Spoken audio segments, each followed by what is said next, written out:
Welcome to Story Haven. Please relax. Remember to like, subscribe, and enjoy. Adventure 1 of The Return of Sherlock Holmes by Sir Arthur Conan Doyle. The Adventure of the Empty House. It was in the spring of the year 1894 that all London was interested, and the fashionable world dismayed, by the murder of the Honourable Ronald Adair under most unusual and inexplicable circumstances. The public has already learned those particulars of the crime which came out in the police investigation, but a good deal was suppressed upon that occasion, since the case for the prosecution was so overwhelmingly strong that it was not necessary to bring forward all the facts. Only now, at the end of nearly 10 years, am I allowed to supply those missing links which make up the whole of that remarkable chain. The crime was of interest in itself, but that interest was as nothing to me compared to the inconceivable sequel which afforded me the greatest shock and surprise of any event in my adventurous life. Even now, after this long interval, I find myself thrilling as I think of it, and feeling once more that sudden flood of joy, amazement, and incredulity which utterly submerged my mind. Let me say to that public which has shown some interest in those glimpses which I have occasionally given them of the thoughts and actions of a very remarkable man, that they are not to blame me if I have not shared my knowledge with them, for I should have considered it my first duty to do so, had I not been barred by a positive prohibition from his own lips, which was only withdrawn upon the 3rd of last month. It can be imagined that my close intimacy with Sherlock Holmes had interested me deeply in crime, and that after his disappearance I never failed to read with care the various problems which came before the public, and I even attempted more than once, for my own private satisfaction, to employ his methods in their solution, though with indifferent success. There was none, however, which appealed to me like this tragedy of Ronald Adair. As I read the evidence at the inquest, which led up to a verdict of wilful murder against some person or persons unknown, I realized more clearly than I had ever done the loss which the community had sustained by the death of Sherlock Holmes.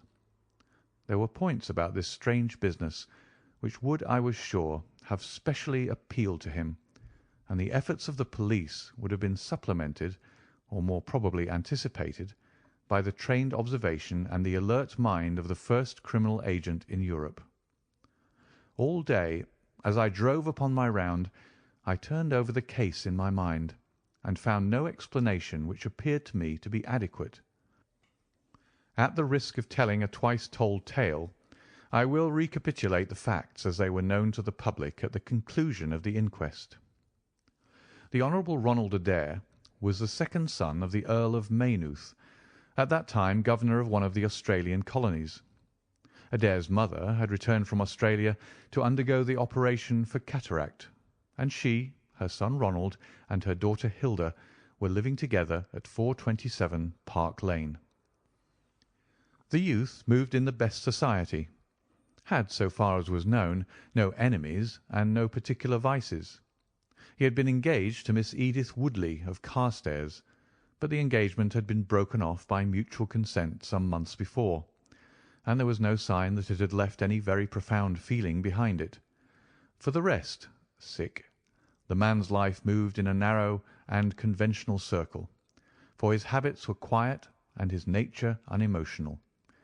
Yet it was upon this easy-going young aristocrat that death came, in most strange and unexpected form, between the hours of 10 and 11:20 on the night of March 30th, 1894. Ronald Adair was fond of cards, playing continually, but never for such stakes as would hurt him. He was a member of the Baldwin, the Cavendish, and the Bagatelle card clubs. It was shown that after dinner on the day of his death he had played a rubber of whist at the latter club. He had also played there in the afternoon. The evidence of those who had played with him, Mr. Murray, Sir John Hardy, and Colonel Moran, showed that the game was whist, and that there was a fairly equal fall of the cards. Adair might have lost £5, but not more. His fortune was a considerable one, and such a loss could not in any way affect him. He had played nearly every day at one club or other, but he was a cautious player and usually rose a winner. It came out in evidence that in partnership with Colonel Moran he had actually won as much as £420 in a sitting some weeks before from Godfrey Milner and Lord Balmoral. So much for his recent history as it came out at the inquest. On the evening of the crime he returned from the club exactly at 10. His mother and sister were out spending the evening with a relation. The servant deposed that she heard him enter the front room on the second floor, generally used as his sitting room. She had lit a fire there, and as it smoked she had opened the window.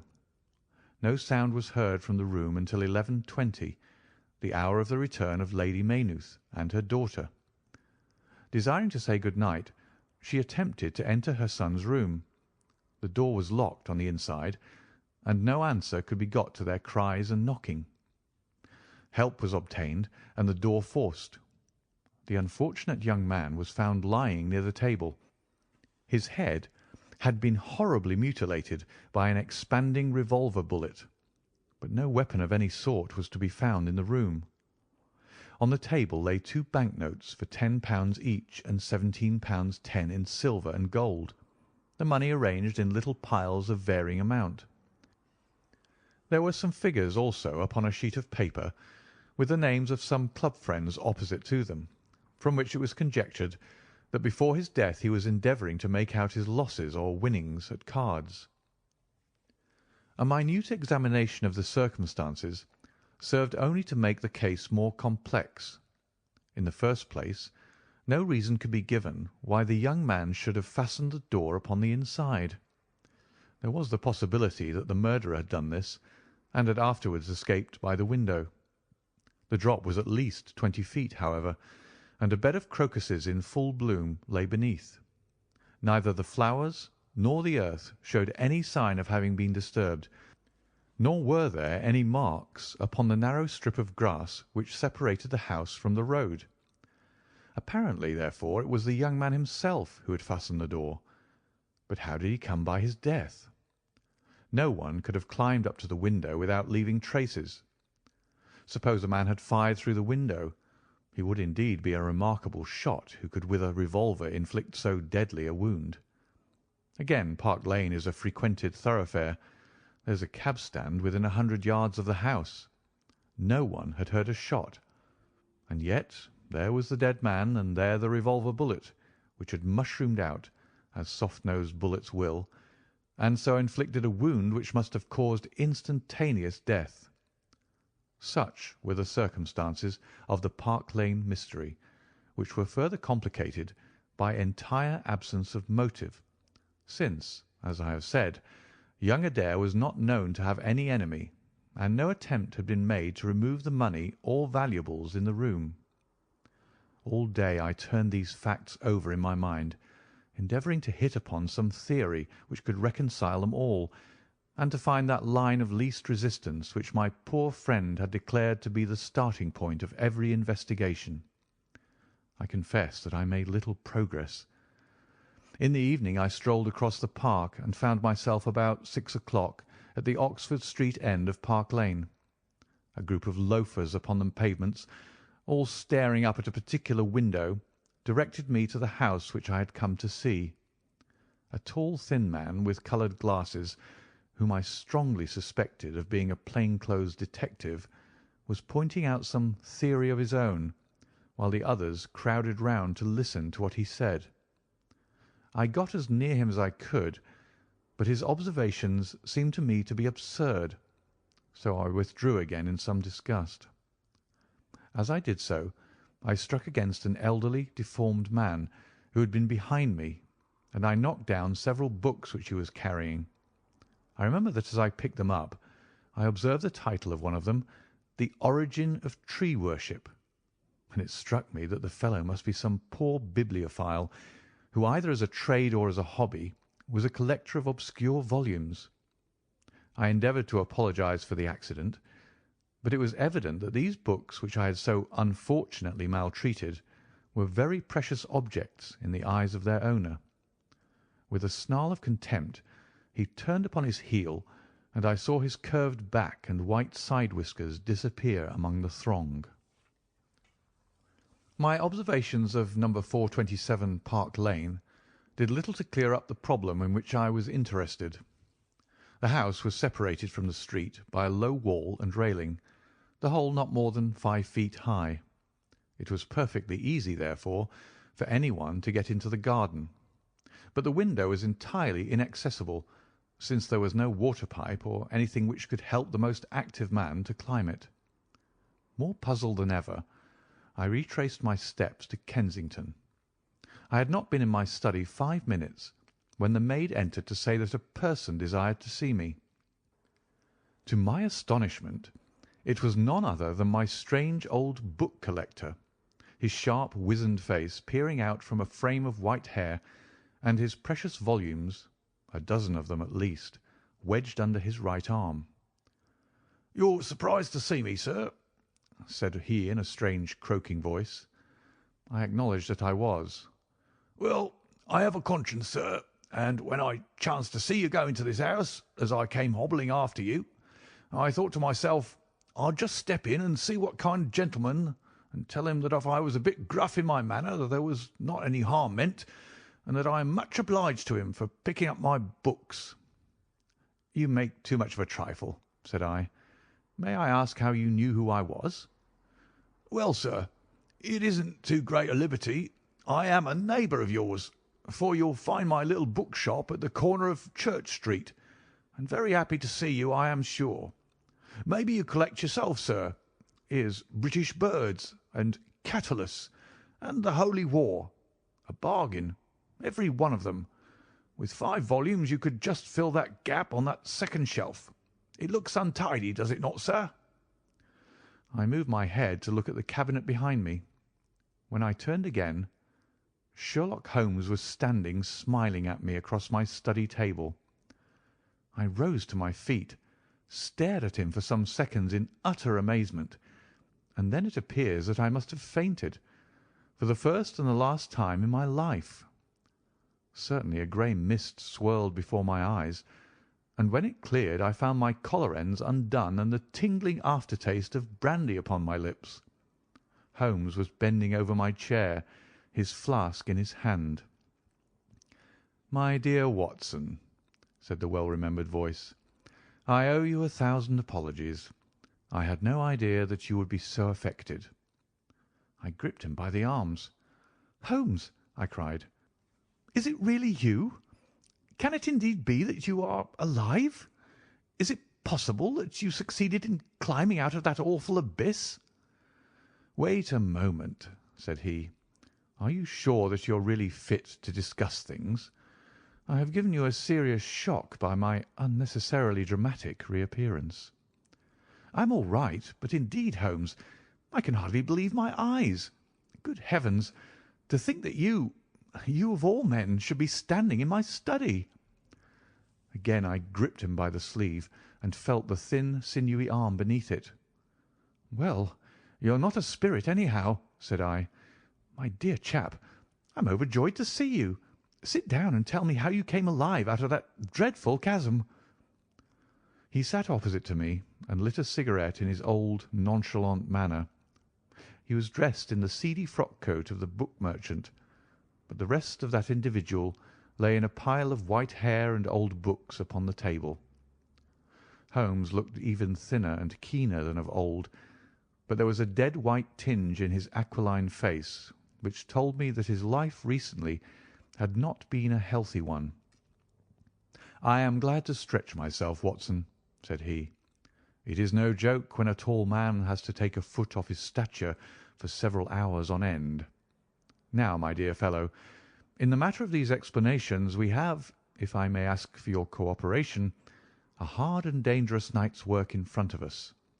Perhaps it would be better if I gave you an account of the whole situation when that work is finished." "I am full of curiosity.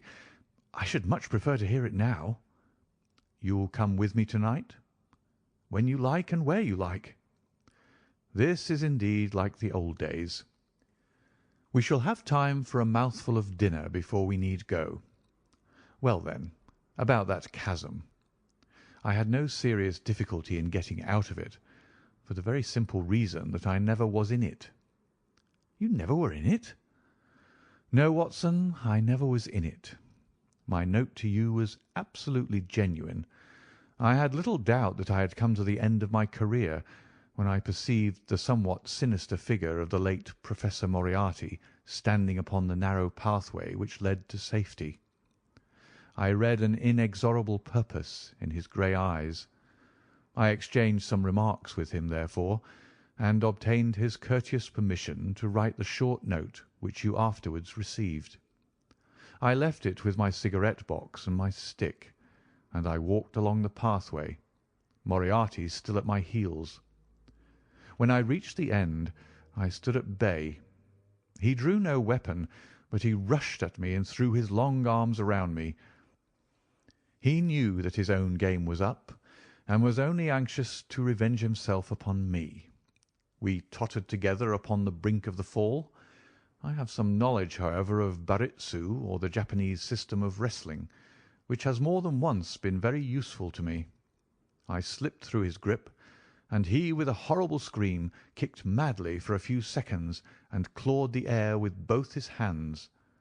But for all his efforts he could not get his balance, and over he went. With my face over the brink, I saw him fall for a long way.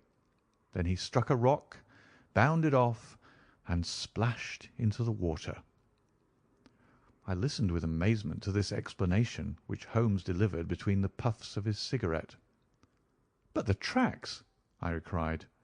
"I saw with my own eyes that two went down the path and none returned."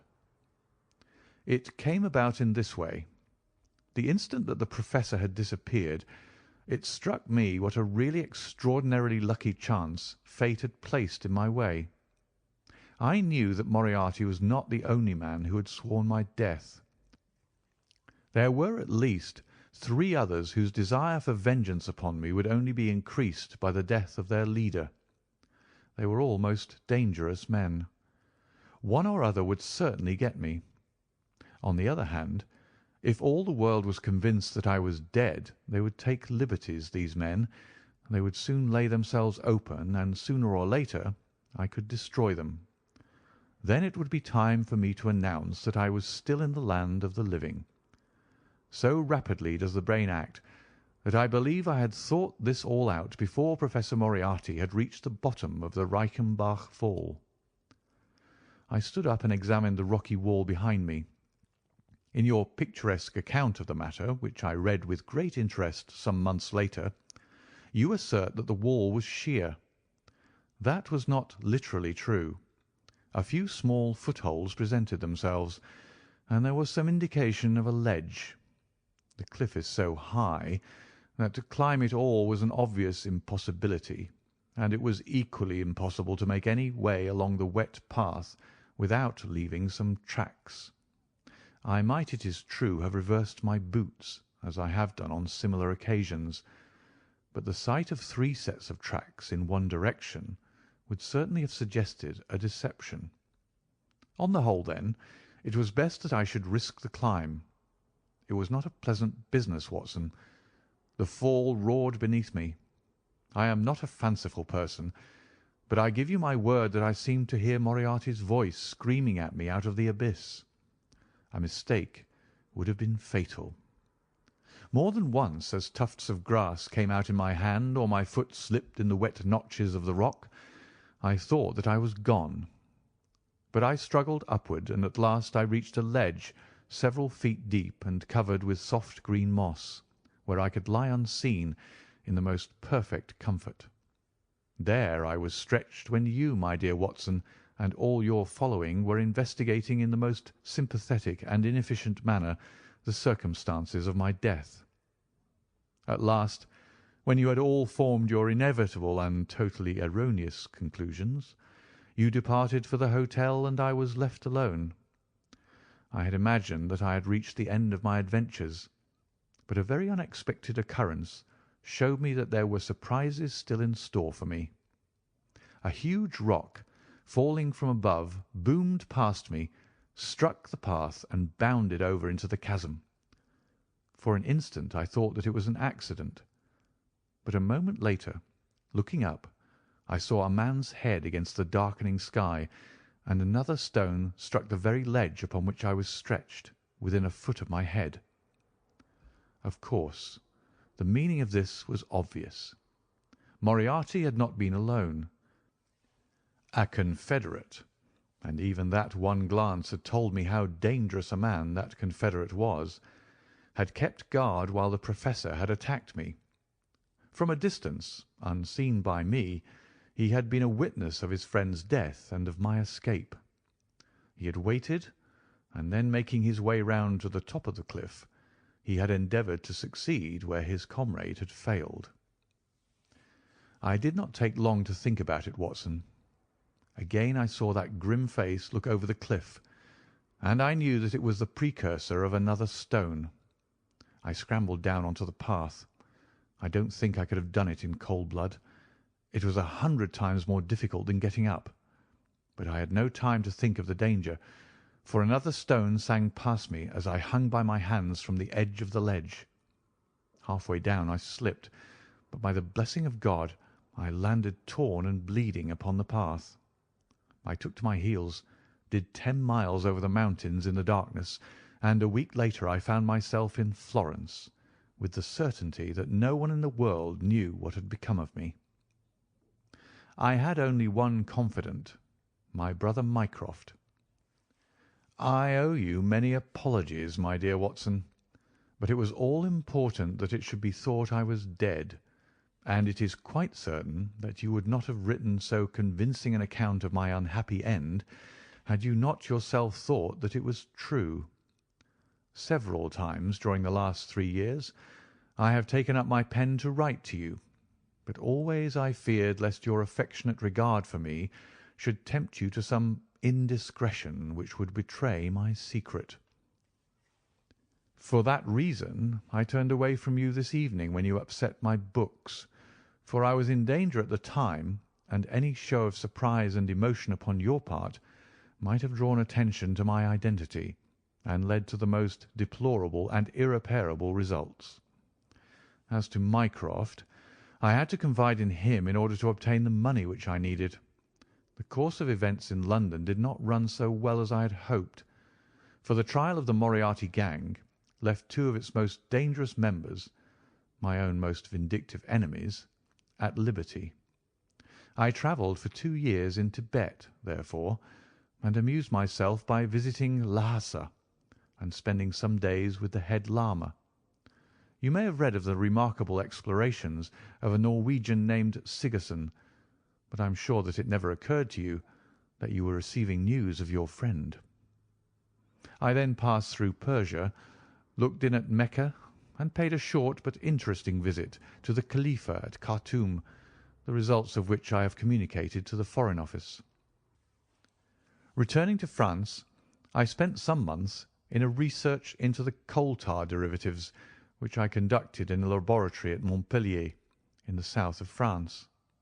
Having concluded this to my satisfaction, and learning that only one of my enemies was now left in London, I was about to return when my movements were hastened by the news of this very remarkable Park Lane mystery, which not only appealed to me by its own merits, but which seemed to offer some most peculiar personal opportunities. I came over at once to London, called in my own person at Baker Street, threw Mrs. Hudson into violent hysterics, and found that Mycroft had preserved my rooms and my papers exactly as they had always been. So it was, my dear Watson, that at 2 o'clock to-day I found myself in my old armchair in my own old room, and only wishing that I could have seen my old friend Watson in the other chair which he had so often adorned. Such was the remarkable narrative to which I listened on that April evening, a narrative which would have been utterly incredible to me had it not been confirmed by the actual sight of the tall, spare figure and the keen, eager face which I had never thought to see again. In some manner he had learned of my own sad bereavement, and his sympathy was shown in his manner rather than in his words. "Work is the best antidote to sorrow, my dear Watson," said he, "and I have a piece of work for us both to-night, which, if we can bring it to a successful conclusion, will in itself justify a man's life on this planet." In vain I begged him to tell me more. "You will hear and see enough before morning," he answered. "We have 3 years of the past to discuss. Let that suffice until 9:30, when we start upon the notable adventure of the empty house." It was indeed like old times, when at that hour I found myself seated beside him in a hansom, my revolver in my pocket, and the thrill of adventure in my heart. Holmes was cold and stern and silent. As the gleam of the street lamps flashed upon his austere features, I saw that his brows were drawn down in thought and his thin lips compressed. I knew not what wild beast we were about to hunt down in the dark jungle of criminal London, but I was well assured from the bearing of this master huntsman that the adventure was a most grave one, while the sardonic smile which occasionally broke through his ascetic gloom boded little good for the object of our quest. I had imagined that we were bound for Baker Street, but Holmes stopped the cab at the corner of Cavendish Square. I observed that as he stepped out he gave a most searching glance to right and left, and at every subsequent street corner he took the utmost pains to assure that he was not followed. Our route was certainly a singular one. Holmes's knowledge of the byways of London was extraordinary, and on this occasion he passed rapidly and with an assured step through a network of mews and stables, the very existence of which I had never known. We emerged at last into a small road, lined with old gloomy houses, which led us into Manchester Street, and so to Blandford Street. Here he turned swiftly down a narrow passage, passed through a wooden gate into a deserted yard, and then opened with a key the back door of a house. We entered together, and he closed it behind us. The place was pitch dark, but it was evident to me that it was an empty house. Our feet creaked and crackled over the bare planking, and my outstretched hand touched a wall from which the paper was hanging in ribbons. Holmes's cold, thin fingers closed round my wrist and led me forward down a long hall until I dimly saw the murky fanlight over the door. Here Holmes turned suddenly to the right, and we found ourselves in a large, square, empty room, heavily shadowed in the corners, but faintly lit in the centre from the lights of the street beyond. There was no lamp near, and the window was thick with dust, so that we could only just discern each other's figures within. My companion put his hand upon my shoulder, and his lips close to my ear. "Do you know where we are?" he whispered. "Surely that is Baker Street," I answered, staring through the dim window. "Exactly. We are in Camden House, which stands opposite to our own old quarters." "But why are we here?" "Because it commands so excellent a view of that picturesque pile. Might I trouble you, my dear Watson, to draw a little nearer to the window, taking every precaution not to show yourself, and then to look up at our old rooms, the starting point of so many of your little fairy tales. We will see if my 3 years of absence have entirely taken away my power to surprise you." I crept forward and looked across at the familiar window. As my eyes fell upon it, I gave a gasp and a cry of amazement. The blind was down, and a strong light was burning in the room. The shadow of a man who was seated in a chair within was thrown in hard black outline upon the luminous screen of the window. There was no mistaking the poise of the head, the squareness of the shoulders, the sharpness of the features. The face was turned half round, and the effect was that of one of those black silhouettes which our grandparents loved to frame. It was a perfect reproduction of Holmes. So amazed was I that I threw out my hand to make sure that the man himself was standing beside me. He was quivering with silent laughter. "Well?" said he. "Good heavens!" I cried. "It is marvellous."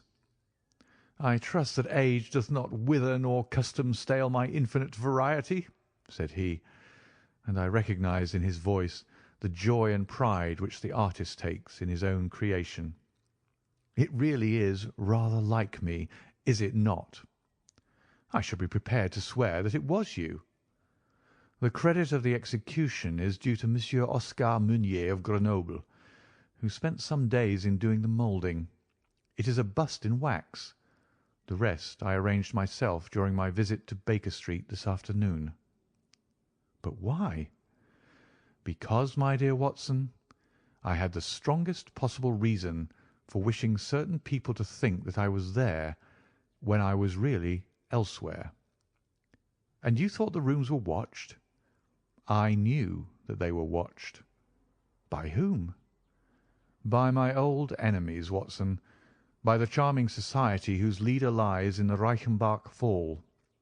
You must remember that they knew, and only they knew, that I was still alive. Sooner or later they believed that I should come back to my rooms. They watched them continuously, and this morning they saw me arrive." "How do you know?" "Because I recognised their sentinel when I glanced out of my window. He is a harmless enough fellow, Parker by name, a garrotter by trade, and a remarkable performer upon the Jew's harp. I cared nothing for him, but I cared a great deal for the much more formidable person who was behind him, the bosom friend of Moriarty, the man who dropped the rocks over the cliff, the most cunning and dangerous criminal in London. That is the man who is after me to-night, Watson, and that is the man who is quite unaware that we are after him." My friend's plans were gradually revealing themselves. From this convenient retreat the watchers were being watched and the trackers tracked. That angular shadow up yonder was the bait, and we were the hunters.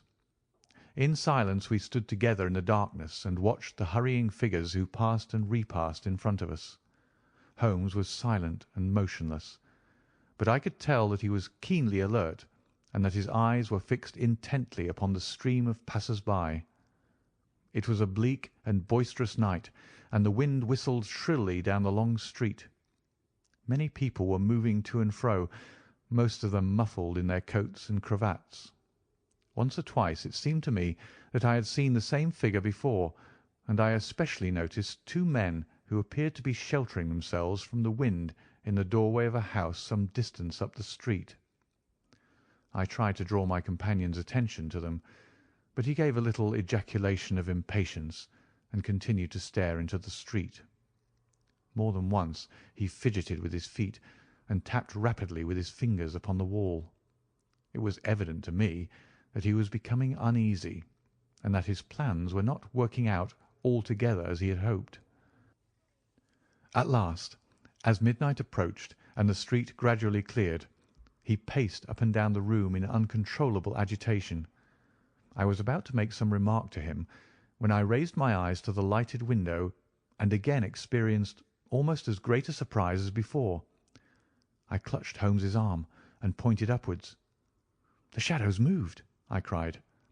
It was indeed no longer the profile but the back which was turned towards us. 3 years had certainly not smoothed the asperities of his temper or his impatience with a less active intelligence than his own. "Of course it has moved," said he.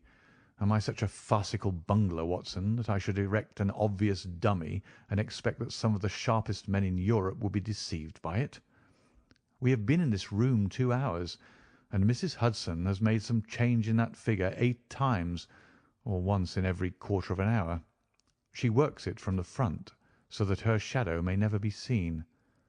Ah!" He drew in his breath with a shrill, excited intake. In the dim light I saw his head thrown forward, his whole attitude rigid with attention. Outside the street was absolutely deserted. Those 2 men might still be crouching in the doorway, but I could no longer see them. All was still and dark, save only that brilliant yellow screen in front of us, with the black figure outlined upon its centre. Again, in the utter silence, I heard that thin, sibilant note which spoke of intense, suppressed excitement. An instant later he pulled me back into the blackest corner of the room, and I felt his warning hand upon my lips. The fingers which clutched me were quivering. Never had I known my friend more moved, and yet the dark street still stretched lonely and motionless before us. But suddenly I was aware of that which his keener senses had already distinguished. A low, stealthy sound came to my ears, not from the direction of Baker Street, but from the back of the very house in which we lay concealed. A door opened and shut. An instant later steps crept down the passage, steps which were meant to be silent, but which reverberated harshly through the empty house. Holmes crouched back against the wall, and I did the same, my hand closing upon the handle of my revolver. Peering through the gloom, I saw the vague outline of a man, a shade blacker than the blackness of the open door. He stood for an instant, and then he crept forward, crouching, menacing, into the room. He was within 3 yards of us, this sinister figure, and I had braced myself to meet his spring before I realized that he had no idea of our presence. He passed close beside us, stole over to the window, and very softly and noiselessly raised it for half a foot. As he sank to the level of this opening, the light of the street, no longer dimmed by the dusty glass, fell full upon his face. The man seemed to be beside himself with excitement. His 2 eyes shone like stars, and his features were working convulsively. He was an elderly man, with a thin, projecting nose, a high, bald forehead, and a huge, grizzled moustache. An opera hat was pushed to the back of his head, and an evening dress shirt front gleamed out through his open overcoat. His face was gaunt and swarthy, scored with deep, savage lines. In his hand he carried what appeared to be a stick, but as he laid it down upon the floor it gave a metallic clang. Then from the pocket of his overcoat he drew a bulky object, and he busied himself in some task which ended with a loud, sharp click, as if a spring or bolt had fallen into its place. Still kneeling upon the floor, he bent forward and threw all his weight and strength upon some lever, with the result that there came a long, whirling, grinding noise, ending once more in a powerful click. He straightened himself then, and I saw that what he held in his hand was a sort of gun with a curiously misshapen butt. He opened it at the breech, put something in, and snapped the breech lock. Then, crouching down, he rested the end of the barrel upon the ledge of the open window, and I saw his long moustache droop over the stock, and his eye gleam as it peered along the sights.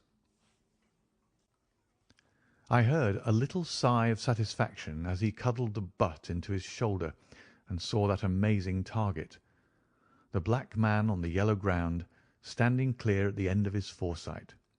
For an instant he was rigid and motionless. Then his finger tightened on the trigger. There was a strange, loud whiz and a long, silvery tinkle of broken glass. At that instant Holmes sprang like a tiger onto the marksman's back and hurled him flat upon his face. He was up again in a moment, and with a convulsive strength he seized Holmes by the throat. But I struck him on the head with the butt of my revolver, and he dropped again upon the floor. I fell upon him, and as I held him my comrade blew a shrill call upon a whistle. There was the clatter of running feet upon the pavement, and 2 policemen in uniform, with one plain-clothes detective, rushed through the front entrance and into the room. "That you, Lestrade?" said Holmes. "Yes, Mr. Holmes. I took the job myself. It's good to see you back in London, sir." "I think you want a little unofficial help. 3 undetected murders in 1 year won't do, Lestrade. But you handled the Molesley mystery with less than your usual— that's to say, you handled it fairly well." We had all risen to our feet, our prisoner breathing hard, with a stalwart constable on each side of him. Already a few loiterers had begun to collect in the street. Holmes stepped up to the window, closed it, and dropped the blinds. Lestrade had produced 2 candles, and the policemen had uncovered their lanterns. I was able at last to have a good look at our prisoner. It was a tremendously virile and yet sinister face which was turned towards us. With the brow of a philosopher above and the jaw of a sensualist below, the man must have started with great capacities for good or for evil, but one could not look upon his cruel blue eyes with their drooping, cynical lids, or upon the fierce, aggressive nose and the threatening, deep-lined brow, without reading nature's plainest danger signals. He took no heed of any of us, but his eyes were fixed upon Holmes's face with an expression in which hatred and amazement were equally blended. "You fiend!" he kept on muttering. "You clever fiend! Clever fiend!" "Ah, Colonel," said Holmes, arranging his rumpled collar. "Journeys end in lovers' meetings, as the old play says. I don't think I have had the pleasure of seeing you since you favoured me with those attentions as I lay on the ledge above the Reichenbach fall." The colonel still stared at my friend like a man in a trance. "You cunning, cunning fiend!" was all that he could say. "I have not introduced you yet," said Holmes. "This gentleman is Colonel Sebastian Moran, once of Her Majesty's Indian Army, and the best heavy game shot that our Eastern Empire has ever produced. I believe I am correct, Colonel, in saying that your bag of tigers still remains unrivalled?" The fierce old man said nothing, but still glared at my companion with his savage eyes and bristling moustache. He was wonderfully like a tiger himself. "I wonder that my very simple stratagem could deceive so old a shikari," said Holmes. "It must be very familiar to you. Have you not tethered a young kid under a tree, lain above it with your rifle, and waited for the bait to bring up your tiger? This empty house is my tree, and you are my tiger. You have possibly had other guns in reserve in case there should be several tigers, or in the unlikely supposition of your own aim failing you, these," he pointed around, "are my other guns. The parallel is exact." Colonel Moran sprang forward with a snarl of rage, but the constables dragged him back. The fury upon his face was terrible to look at. "I confess that you had one small surprise for me," said Holmes. "I did not anticipate that you would yourself make use of this empty house and this convenient front window. I had imagined you as operating from the street, where my friend Lestrade and his merry men were awaiting you. With that exception, all has gone as I expected." Colonel Moran turned to the official detective. "You may or may not have just cause for arresting me," said he, "but at least there can be no reason why I should submit to the gibes of this person. If I am in the hands of the law, let things be done in a legal way." "Well, that's reasonable enough," said Lestrade. "Nothing further you have to say, Mr. Holmes, before we go?" Holmes had picked up the powerful air gun from the floor and was examining its mechanism. "An admirable and unique weapon," said he, "noiseless and of tremendous power. I knew von Herder, the blind German mechanic who constructed it to the order of the late Professor Moriarty. For years I have been aware of its existence, though I have never before had the opportunity of handling it. I commend it very specially to your attention, Lestrade, and also the bullets which fit it." "You can trust us to look after that, Mr. Holmes," said Lestrade, as the whole party moved toward the door. "Anything further to say?" "Only to ask what charge you intend to prefer." "What charge, sir?" "Why, of course, the attempted murder of Mr. Sherlock Holmes." "Not so, Lestrade. I do not propose to appear in the matter at all. To you, and to you only, belongs the credit of the remarkable arrest which you have effected. Yes, Lestrade, I congratulate you. With your usual happy mixture of cunning and audacity, you have got him." "Got him? Got whom, Mr. Holmes?" "The man that the whole force has been seeking in vain. Colonel Sebastian Moran, who shot the Honourable Ronald Adair with an expanding bullet from an air gun through the open window of the second-floor front of number 427 Park Lane, upon the 30th of last month. That's the charge, Lestrade. And now, Watson, if you can endure the draught from a broken window, I think that half an hour in my study over a cigar may afford you some profitable amusement."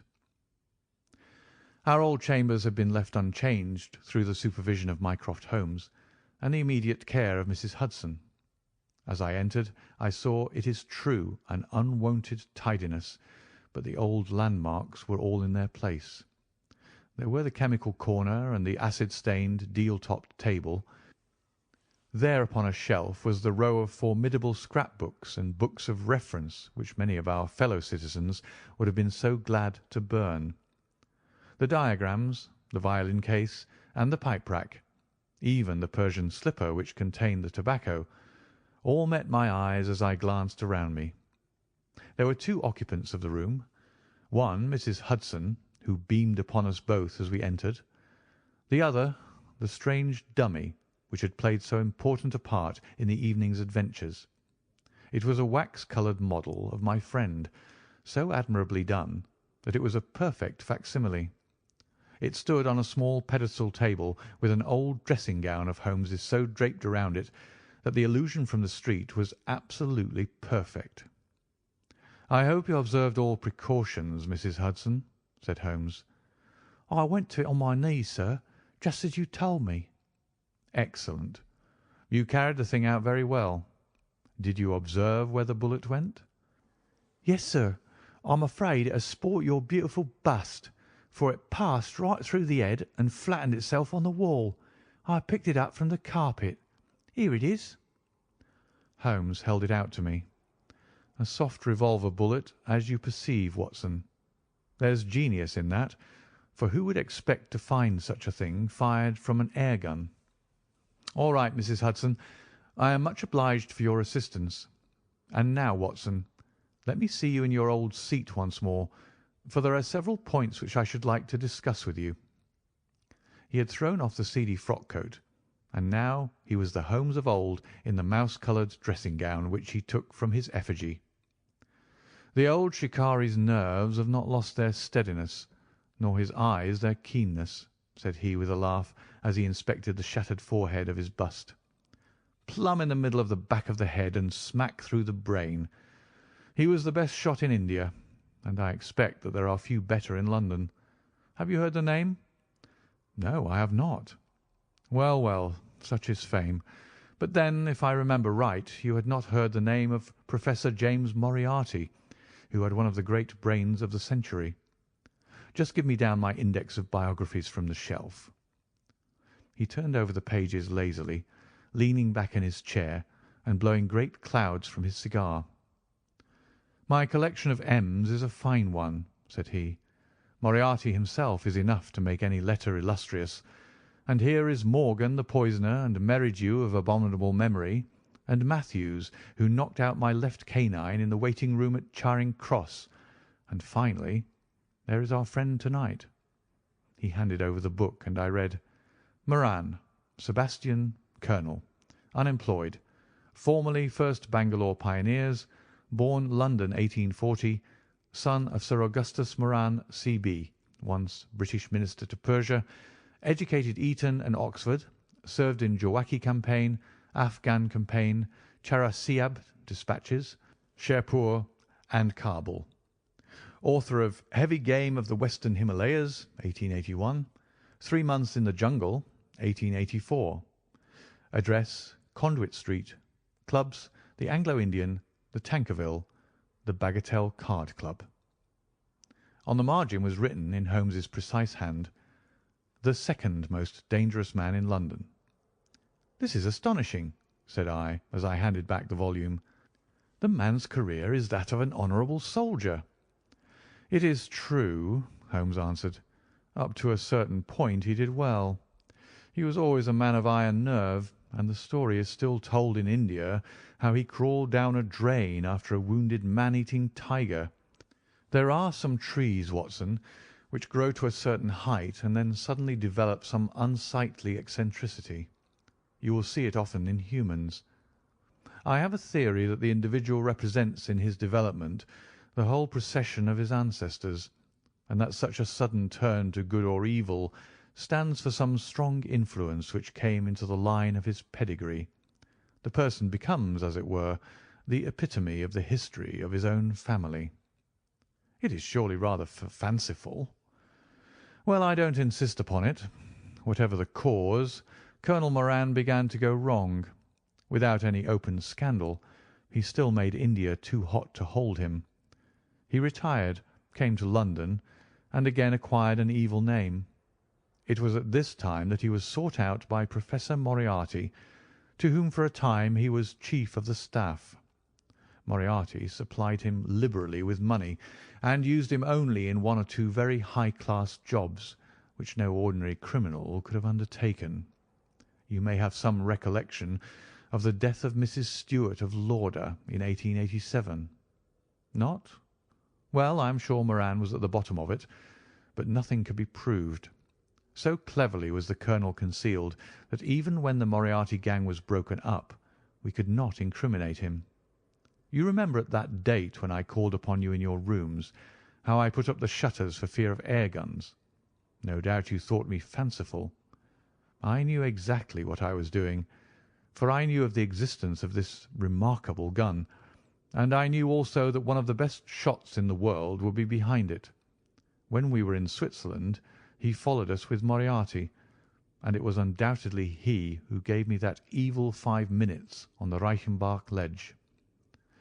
You may think that I read the papers with some attention during my sojourn in France, on the lookout for any chance of laying him by the heels. So long as he was free in London, my life would really not have been worth living. Night and day the shadow would have been over me, and sooner or later his chance must have come. What could I do? I could not shoot him at sight, or I should myself be in the dock. There was no use appealing to a magistrate. They cannot interfere on the strength of what would appear to them to be a wild suspicion. So I could do nothing but I watched the criminal news, knowing that sooner or later I should get him. Then came the death of this Ronald Adair. My chance had come at last. Knowing what I did, was it not certain that Colonel Moran had done it? He had played cards with the lad. He had followed him home from the club. He had shot him through the open window. There was not a doubt of it. The bullets alone are enough to put his head in a noose. I came over at once. I was seen by the sentinel who would, I knew, direct the colonel's attention to my presence. He could not fail to connect my sudden return with his crime, and to be terribly alarmed. I was sure that he would make an attempt to get me out of the way at once, and would bring round his murderous weapon for that purpose. I left him an excellent mark in the window, and, having warned the police that they might be needed— by the way, Watson, you spotted their presence in that doorway with unerring accuracy— I took up what seemed to me to be a judicious post for observation, never dreaming that he would choose the same spot for his attack. Now, my dear Watson, does anything remain for me to explain? Yes, said I. You've not made it clear what was Colonel Moran's motive in murdering the Honourable Ronald Adair. Ah, my dear Watson, there we come into those realms of conjecture where the most logical mind may be at fault. Each may form his own hypothesis upon the present evidence, and yours is as likely to be correct as mine. You have formed one, then? I think that it is not difficult to explain the facts. It came out in evidence that Colonel Moran and young Adair had between them won a considerable amount of money. Now, Moran undoubtedly played foul. Of that I have long been aware. I believe that on the day of the murder Adair had discovered that Moran was cheating. Very likely he had spoken to him privately, and had threatened to expose him unless he voluntarily resigned his membership of the club and promised not to play cards again. It is unlikely that a youngster like Adair would at once make a hideous scandal by exposing a well-known man so much older than himself. Probably he acted as I suggest. The exclusion from his clubs would mean ruin to Moran, who lived by his ill-gotten card gains. He therefore murdered Adair, who at the time was endeavouring to work out how much money he should himself return, since he could not profit by his partner's foul play. He locked the door lest the ladies should surprise him and insist upon knowing what he was doing with these names and coins. Will it pass? I have no doubt that you have hit upon the truth.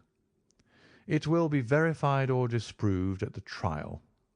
Meanwhile, come what may, Colonel Moran will trouble us no more. The famous air-gunner von Herder will embellish the Scotland Yard Museum.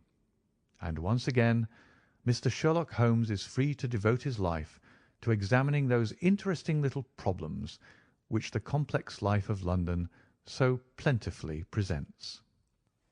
End of The Empty House.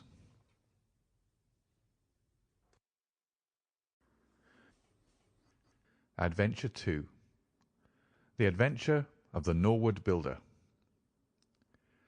From the point of view of the criminal expert, said Mr. Sherlock Holmes, London has become a singularly uninteresting city since the death of the late lamented Professor Moriarty.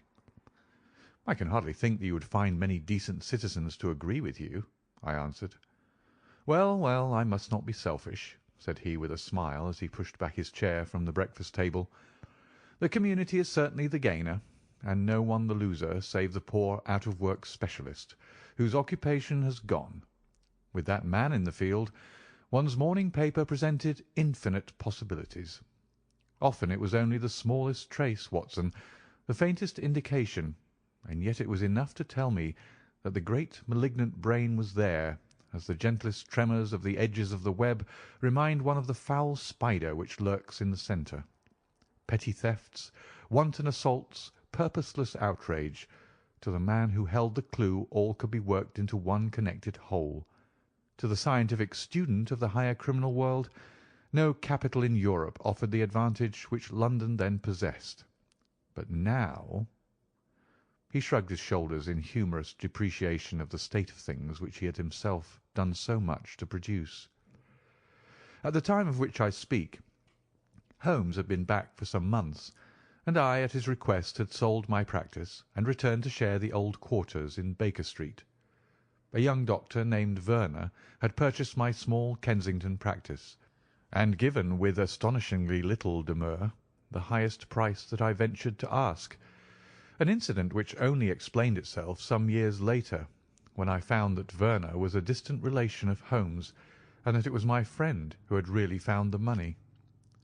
Our months of partnership had not been so uneventful as he had stated, for I find, on looking over my notes, that this period includes the case of the papers of ex-President Murillo, and also the shocking affair of the Dutch steamship Friesland, which so nearly cost us both our lives.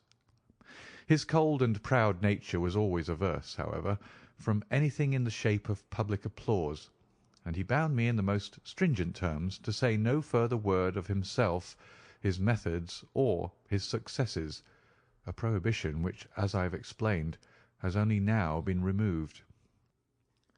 Mr. Sherlock Holmes was leaning back in his chair after his whimsical protest, and was unfolding his morning paper in a leisurely fashion, when our attention was arrested by a tremendous ring at the bell, followed immediately by a hollow drumming sound, as if someone were beating on the outer door with his fist.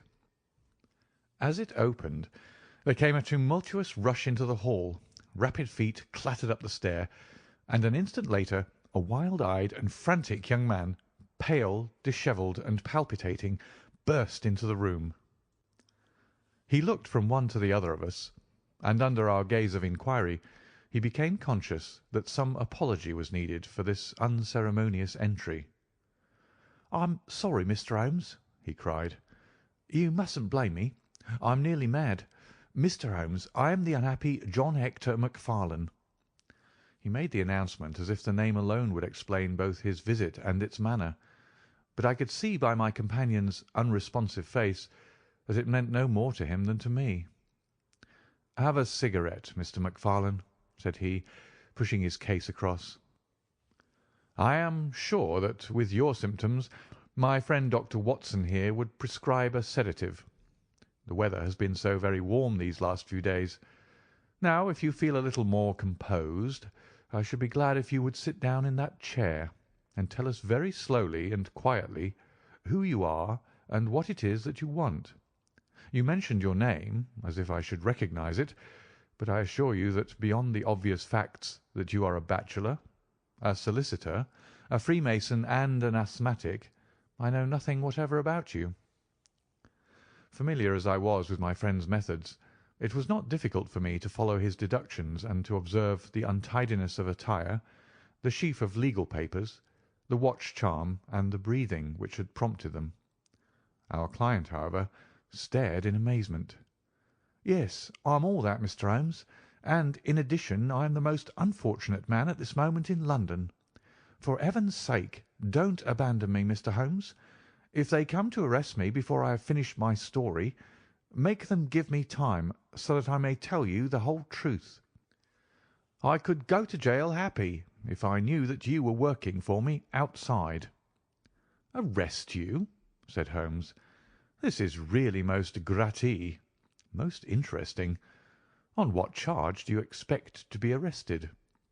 "Upon the charge of murdering Mr. James Oldacre of Lower Norwood." My companion's expressive face showed a sympathy which was not, I am afraid, entirely unmixed with satisfaction.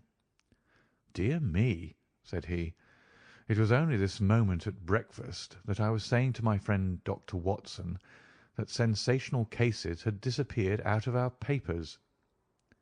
Our visitor stretched forward a quivering hand and picked up the Daily Telegraph, which still lay upon Holmes's knee. "If you had looked at it, sir, you would have seen at a glance what the errand is on which I have come to you this morning. I feel as if my name and my misfortune must be in every man's mouth." He turned it over to expose the central page. "Here it is, and with your permission I will read it to you. Listen to this, Mr. Holmes. The headlines are 'Mysterious Affair at Lower Norwood. Disappearance of a well-known builder. Suspicion of murder and arson. A clue to the criminal.' That is the clue which they are already following, Mr. Holmes, and I know that it leads infallibly to me. I have been followed from London Bridge Station, and I am sure that they are only waiting for the warrant to arrest me. It will break my mother's heart. It will break her heart." He wrung his hands in an agony of apprehension, and swayed backward and forward in his chair. I looked with interest upon this man, who was accused of being the perpetrator of a crime of violence. He was flaxen-haired and handsome, in a washed-out, negative fashion, with frightened blue eyes and a clean-shaven face, with a weak, sensitive mouth.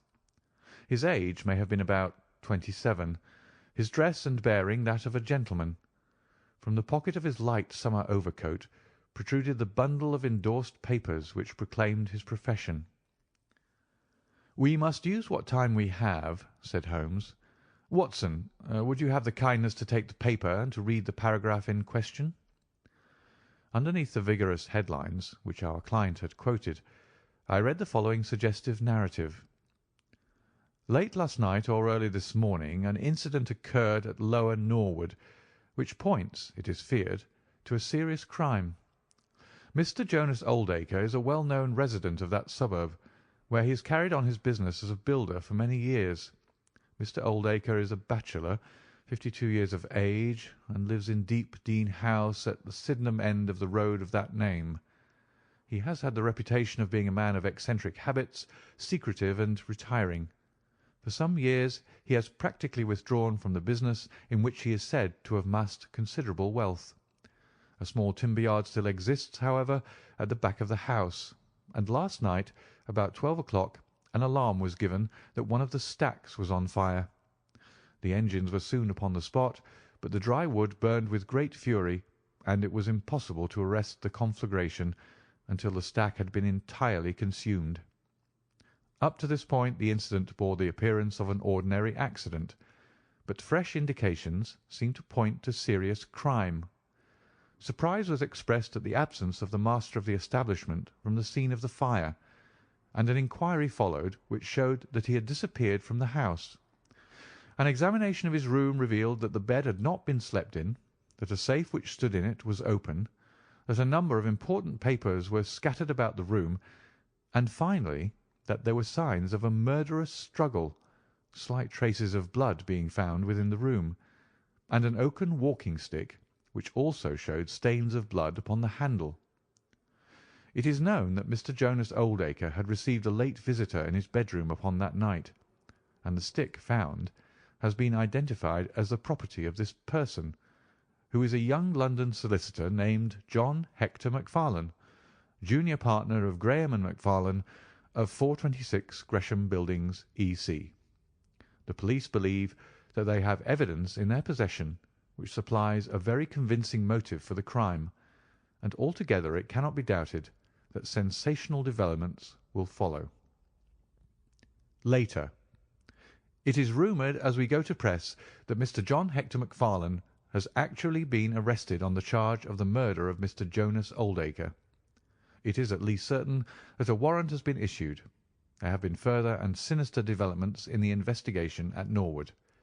Besides the signs of a struggle in the room of the unfortunate builder, it is now known that the French windows of his bedroom, which is on the ground floor, were found to be open, that there were marks as if some bulky object had been dragged across to the wood pile, and finally it is asserted that charred remains have been found among the charcoal ashes of the fire.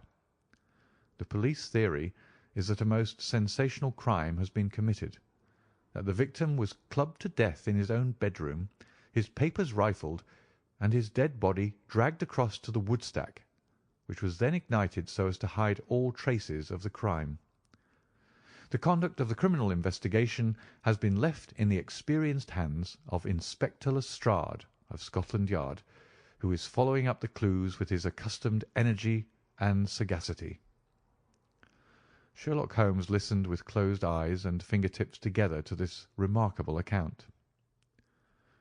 "The case has certainly some points of interest," said he in his languid fashion. "May I ask, in the first place, Mr. Macfarlane, how it is that you are still at liberty, since there appears to be enough evidence to justify your arrest?" "I live at Torrington Lodge, Blackheath, with my parents, Mr. Holmes, but last night, having to do business very late with Mr. Jonas Oldacre, I stayed at an hotel in Norwood, and came to my business from there. I knew nothing of this affair until I was in the train, when I read what you have just heard. I at once saw the horrible danger of my position, and I hurried to put the case into your hands. I have no doubt that I should have been arrested, either at my city office or at my home. A man followed me from London Bridge Station, and I have no doubt— Great Heaven, what is that?" It was a clang of the bell, followed instantly by heavy steps upon the stair. A moment later, our old friend Lestrade appeared in the doorway. Over his shoulder I caught a glimpse of one or two uniformed policemen outside. "Mr. John Hector Macfarlane," said Lestrade. Our unfortunate client rose with a ghastly face. "I arrest you for the wilful murder of Mr. Jonas Oldacre of Lower Norwood." Macfarlane turned to us with a gesture of despair, and sank into his chair once more like one who is crushed. "One moment, Lestrade," said Holmes. "Half an hour more or less can make no difference to you, and the gentleman was about to give us an account of this very interesting affair, which might aid us in clearing it up." "I think there will be no difficulty in clearing it up," said Lestrade grimly. "None the less, with your permission, I should be much interested to hear his account." "Well, Mr. Holmes, it is difficult for me to refuse you anything, for you have been of use to the force once or twice in the past, and we owe you a good turn at Scotland Yard," said Lestrade. "At the same time, I must remain with my prisoner, and I am bound to warn him that anything he may say will appear in evidence against him." "I wish nothing better," said our client.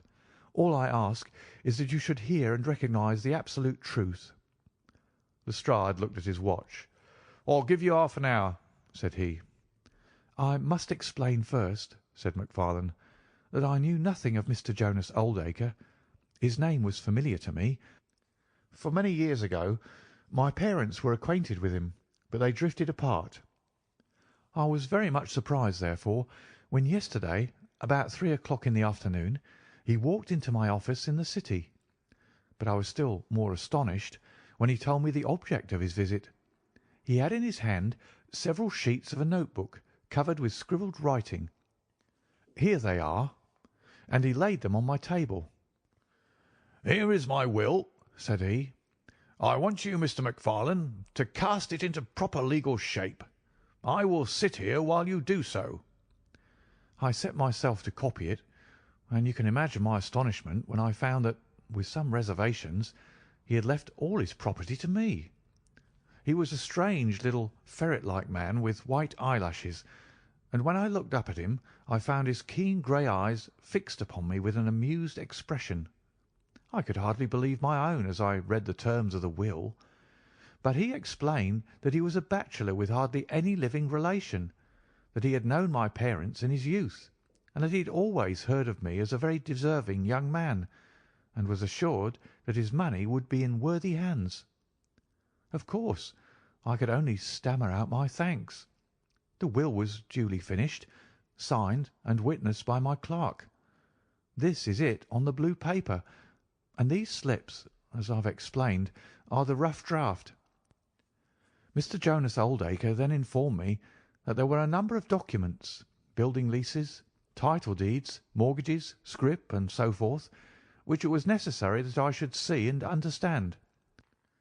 He said that his mind would not be easy until the whole thing was settled, and he begged me to come out to his house at Norwood that night, bringing the will with me, and to arrange matters. "Remember, my boy, not one word to your parents about the affair until everything is settled. We will keep it as a little surprise for them." He was very insistent upon this point, and made me promise it faithfully. You can imagine, Mr. Holmes, that I was not in a humour to refuse him anything that he might ask. He was my benefactor, and all my desire was to carry out his wishes in every particular. I sent a telegram home, therefore, to say that I had important business on hand, and that it was impossible for me to say how late I might be. Mr. Oldacre had told me that he would like me to have supper with him at 9, as he might not be home before that hour. I had some difficulty in finding his house, however, and it was nearly half-past before I reached it. I found him— "One moment," said Holmes. "Who opened the door?" "A middle-aged woman who was, I suppose, his housekeeper." "And it was she, I presume, who mentioned your name?" "Exactly," said Macfarlane. "Pray proceed." Macfarlane wiped his damp brow and then continued his narrative. "I was shown by this woman into a sitting-room where a frugal supper was laid out. Afterwards, Mr. Jonas Oldacre led me into his bedroom, in which there stood a heavy safe.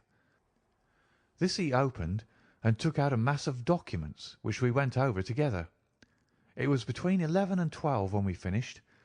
He remarked that we must not disturb the housekeeper. He showed me out through his own French window, which had been open all this time." "Was the blind down?" asked Holmes. "I will not be sure, but I believe that it was only half down.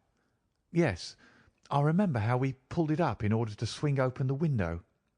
I could not find my stick, and he said, 'Never mind, my boy, and I shall see a good deal of you now, I hope, and I'll keep your stick until you come back to claim it.' I left him there, the safe open and the papers made up in packets upon the table. It was so late that I could not get back to Blackheath, so I spent the night at the Annerley Arms, and I knew nothing more until I read of this horrible affair in the morning." "Anything more that you'd like to ask, Mr. Holmes?" said Lestrade, whose eyebrows had gone up once or twice during this remarkable explanation. "Not until I have been to Blackheath." "You mean to Norwood?" said Lestrade. "Oh, yes, no doubt that is what I must have meant," said Holmes with his enigmatical smile. Lestrade had learned by more experiences than he could care to acknowledge that brain could cut through that which was impenetrable to him. I saw him look curiously at my companion. "I think I should like to have a word with you presently, Mr. Sherlock Holmes," said he. "Now, Mr. MacFarlane, two of my constables are at the door, and there's a four-wheeler waiting." The wretched young man arose, and with a last beseeching glance at us, walked from the room. The officers conducted him to the cab, but Lestrade remained. Holmes had picked up the pages which formed the rough draft of the will, and was looking at them with the keenest interest upon his face. "There are some points about that document, Lestrade, are there not?" said he, pushing them over. The official looked at them with a puzzled expression. "I can read the first few lines, and these in the middle of the second page, and one or two at the end. Those are as clear as print," said he. "But the writing in between is very bad, and there are three places where I cannot read it at all." "What do you make of that?" said Holmes. "Well, what do you make of it?" "That it was written in a train. The good writing represents stations, the bad writing movement, and the very bad writing passing over points. A scientific expert would pronounce at once that this was drawn up on a suburban line, since nowhere save in the immediate vicinity of a great city could there be so quick a succession of points. Granting that his whole journey was occupied in drawing up the will, then the train was an express, only stopping once between Norwood and London Bridge. Lestrade began to laugh. "You are too many for me when you begin to get on your theories, Mr. Holmes," said he. "How does this bear on the case?" "Well, it corroborates the young man's story to the extent that the will was drawn up by Jonas Oldacre in his journey yesterday. It is curious, is it not, that a man should draw up so important a document in so haphazard a fashion? It suggests that he did not think it was going to be of much practical importance. If a man drew up a will which he did not intend ever to be effective, he might do it so." "Well, he drew up his own death warrant at the same time," said Lestrade. "Oh, you think so?" "Don't you?" "Well, it is quite possible, but the case is not clear to me yet." "Not clear? Well, if that isn't clear, what could be clear? Here is a young man who learns suddenly that if a certain older man dies, he will succeed to a fortune. What does he do? He says nothing to anyone, but he arranges that he shall go out on some pretext to see his client that night. He waits until the only other person in the house is in bed, and then in the solitude of a man's room he murders him, burns his body in the woodpile, and departs to a neighbouring hotel. The bloodstains in the room and also on the stick are very slight. It is probable that he imagined his crime to be a bloodless one, and hoped that if the body were consumed it would hide all traces of the method of his death, traces which for some reason must have pointed to him. Is not all this obvious?" "It strikes me, my good Lestrade, as being just a trifle too obvious," said Holmes. "You do not add imagination to your other great qualities, but if you could for one moment put yourself in the place of this young man, would you choose the very night after the will had been made to commit your crime? Would it not seem dangerous to you to make so very close a relation between the two incidents? Again, would you choose an occasion when you are known to be in the house, when a servant has let you in? And finally, would you take the great pains to conceal the body, and yet leave your own stick as a sign that you were the criminal? Confess, Lestrade, that all this is very unlikely." "As to the stick, Mr. Holmes, you know as well as I do that a criminal is often flurried and does such things which a cool man would avoid. He is very likely afraid to go back to the room. Give me another theory that would fit the facts." "I could very easily give you half a dozen," said Holmes. "Here, for example, is a very possible and even probable one. I make you a free present of it. The older man is showing documents which are of evident value. A passing tramp sees them through the window, the blind of which is only half down. Exit the solicitor, enter the tramp. He seizes a stick, which he observes there, kills Oldacre, and departs after burning the body. Why should the tramp burn the body? For the matter of that, why should Macfarlane? To hide some evidence. Possibly the tramp wanted to hide that any murder at all had been committed. And why did the tramp take nothing? Because there were papers that he could not negotiate. Lestrade shook his head, though it seemed to me that his manner was less absolutely assured than before. "Well, Mr. Sherlock Holmes, you may look for your tramp, and while you are finding him we will hold on to our man. The future will show which is right. Just notice this point, Mr. Holmes, that so far as we know, none of the papers were removed, and that the prisoner is the one man in the world who had no reason for removing them, since he was heir at law, and would come into them in any case." My friend seemed struck by this remark. "I don't mean to deny that the evidence is in some ways very strongly in favour of your theory," said he. "I only wish to point out that there are other theories possible. As you say, the future will decide. Good morning. I dare say that in the course of the day I shall drop in at Norwood and see how you're getting on." When the detective departed, my friend rose and made his preparations for the day's work with the alert air of a man who has a congenial task before him. "My first movement, Watson," said he, as he bustled into his frock-coat, "must, as I said, be in the direction of Blackheath." "And why not Norwood?" "Because we have in this case one singular incident coming close to the heels of another singular incident. The police are making the mistake of concentrating their attention upon the second, because it happens to be the one which is actually criminal. But it is evident to me that the logical way to approach the case is to begin by trying to throw some light upon the first incident, the curious will, so suddenly made, and to so unexpected an heir. It may do something to simplify what followed. No, my dear fellow, I don't think you can help me.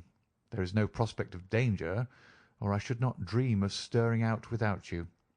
I trust that when I see you in the evening I will be able to report that I have been able to do something for this unfortunate youngster who has thrown himself upon my protection."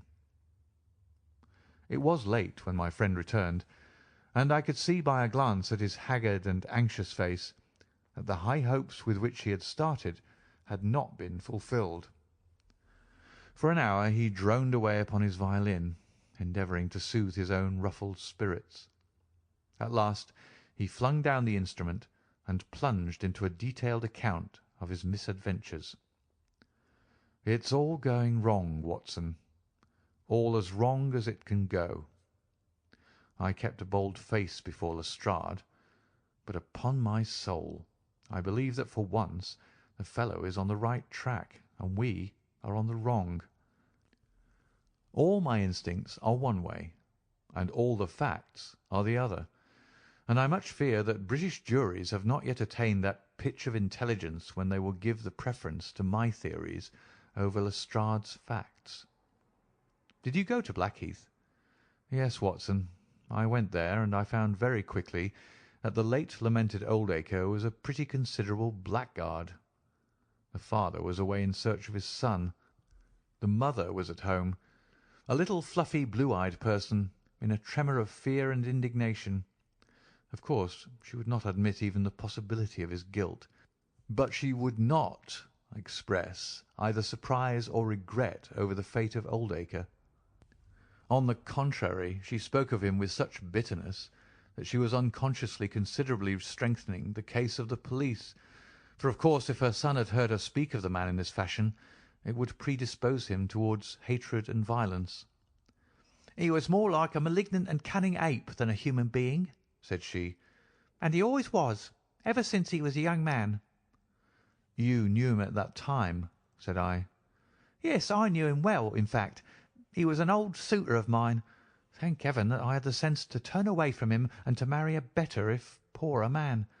I was engaged to him, Mr. Holmes, when I heard a shocking story of how he had turned a cat loose in an aviary, and I was so horrified at this brutal cruelty that I would have nothing more to do with him." She rummaged in a bureau and presently she produced a photograph of a woman shamefully defaced and mutilated with a knife. "My own photograph," she said. "He sent it to me in that state, with this curse upon my wedding morning." "Well," said I, "at least he has forgiven you now, since he has left all his property to your son." "Neither my son nor I want anything from Jonas Oldacre, dead or alive," she cried with a proper spirit. "There is a God in heaven, Mr. Holmes, and that same God who has punished that wicked man will show in his own good time that my son's hands are guiltless of his blood." Well, I tried one or two leads, but could get at nothing which would help our hypothesis, and several points which would make against it. I gave it up at last, and off I went to Norwood.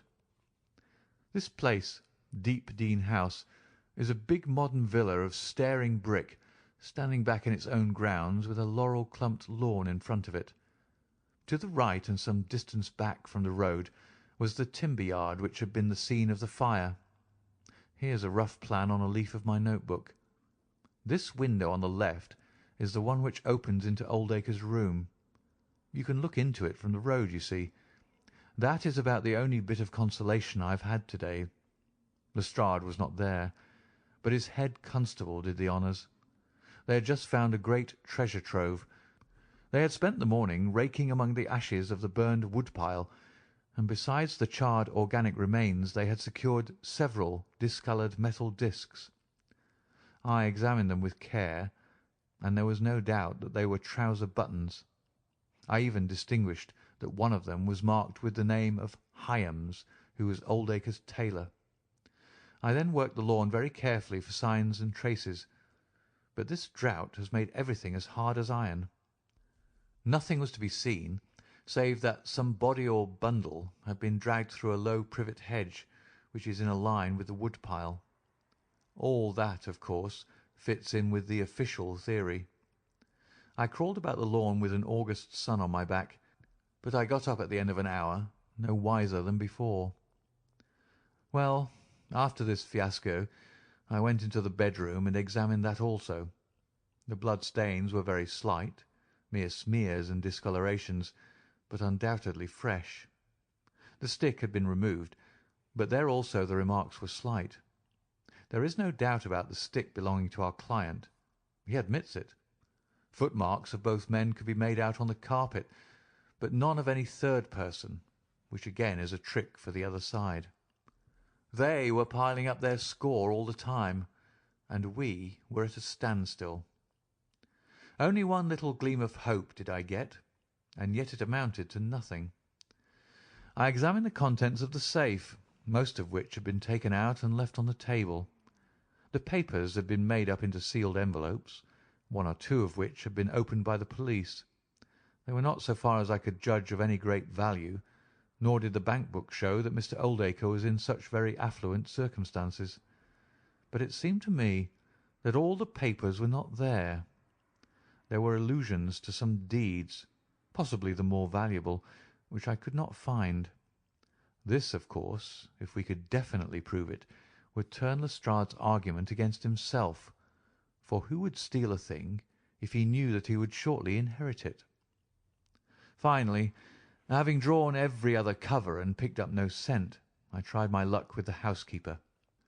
Mrs. Lexington is her name, a little dark, silent person with suspicious and sidelong eyes. She could tell us something if she would, I'm convinced of it, but she was as close as wax. Yes, she had let Mr. MacFarlane in at 9:30. She wished her hand had withered before she had done so. She had gone to bed at 10:30. Her room was at the other end of the house, and she could hear nothing of what had passed. Mr. MacFarlane had left his hat and, to the best of her belief, his stick in the hall. She had been awakened by the alarm of fire. Her poor dear master had certainly been murdered. Had he any enemies? Well, every man had enemies, but Mr. Oldacre kept himself very much to himself, and only met people in the way of business. She had seen the buttons, and was sure that they belonged to the clothes which he had worn last night. The wood-pile was very dry, for it had not rained for a month. It burned like tinder, and by the time she reached the spot nothing could be seen but flames. She and all the firemen smelled the burned flesh from inside it. She knew nothing of the papers, nor of Mr. Oldacre's private affairs. So, my dear Watson, there's my report of a failure. And yet, he clenched his thin hands in a paroxysm of conviction, I know it's all wrong. I feel it in my bones. There is something that has not come out, and that housekeeper knows it. There was a sort of sulky defiance in her eyes, which only goes with guilty knowledge. However, there's no good talking any more about it, Watson, but unless some lucky chance comes our way, I fear that the Norwood disappearance case will not figure in that chronicle of our successes which I foresee that a patient public will sooner or later have to endure. Surely, said I, the man's appearance would go far with any jury. That is a dangerous argument, my dear Watson. You remember that terrible murderer, Bert Stevens, who wanted us to get him off in '87? Was there ever a more mild-mannered Sunday-school young man? It is true. Unless we succeed in establishing an alternative theory, this man is lost. You can hardly find a flaw in the case which can now be presented against him, and all further investigation has served to strengthen it. By the way, there is one curious little point about those papers which may serve us as the starting point for an inquiry.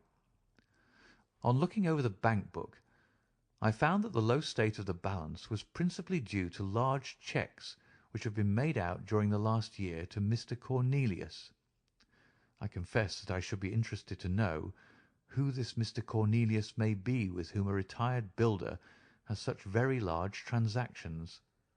Is it possible that he has had a hand in the affair? Cornelius might be a broker, but we have found no scrip to correspond with these large payments. Failing any other indication, my researches must now take the direction of an inquiry at the bank for the gentleman who has cashed these cheques. But I fear, my dear fellow, that our case will end ingloriously by Lestrade hanging our client, which will certainly be a triumph for Scotland Yard. I do not know how far Sherlock Holmes took any sleep that night, but when I came down to breakfast I found him pale and harassed, his bright eyes the brighter for the dark shadows round them. The carpet round his chair was littered with cigarette ends and with the early editions of the morning papers. An open telegram lay upon the table. "What do you think of this, Watson?" he asked, tossing it across. It was from Norwood, and ran as follows: "Important fresh evidence to hand. Macfarlane's guilt definitely established. Advise you to abandon case. Lestrade." "This sounds serious," said I. "It is Lestrade's little cock-a-doodle of victory," Holmes answered, with a bitter smile. "And yet it may be premature to abandon the case. After all, important fresh evidence is a two-edged thing, and may possibly cut in a very different direction to that which Lestrade imagines. Take your breakfast, Watson, and we will go out together and see what we can do. I feel as if I shall need your company and your moral support to-day." My friend had no breakfast himself, for it was one of his peculiarities that in his more intense moments he would permit himself no food, and I have known him presume upon his iron strength until he has fainted from pure inanition. "At present I cannot spare energy and nerve force for digestion," he would say in answer to my medical remonstrances. I was not surprised, therefore, when this morning he left his untouched meal behind him and started with me for Norwood. A crowd of morbid sightseers were still gathered round Deepdene House, which was just such a suburban villa as I had pictured. Within the gates Lestrade met us, his face flushed with victory, his manner grossly triumphant. "Well, Mr. Holmes, have you proved us to be wrong yet? Have you found your tramp?" he cried. "I have formed no conclusion whatever," my companion answered. "But we formed ours yesterday, and now it proves to be correct. So you must acknowledge that we have been a little in front of you this time, Mr. Holmes." "You certainly have the air of something unusual having occurred," said Holmes. Lestrade laughed loudly. "Ha! You don't like being beaten any more than the rest of us do," said he. "A man can't expect always to have it his own way, can he, Dr. Watson? Step this way, if you please, gentlemen, and I think I can convince you once for all that it was John Macfarlane who did this crime." He led us through the passage and out into a dark hall beyond. "This is where young Macfarlane must have come out to get his hat after the crime was done," said he. "Now look at this." With dramatic suddenness he struck a match, and by its light exposed a stain of blood upon the whitewashed wall. As he held the match nearer, I saw that it was more than a stain. It was a well-marked print of a thumb. "Look at that with your magnifying glass, Mr. Holmes." "Yes, I am doing so." "You are aware that no two thumb marks are alike?" "I have heard something of the kind." "Well, then, will you please compare that print with this wax impression of young Macfarlane's right thumb, taken by my orders this morning?" As he held the waxen print close to the bloodstain, it did not take a magnifying glass to see that the two were undoubtedly from the same thumb. It was evident to me that our unfortunate client was lost. "That is final," said Lestrade. "Yes, that is final," I involuntarily echoed. "It is final," said Holmes. Something in his tone caught my ear, and I turned to look at him. An extraordinary change had come over his face. It was writhing with inward merriment. His two eyes were shining like stars. It seemed to me that he was making desperate efforts to restrain a convulsive attack of laughter. "Dear me, dear me," he said at last. "Well, now, who would have thought it? And how deceptive appearances may be, to be sure. Such a nice young man to look at. It is a lesson to us not to trust our own judgment, is it not, Lestrade?" "Yes, some of us are a little too much inclined to be cockasure, Mr. Holmes," said Lestrade. The man's insolence was maddening, but we could not resent it. What a providential thing that this young man should press his right thumb against the wall in taking his hat from the peg. Such a very natural action, too, if you come to think of it. Holmes was outwardly calm, but his whole body gave a wriggle of suppressed excitement as he spoke. "By the way, Lestrade, who made this remarkable discovery?" "It was the housekeeper, Mrs. Lexington, who drew the night constable's attention to it." "Where was the night constable?" "He remained on guard in the bedroom where the crime was committed, so as to see that nothing was touched." "But why didn't the police see this mark yesterday?" "Well, we had no particular reason to make a careful examination of the hall. Besides, it's not in a very prominent place, as you see." "No, no, of course not. I suppose there is no doubt that the mark was there yesterday." Lestrade looked at Holmes as if he thought he was going out of his mind. I confess that I was myself surprised, both at his hilarious manner and at his rather wild observation. "I don't know whether you think that Macfarlane came out of jail in the dead of the night in order to strengthen the evidence against himself," said Lestrade. "I leave it to any expert in the world whether that is not the mark of his thumb." "It is unquestionably the mark of his thumb." "There, that's enough," said Lestrade. "I am a practical man, Mr. Holmes, and when I have got my evidence I come to my conclusions. If you have anything to say, you'll find me writing my report in my sitting-room." Holmes had recovered his equanimity, though I still seemed to detect gleams of amusement in his expression. "Dear me, this is a very sad development, Watson, is it not?" said he. "And yet there are singular points about it which hold out some hopes for our client." "I am delighted to hear it," said I heartily. "I was afraid it was all up with him." "I would hardly go so far as to say that, my dear Watson. The fact is that there is one really serious flaw in this evidence to which our friend attaches so much importance." "Indeed, Holmes, what is it?" "Only this, that I know that that mark was not there when I examined the hall yesterday, And now, Watson, let us have a little stroll round in the sunshine." With a confused brain, but with a heart into which some warmth of hope was returning, I accompanied my friend in a walk round the garden. Holmes took each face of the house in turn and examined it with great interest. He then led the way inside and went over the whole building from basement to attic. Most of the rooms were unfurnished, but none the less Holmes inspected them all minutely. Finally, on the top corridor which ran outside 3 untenanted bedrooms, he again was seized with a spasm of merriment. "There are really some very unique features about this case, Watson," said he. "I think it is time now that we took our friend Lestrade into our confidence. He has had his little smile at our expense, and perhaps we may do as much by him if my reading of this problem proves to be correct. Yes, yes, I think I see how we should approach it." The Scotland Yard inspector was still writing in the parlour when Holmes interrupted him. "I understand that you were writing a report of this case," said he. "So I am." "Don't you think it might be a little premature? I can't help thinking that your evidence is not complete." Lestrade knew my friend too well to disregard his words. He laid down his pen and looked curiously at him. "What do you mean, Mr. Holmes?" "Only that there is an important witness whom you have not seen." "Can you produce him?" "I think I can." "Then do so." "I will do my best. How many constables have you?" "There are 3 within call." "Excellent," said Holmes.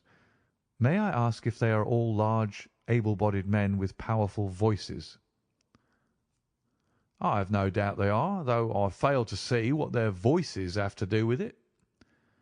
"Perhaps I can help you to see that, and 1 or 2 other things as well," said Holmes. "Kindly summon your men, and I will try." 5 minutes later 3 policemen had assembled in the hall.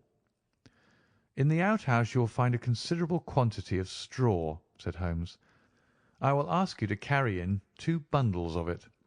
I think it will be of the greatest assistance in producing the witness whom I require." "Thank you very much. I believe you have some matches in your pocket, Watson. Now, Mr. Lestrade, I will ask you all to accompany me to the top landing." As I have said, there was a broad corridor there which ran outside 3 empty bedrooms. At one end of the corridor we were all marshalled by Sherlock Holmes, the constables grinning and Lestrade staring at my friend with amazement, expectation, and derision chasing each other across his features. Holmes stood before us with the air of a conjurer who is performing a trick. "Would you kindly send one of your constables for 2 buckets of water? Put the straw on the floor here, free from the wall on either side.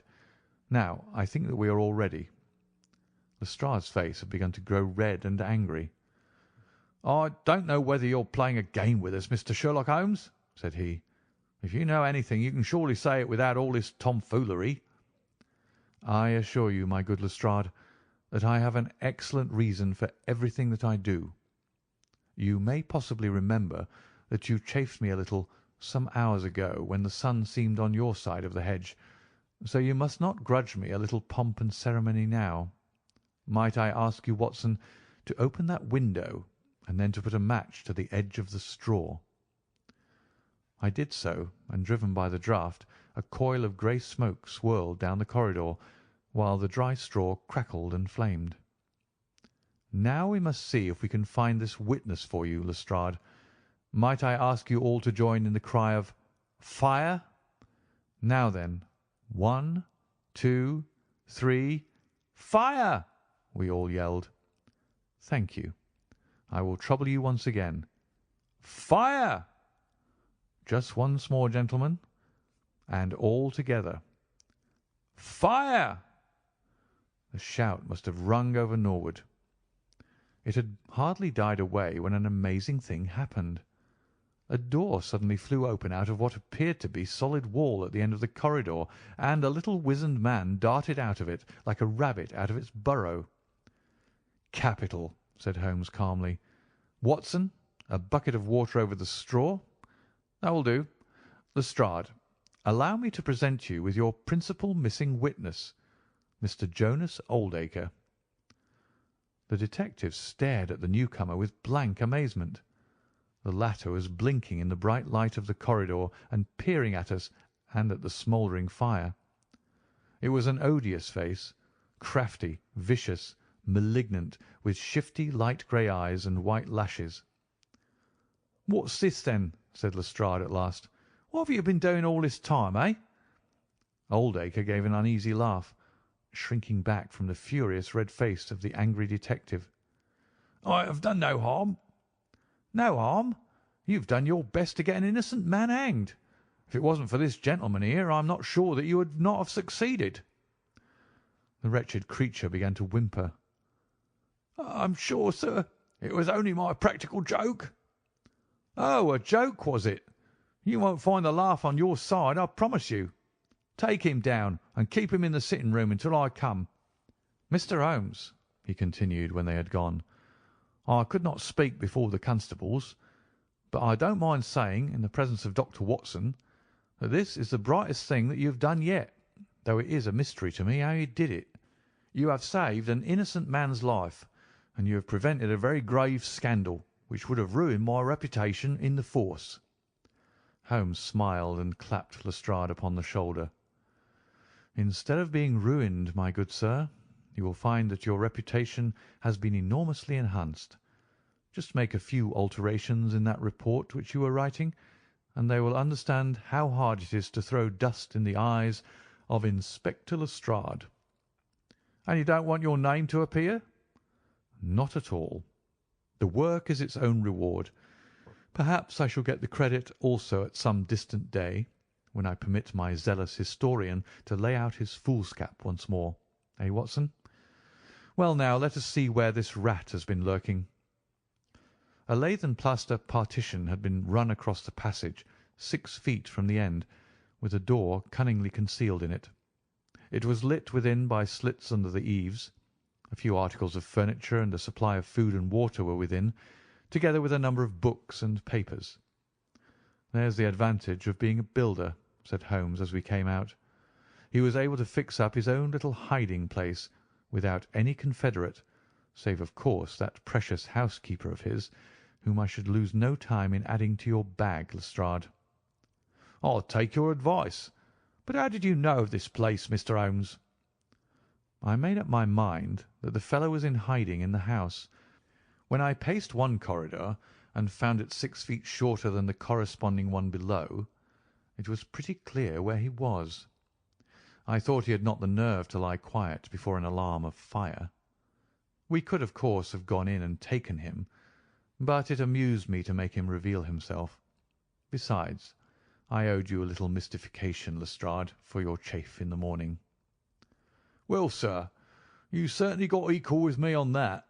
But how in the world did you know that he was in the house at all?" "The thumb mark, Lestrade. You said it was final, and so it was, in a very different sense. I knew it had not been there the day before. I pay a good deal of attention to matters of detail, as you may have observed, and I had examined the hall and was sure that the wall was clear. Therefore, it had been put on during the night." "But how?" "Very simply. When those packets were sealed up, Jonas Oldacre got MacFarlane to secure one of the seals by putting his thumb upon the soft wax. It would be done so quickly and so naturally that I dare say the young man himself has no recollection of it. Very likely it just so happened, and Oldacre had himself no notion of the use he would put it to. Brooding over the case in that den of his, it suddenly struck him what absolutely damning evidence he could make against MacFarlane by using that thumb mark. It was the simplest thing in the world for him to take a wax impression from the seal, to moisten it in as much blood as he could get from a pinprick, and to put the mark upon the wall during the night, either with his own hand or with that of his housekeeper. If you examine among those documents which he took with him into his retreat, I will lay you a wager that you will find the seal with the thumb mark upon it." "Wonderful!" said Lestrade. "Wonderful! It's all as clear as crystal, as you put it. But what is the object of this deep deception, Mr. Holmes?" It was amusing to me to see how the detective's overbearing manner had changed suddenly to that of a child asking questions of its teacher. "Well, I don't think that it is very hard to explain. A very deep, malicious, vindictive person is the gentleman who is now waiting us downstairs. You know that he was once refused by Macfarlane's mother." "You don't? I told you that you should go to Blackheath first and Norwood afterwards. Well, this injury, as he would consider it, has rankled in his wicked, scheming brain, and all his life he has longed for vengeance, but never seen his chance. During the last year or two things have gone against him, secret speculation, I think, and he finds himself in a bad way. He determines to swindle his creditors, and for this purpose he pays large cheques to a certain Mr. Cornelius, who is, I imagine, himself under another name. I have not traced these cheques yet, but I have no doubt that they were banked under that name at some provincial town where Oldacre from time to time led a double existence. He intended to change his name altogether, draw this money, and vanish, starting life again elsewhere." "Well, that's likely enough." "It would strike him that in disappearing he might throw all pursuit off his track, and at the same time have an ample and crushing revenge upon his old sweetheart. If he could give the impression that he had been murdered by her only child. It was a masterpiece of villainy, and he carried it out like a master. The idea of the will, which would have given an obvious motive for the crime, the secret visit unknown to his own parents, the retention of the stick, the blood, and the animal remains and buttons in the woodpile, all were admirable. It was a net from which it seemed to me a few hours ago that there was no possible escape. But he had not that supreme gift of the artist, the knowledge of when to stop. He wished to improve that which was already perfect, to draw the rope tighter yet round the neck of his unfortunate victim, and so he ruined all. Let us descend, Lestrade.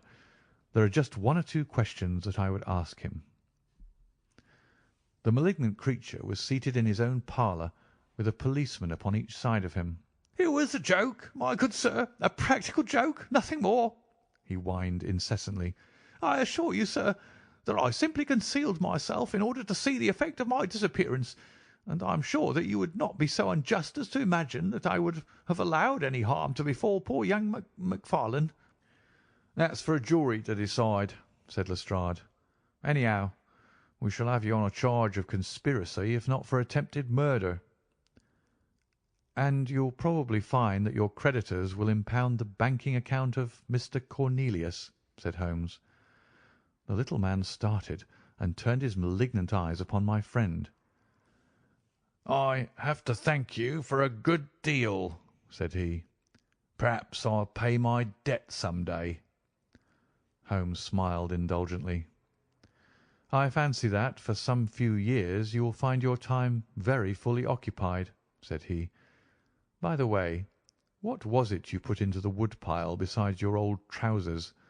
A dead dog, or rabbits, or what? You won't tell? Dear me, how very unkind of you. Well, well, I dare say that a couple of rabbits would account both for the blood and for the charred ashes. If ever you write an account, Watson, you can make rabbits serve your turn." End of the adventure of the Norwood Builder.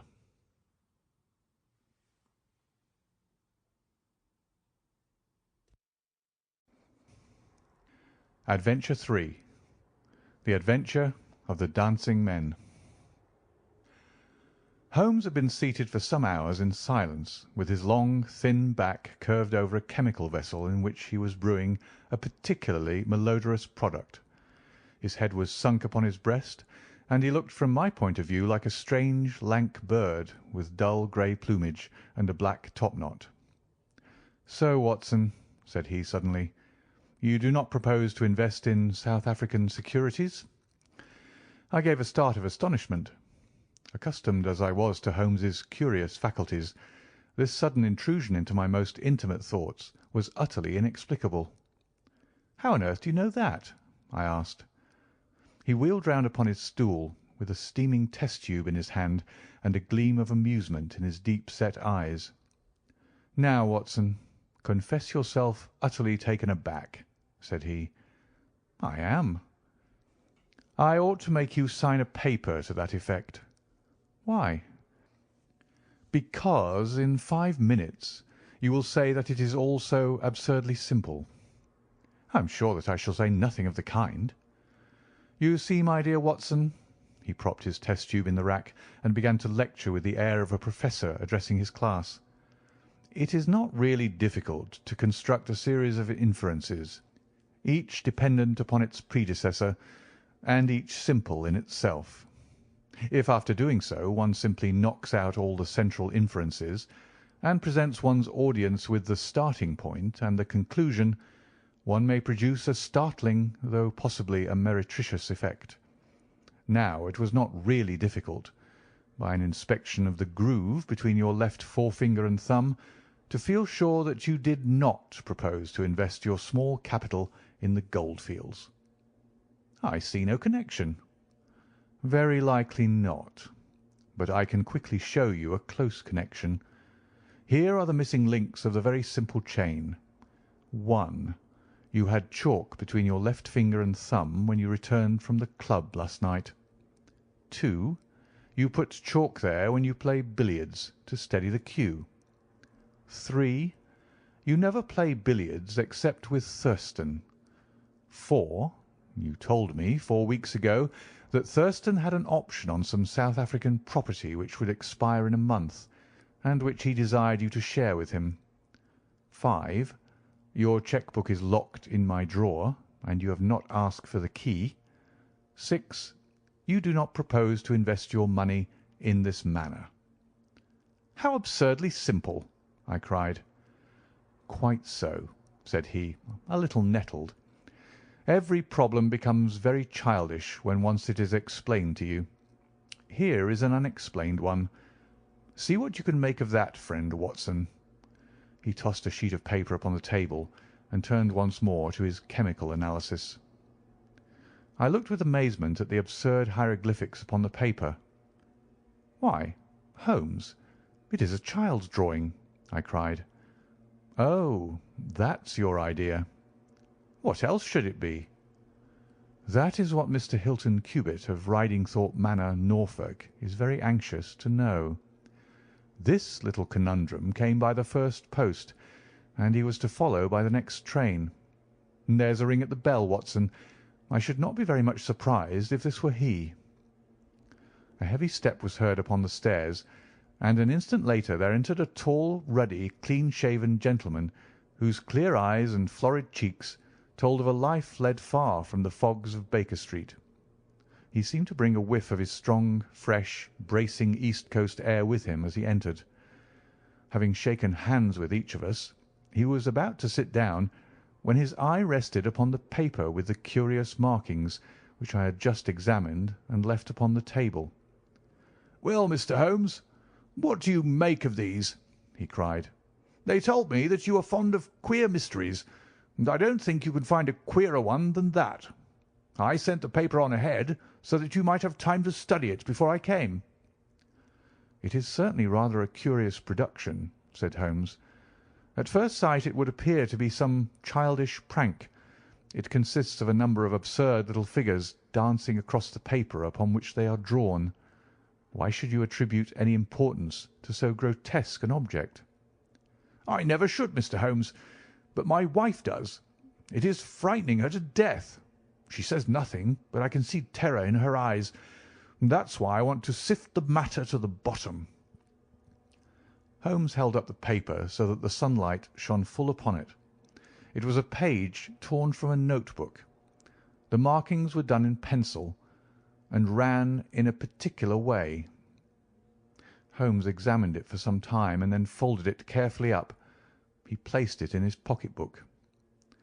"This promises to be a most interesting and unusual case," said he. "You gave me a few particulars in your letter, Mr. Hilton Cubitt, but I should be very much obliged if you would kindly go over it all again for the benefit of my dear friend Dr. Watson." I'm not much of a story-teller," said our visitor, nervously clasping and unclasping his great, strong hands. "You'll just ask me anything that I don't make clear.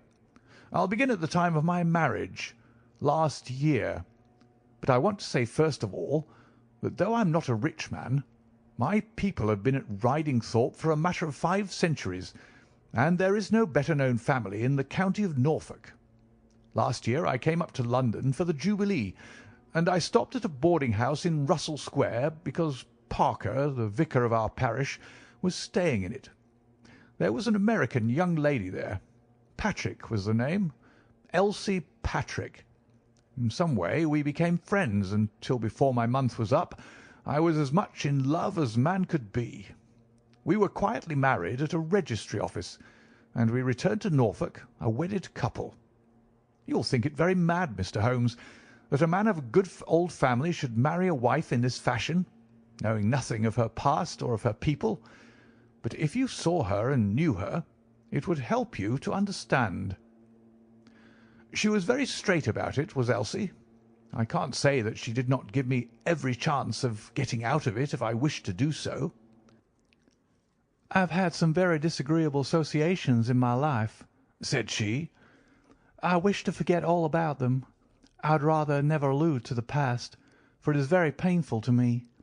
If you take me, Hilton, you'll take a woman who is nothing that she need be personally ashamed of, but you'll have to be content with my word for it, and to allow me to be silent as to all that passed up to the time when I became yours.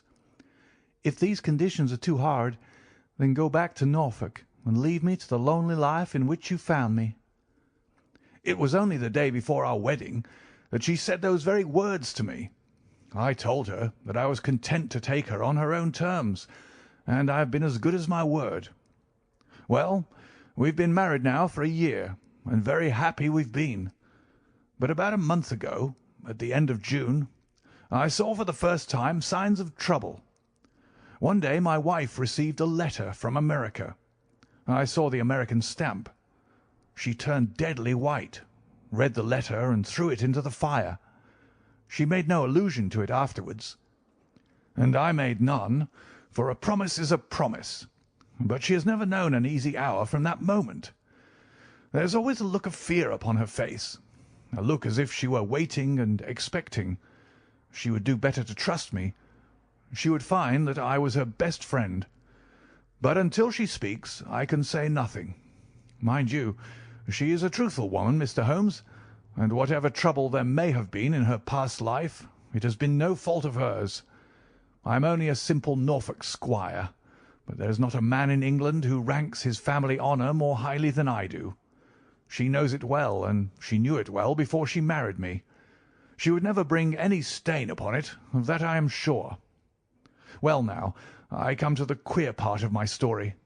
About a week ago, it was the Tuesday of last week, I found on one of the window-sills a number of absurd little dancing figures, like these, upon the paper. They were scrawled with chalk. I thought it was the stable boy who had drawn them, but the lad swore he knew nothing about it. Anyhow, they had come there during the night. I had them washed out, and I only mentioned the matter to my wife afterwards. To my surprise, she took it very seriously, and begged me if any more came to let her see them. None did come for a week, and then yesterday morning I found this paper lying on the sundial in the garden. I showed it to Elsie, and down she dropped in a dead faint. Since then she had looked like a woman in a dream, half dazed and with terror always lurking in her eyes. It was then that I wrote and sent the paper to you, Mr. Holmes. It was not a thing that I could take to the police, for they would have laughed at me. But you will tell me what to do. I am not a rich man, but if there is any danger threatening my little woman, I would spend my last copper to shield her." He was a fine creature, this man of the old English soil, simple, straight, and gentle, with his great, earnest blue eyes and broad, comely face. His love for his wife and his trust in her shone in his features. Holmes had listened to his story with the utmost attention, and now he sat for some time in silent thought.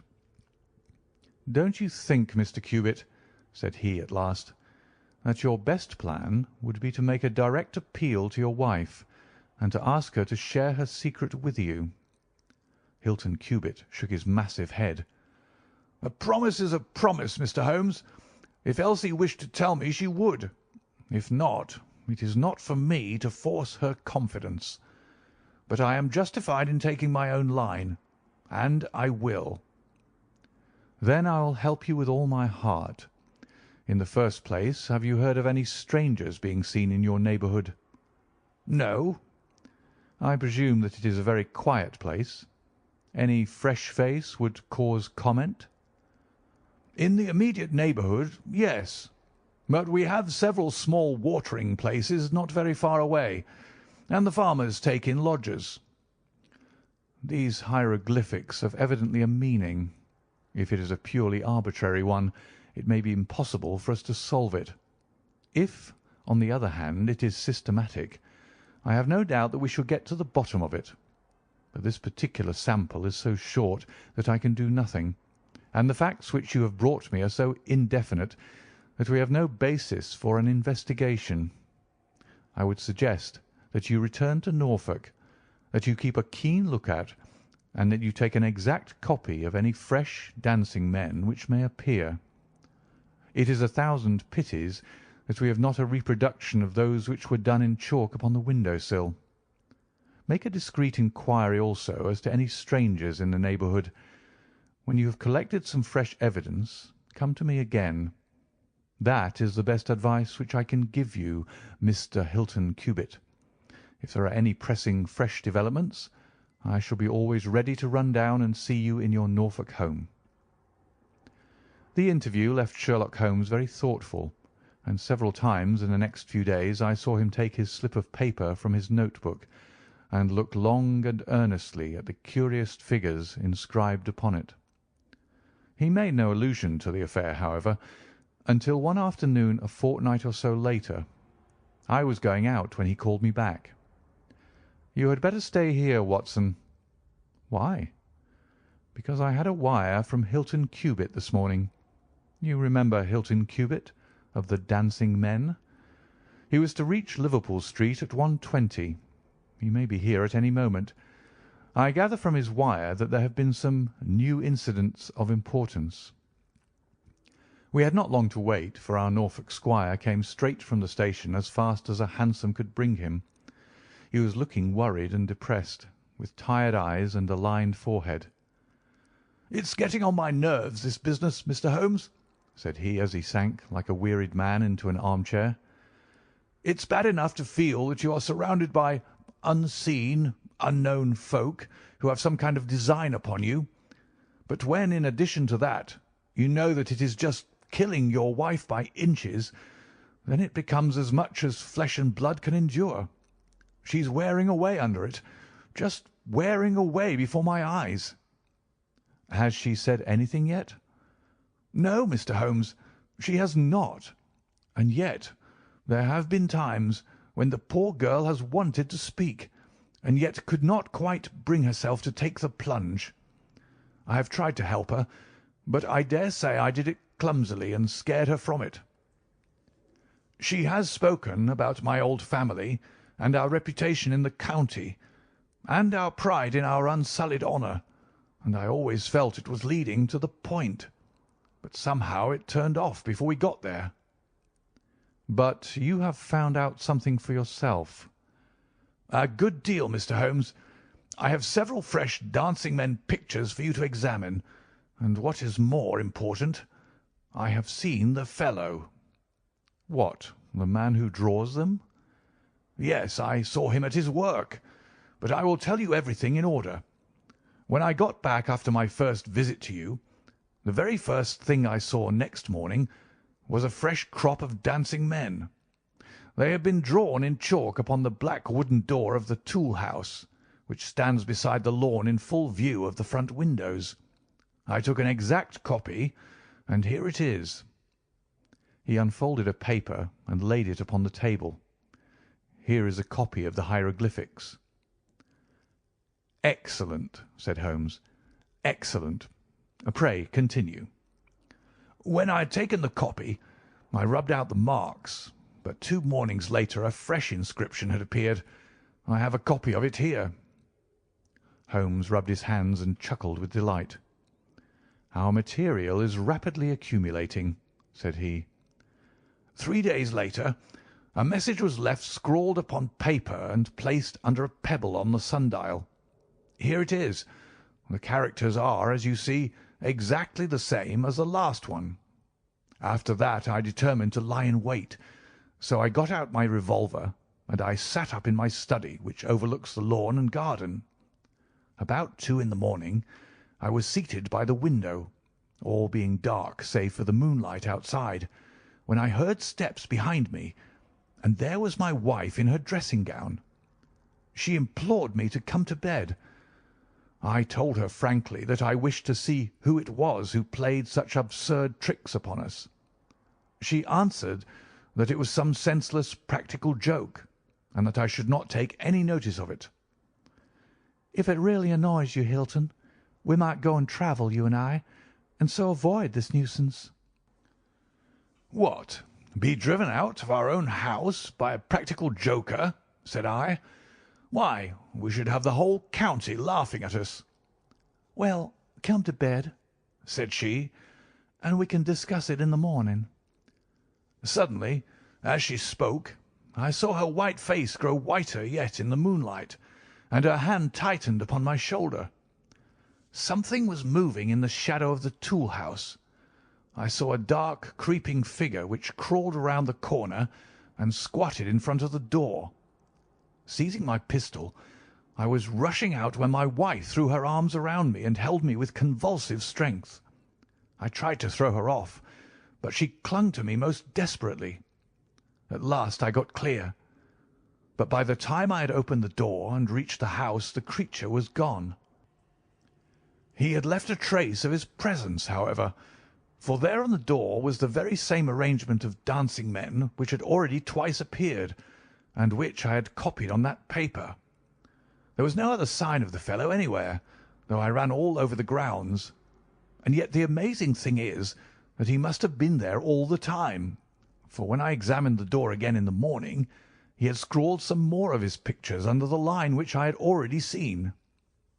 "Have you that fresh drawing?" "Yes, it is very short, but I made a copy of it, and here it is." Again he produced a paper. The new dance was in a different form. "Tell me," said Holmes, and I could see by his eyes that he was much excited, "was this a mere addition to the first, or did it appear to be entirely separate?" "It was on a different panel of the door." "Excellent. This is far the most important of all for our purpose. It fills me with hopes. Now, Mr. Hilton Cubitt, please continue your most interesting statement."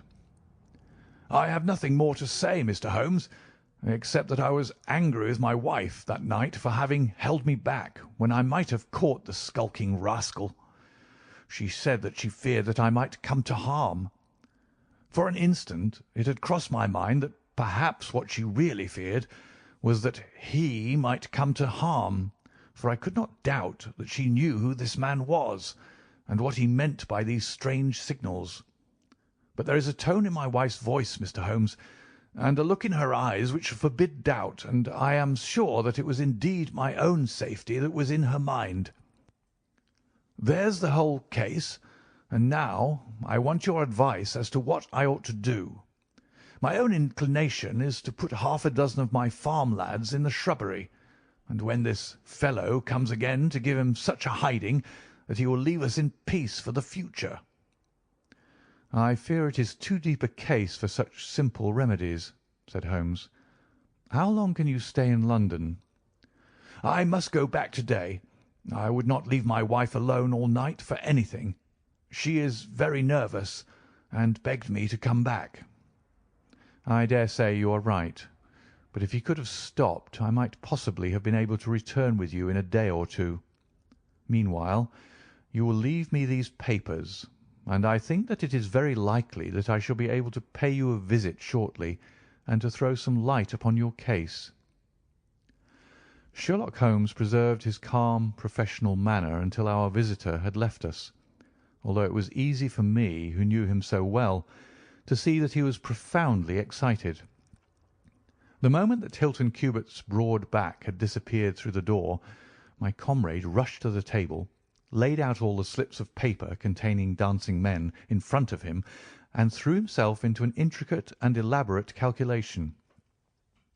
For 2 hours I watched him as he covered sheet after sheet of paper with figures and letters, so completely absorbed in his task that he had evidently forgotten my presence. Sometimes he was making progress and whistled and sang at his work. Sometimes he was puzzled, and would sit for long spells with a furrowed brow and a vacant eye. Finally, he sprang from his chair with a cry of satisfaction and walked up and down the room, rubbing his hands together. Then he wrote a long telegram upon a cable form.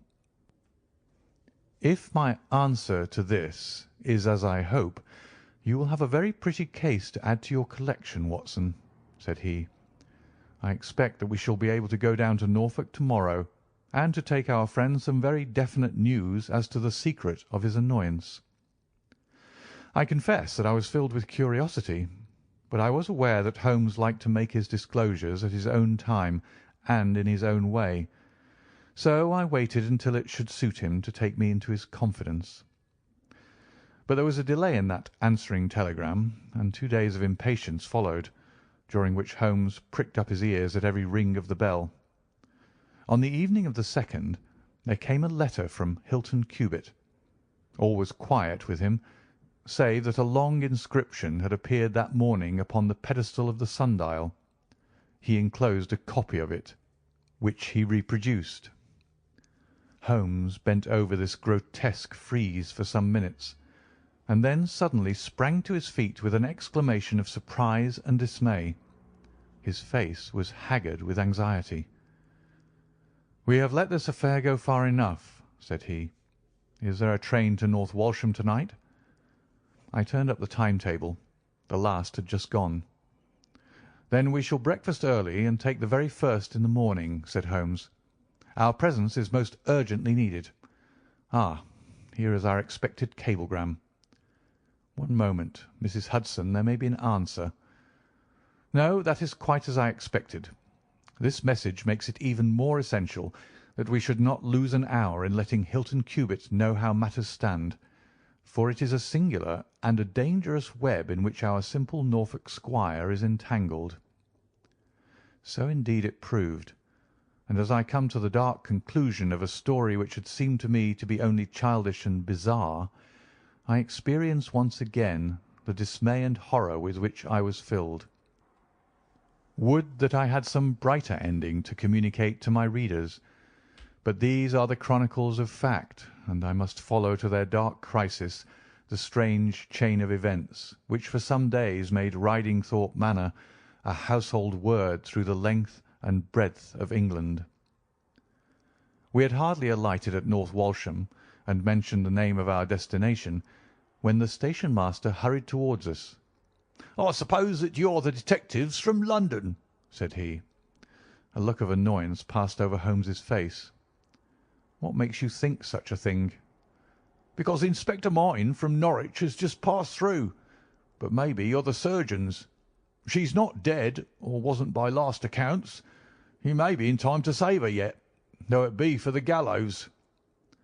Holmes's brow was dark with anxiety. "We are going to Ridingthorpe Manor," said he, "but we have heard nothing of what has passed there." "It's a terrible business," said the station master. "They are shot, both Mr. Hilton Cubitt and his wife.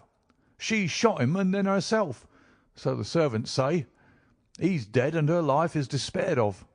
Dear, dear, one of the oldest families in the county of Norfolk, and one of the most honoured." Without a word Holmes hurried to a carriage, and during the long 7 miles' drive he never opened his mouth. Seldom have I seen him so utterly despondent.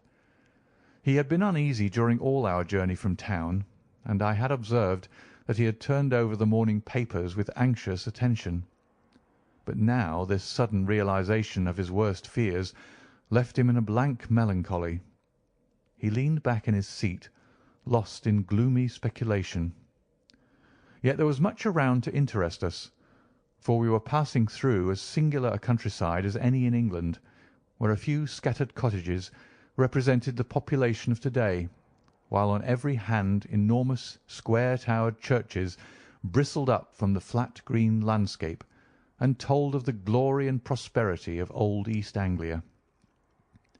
At last the violent rim of the German Ocean appeared over the green edge of the Norfolk coast, and the driver pointed with his whip to two old brick and timber gables which projected from a grove of trees.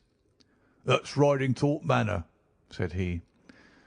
As we drove up to the porticoed front door, I observed in front of it, beside the tennis lawn, the black tool house and the pedestaled sundial with which we had such strange associations. A dapper little man with a quick, alert manner and a waxed moustache had just descended from a high dog-cart. He introduced himself as Inspector Martin of the Norfolk Constabulary, and he was considerably astonished when he heard the name of my companion. "Why, Mr. Holmes, the crime was only committed at 3 this morning. How could you hear of it in London and get to the spot as soon as I?" "I anticipated it. I came in the hope of preventing it." "Then you must have important evidence of which we are ignorant, for they were said to be a most united couple." "I have only the evidence of the dancing men," said Holmes. "I will explain the matter to you later. Meanwhile, since it is too late to prevent this tragedy, I am very anxious that I should use the knowledge which I possess in order to ensure that justice be done. Will you associate me in your investigation, or will you prefer that I should act independently?" "I should be proud to feel that we were acting together, Mr. Holmes," said the inspector earnestly. "In that case I should be glad to hear the evidence and to examine the premises without an instant of unnecessary delay." Inspector Martin had the good sense to allow my friend to do things in his own fashion, and contented himself with carefully noting the results. The local surgeon, an old white-haired man, had just come down from Mrs. Hilton Cubit's room, and he reported that her injuries were serious but not necessarily fatal. The bullet had passed through the front of her brain, and it would probably be some time before she could regain consciousness. On the question of whether she had been shot or had shot herself, he would not venture to express any decided opinion. Certainly the bullet had been discharged at very close quarters. There was only the one pistol found in the room, 2 barrels of which had been emptied. Mr. Hilton Cubit had been shot through the heart. It was equally conceivable that he had shot her and then himself, or that she had been the criminal, for the revolver lay upon the floor midway between them. "Has he been moved?" asked Holmes. "We have moved nothing except the lady. We could not leave her lying wounded upon the floor." "How long have you been here, Doctor?" "Since 4 o'clock." "Anyone else?" "Yes, the constable here." "And you have touched nothing?" "Nothing." "You have acted with great discretion. Who sent you?" "The housemaid, Saunders." "Was it she who gave the alarm?" "She and Mrs. King, the cook." "Where are they now?" "In the kitchen, I believe." "Then I think we had better hear their story at once." The old hall, oak-panelled and high-windowed, had been turned into a court of investigation. Holmes sat in a great old-fashioned chair, his inexorable eyes gleaming out of his haggard face. I could read in them a set purpose to devote his life to this quest until the client whom he had failed to save should at last be avenged. The trim Inspector Martin, the old grey-headed country doctor, myself, and a stolid village policeman made up the rest of that strange company. The 2 women told their story clearly enough. They had been aroused from their sleep by the sound of an explosion, which had been followed a minute later by a second one. They slept in adjoining rooms, and Mrs. King had rushed into Saunders. Together they had descended the stairs. The door of the study was open, and a candle was burning upon the table. Their master lay upon his face in the centre of the room. He was quite dead. Near the window his wife was crouching, her head leaning against the wall. She was horribly wounded, and the side of her face was red with blood. She breathed heavily, but was incapable of saying anything. The passage, as well as the room, was full of smoke and the smell of powder. The window was certainly shut and fastened upon the inside. Both women were positive upon the point. They had at once sent for the doctor and for the constable. Then, with the aid of the groom and the stable boy, they had conveyed their injured mistress to her room. Both she and her husband had occupied the bed. She was clad in her dress, he in his dressing gown over his night clothes. Nothing had been moved in the study. So far as they knew, there had never been any quarrel between husband and wife. They had always looked upon them as a very united couple. These were the main points of the servants' evidence. In answer to Inspector Martin, they were clear that every door was fastened upon the inside, and that no one could have escaped from the house. In answer to Holmes, they both remembered that they were conscious of the smell of powder from the moment that they ran out of their rooms upon the top floor. "I commend that fact very carefully to your attention," said Holmes to his professional colleague, "and now I think that we are in a position to undertake a thorough examination of the room." The study proved to be a small chamber, lined on three sides with books, and with a writing table facing an ordinary window, which looked out upon the garden. Our first attention was given to the body of the unfortunate squire, whose huge frame lay stretched across the room. His disordered dress showed that he had been hastily aroused from sleep. The bullet had been fired at him from the front, and had remained in his body after penetrating the heart. His death had certainly been instantaneous and painless. There was no powder marking either upon his dressing gown or on his hands. According to the country surgeon, the lady had stains upon her face, but none upon her hand. The absence of the latter means nothing, though its presence may mean everything, said Holmes. Unless the powder from a badly fitting cartridge happens to spurt backward, one may fire many shots without leaving a sign. I would suggest that Mr. Cubitt's body may now be removed. I suppose, Doctor, you have not recovered the bullet which wounded the lady. A serious operation will be necessary before that can be done, but there are still 4 cartridges in the revolver.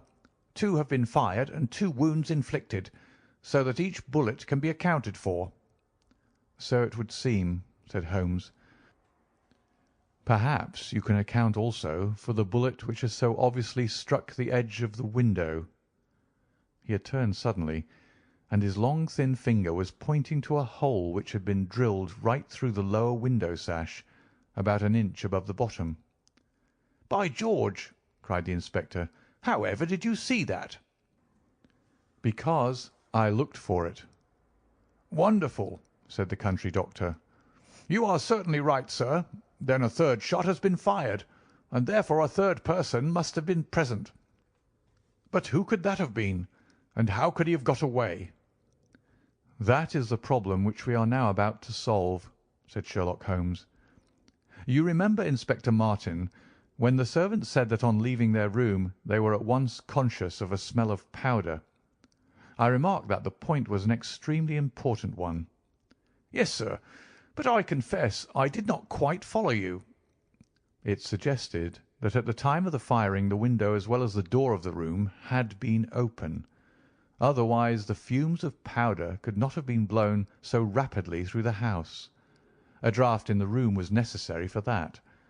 Both door and window were only open for a very short time, however." "How could you prove that?" "Because the candle was not guttered." "Capital!" cried the inspector. "Capital!" Feeling sure that the window had been open at the time of the tragedy, I conceived that there might have been a third person in the affair, who stood outside this opening and fired through it. Any shot directed at this person might hit the sash. I looked, and there, sure enough, was the bullet mark. "But how came the window to be shut and fastened?" The woman's first instinct would be to shut and fasten the window. But, hullo! What is this? It was a lady's handbag which stood upon the study table, a trim little handbag of crocodile skin and silver. Holmes opened it and turned the contents out. There were £25 notes of the Bank of England, held together by an india-rubber band, nothing else. "This must be preserved, for it will figure in the trial," said Holmes as he handed the bag with its contents to the inspector. "It is now necessary that we should try to throw some light upon this third bullet, which has clearly, from the splintering of the wood, been fired from inside the room. I should like to see Mrs. King, the cook, again. You said, Mrs. King, that you were awakened by a loud explosion. When you said that, did you mean that it seemed to you to be louder than the second one?" "Well, sir, it wakened me from my sleep, so it is hard to judge, but it did seem very loud." "You don't think that it might have been two shots fired almost at the same instant?" "I'm sure I couldn't say, sir." "I believe that it was undoubtedly so. I rather think, Inspector Martin, that we have now exhausted all that this room can teach us. If you will kindly step round with me, we shall see what fresh evidence the garden has to offer." A flower bed extended up to the study window, and we all broke into an exclamation as we approached it. The flowers were trampled down, and the soft soil was imprinted all over with footmarks. Large, masculine feet they were, with peculiarly long, sharp toes. Holmes hunted about among the grass and leaves like a retriever after a wounded bird. Then, with a cry of satisfaction, he bent forward and picked up a little brazen cylinder. "I thought so," said he. "The revolver had an ejector, and here is the third cartridge. I really think, Inspector Martin, that our case is almost complete." The country inspector's face had shown his intense amazement at the rapid and masterful progress of Holmes's investigation. At first he had shown some disposition to assert his own position, but now he was overcome with admiration and ready to follow without question wherever Holmes led. "Whom do you suspect?" he asked. "I'll go into that later. There are several points in this problem which I have not been able to explain to you yet.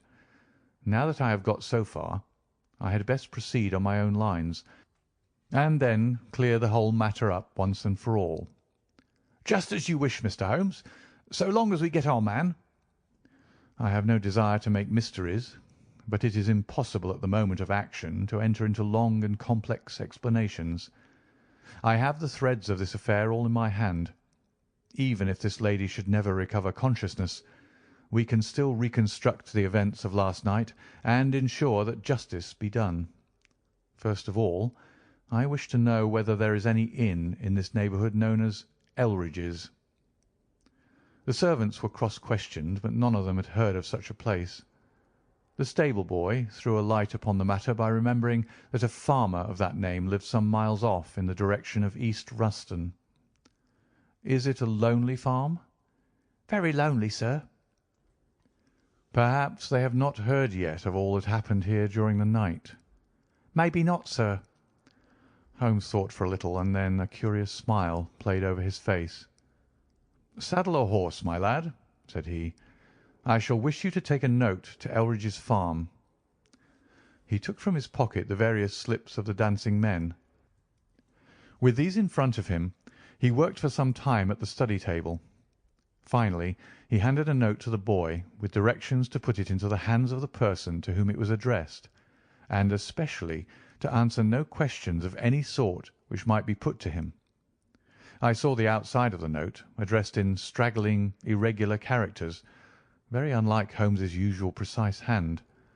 It was consigned to Mr. Abe Slaney, Elridge's Farm, East Ruston, Norfolk. "I think, Inspector," Holmes remarked, "that you would do well to telegraph for an escort, as if my calculations prove to be correct, you may have a particularly dangerous prisoner to convey to the county jail. The boy who takes this note could no doubt forward your telegram. If there is an afternoon train to town, Watson, I think we should do well to take it, as I have a chemical analysis of some interest to finish, and this investigation draws rapidly to a close. When the youth had been dispatched with the note, Sherlock Holmes gave his instructions to the servants. If any visitor were to call asking for Mrs. Hilton Cubitt, no information should be given as to her condition, but he was to be shown at once into the drawing-room. He impressed these points upon them with the utmost earnestness. Finally, he led the way into the drawing-room, with the remark that the business was now out of our hands, and that we must while away the time as best we might until we could see what was in store for us. The doctor had departed to his patients, and only the inspector and myself remained. "I think that I can help you to pass an hour in an interesting and profitable manner," said Holmes, drawing his chair up to the table and spreading out in front of him the various papers upon which were recorded the antics of the dancing men. "As to you, friend Watson, I owe you every atonement for having allowed your natural curiosity to remain so long unsatisfied. To you, Inspector, the whole incident may appeal as a remarkable professional study. I must tell you, first of all, the interesting circumstances connected with the previous consultations which Mr. Hilton Cubitt had with me in Baker Street." He then shortly recapitulated the facts which have already been recorded. "I have here in front of me these singular productions at which one might smile, had they not proved themselves to be the forerunners of so terrible a tragedy.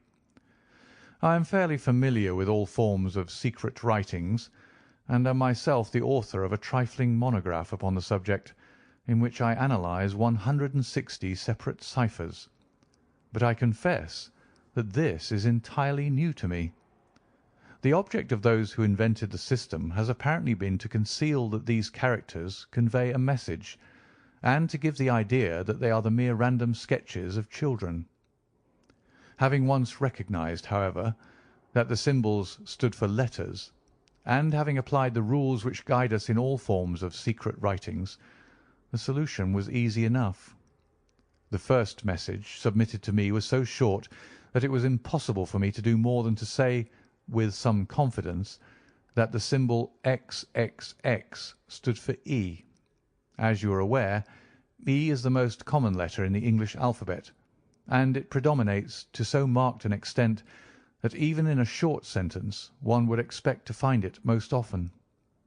Out of 15 symbols in the first message, 4 were the same, so it was reasonable to set this down as E. It is true that in some cases the figure was bearing a flag, and in some cases not, but it was probable from the way in which the flags were distributed that they were used to break the sentence up into words. I accepted this as a hypothesis, and noted that E was represented by XXX. But now came the real difficulty of the inquiry. The order of the English letters after E is by no means well marked, and any preponderance which may be shown in an average of a printed sheet may be reversed in a single short sentence.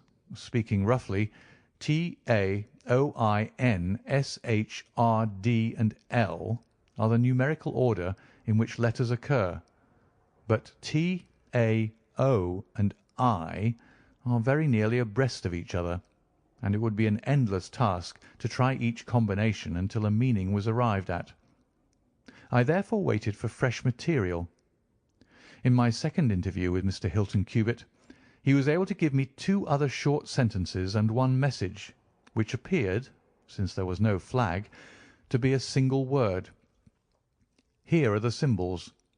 Now, in the single word I have already got the 2 E's coming second and fourth in a word of 5 letters. It might be sever, or lever, or never. There can be no question that the latter as a reply to an appeal is far the most probable, and the circumstances pointed to its being a reply written by the lady. Accepting it as correct, we are now able to say that the symbols stand respectively for N, V, and R. Even now I was in considerable difficulty, but a happy thought put me in possession of several other letters. It occurred to me that if these appeals came as I expected from someone who had been intimate with the lady in her early life, A combination which contained two E's with three letters between might very well stand for the name Elsie. On examination I found that such a combination formed the termination of the message, which was 3 times repeated. It was certainly some appeal to Elsie. In this way I had got my L, S, and I. But what appeal could it be? There were only 4 letters in the word which preceded Elsie, and it ended in E. Surely the word must be come. I tried all other 4 letters ending in E, but could find none to fit the case. So now I was in possession of C, O, and M, and I was in a position to attack the first message once more, dividing it into words and putting dots for each symbol which was still unknown. So treated, it worked out in this fashion: M space dot ere space dot dot e space sl dot ne dot.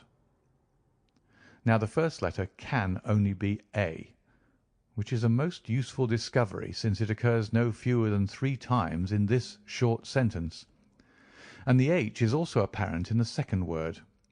Now it becomes am here A.E slain, or, filling in the obvious vacancies in the name, am here Abe Slaney. I had so many letters now that I could proceed with considerable confidence to the second message, which worked out in this fashion: A. space ELRI space ES. Here I could only make sense by putting T and G for the missing letters, and supposing that the name was that of some house or inn at which the writer was staying. Inspector Martin and I had listened with the utmost interest to the full and clear account of how my friend had produced results which had led to so complete a command over our difficulties. "What did you do then, sir?" asked the inspector. I had every reason to suppose that this Abe Slaney was an American, since Abe is an American contraction, and since a letter from America had been the starting point of all the trouble. I had also every cause to think that there was some criminal secret in the matter. The lady's allusions to her past, and her refusal to take her husband into her confidence, both pointed in that direction. I therefore cabled to my friend Wilson Hargreave, of the New York Police Bureau, who has more than once made use of my knowledge of London crime. I asked him whether the name of Abe Slaney was known to him.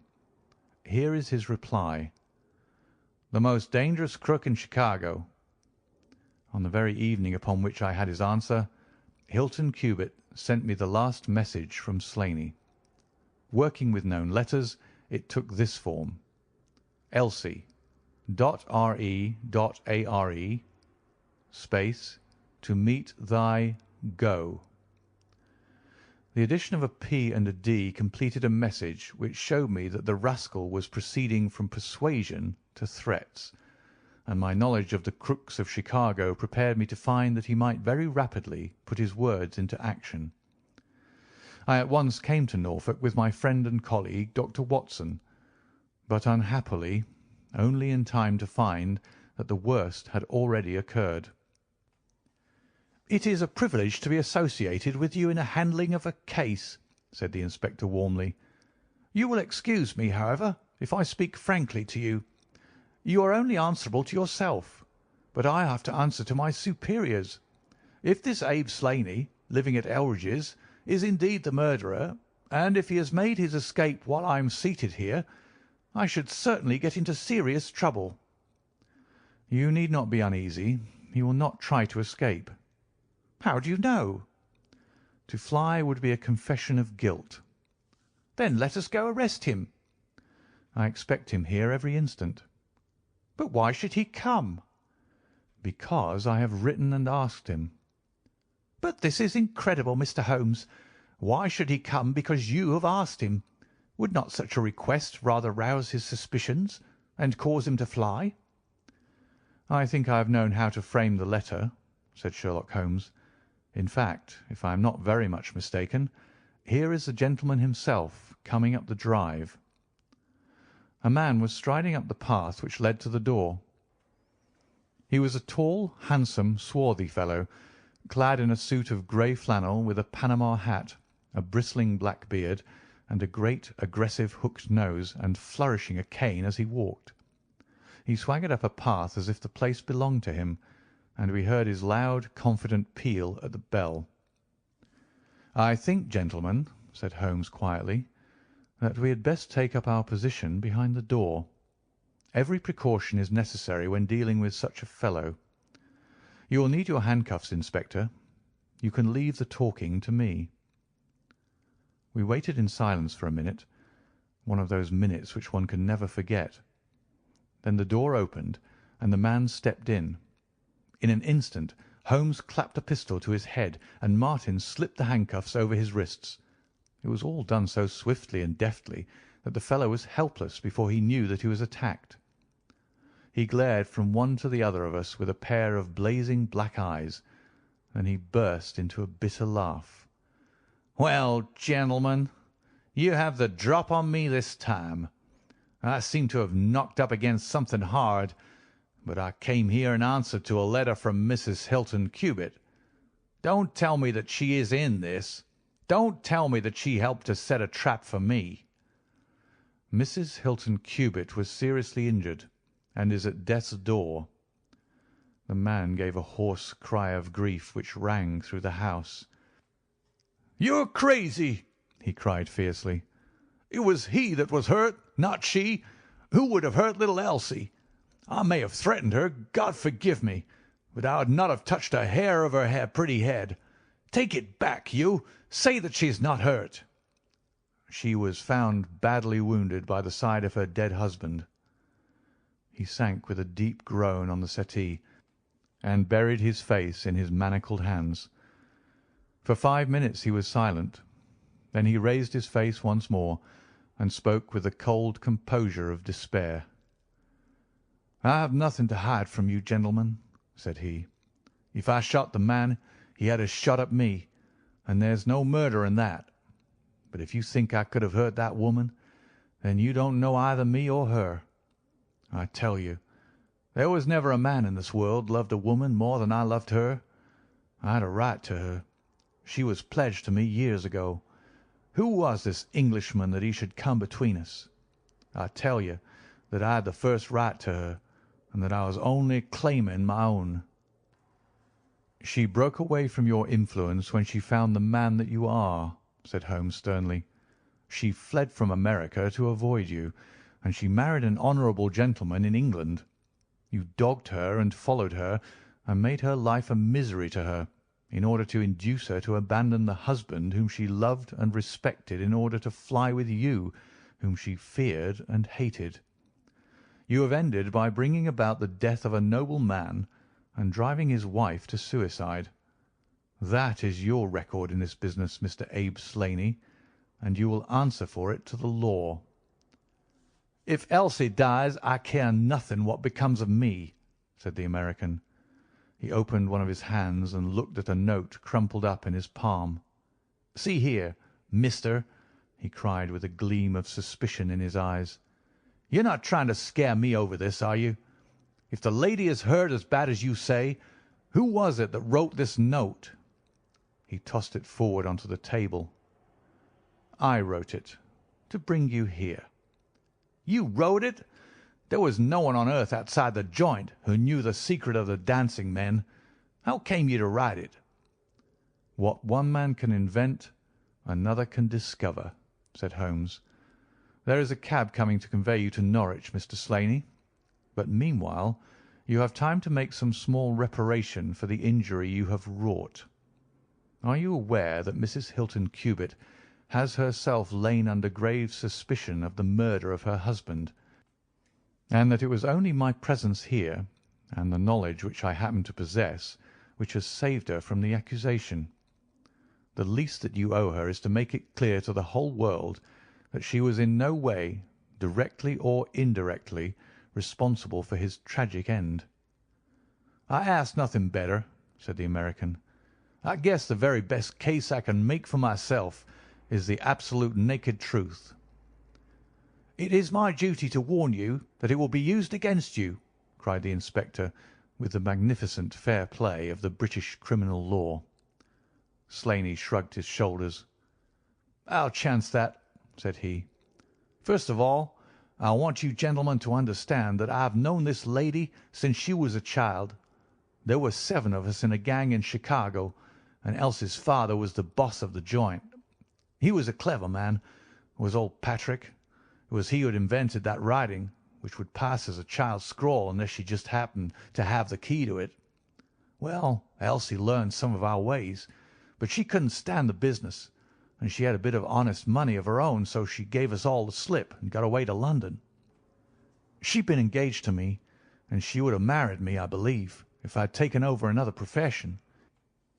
But she would have nothing to do with anything on the cross. It was only after her marriage to this Englishman that I was able to find out where she was. I wrote to her, but got no answer. After that I came over, and as letters were no use, I put my messages where she could read them. Well, I've been here a month now. I lived in that farm where I had a room down below, could get in and out every night and no one the wiser. I tried all I could to coax Elsie away. I knew that she read the messages. For once she wrote an answer under one of them. Then my temper got the better of me, and I began to threaten her. She sent me a letter then, imploring me to go away and saying that it could break her heart if any scandal should come upon her husband. She said that she would come down when her husband was asleep at 3 in the morning and speak with me through the end window if I would go away afterwards and leave her in peace. She came down and brought money with her, trying to bribe me to go. This made me mad, and I caught her arm and tried to pull her through the window. At that moment in rushed the husband with his revolver in his hand. Elsie had sunk down upon the floor, and we were face to face. I was heeled also, and I held up my gun to scare him off and let me get away. He fired and missed me. I pulled off almost at the same instant, and down he dropped. I made away across the garden, and as I went I heard the window shut behind me. That's God's truth, gentlemen, every word of it. And I heard no more about it until that lad came riding up with a note which made me walk in here like a jay and give myself into your hands." A cab had drawn up whilst the American had been talking. 2 uniformed policemen sat inside. Inspector Martin rose and touched his prisoner on the shoulder. "It's time for us to go." "Can I see her first?" "No, she is not conscious. Mr. Sherlock Holmes, I only hope that if ever again I have an important case, I shall have the good fortune to have you by my side." We stood at the window and watched the cab drive away. As I turned back, my eye caught the pellet of paper which the prisoner had tossed upon the table. It was the note with which Holmes had decoyed him. "See if you can read it, Watson," said he with a smile. It contained no word, but a little line of dancing men. "If you use the code which I have explained," said Holmes, "you will find that it simply means, 'Come here at once.'" I was convinced that it was an invitation which he would not refuse, since he could never imagine that it could come from anyone but the lady. And so, my dear Watson, we have ended by turning the dancing men to good when they have so often been the agents of evil, and I think that I have fulfilled my promise of giving you something unusual for your notebook. 3:40 is our train, and I fancy we shall be back in Baker Street for dinner. Only one word of epilogue. The American, Abe Slaney, was condemned to death at the Winter Assizes at Norwich, but his penalty was changed to penal servitude in consideration of mitigating circumstances and the certainty that Hilton Cubitt had fired the first shot. Of Mrs. Hilton Cubitt, I only know that I have heard she recovered entirely, and that she still remains a widow, devoting her whole life to the care of the poor and to the administration of her husband's estate. End of The Adventure of the Dancing Men.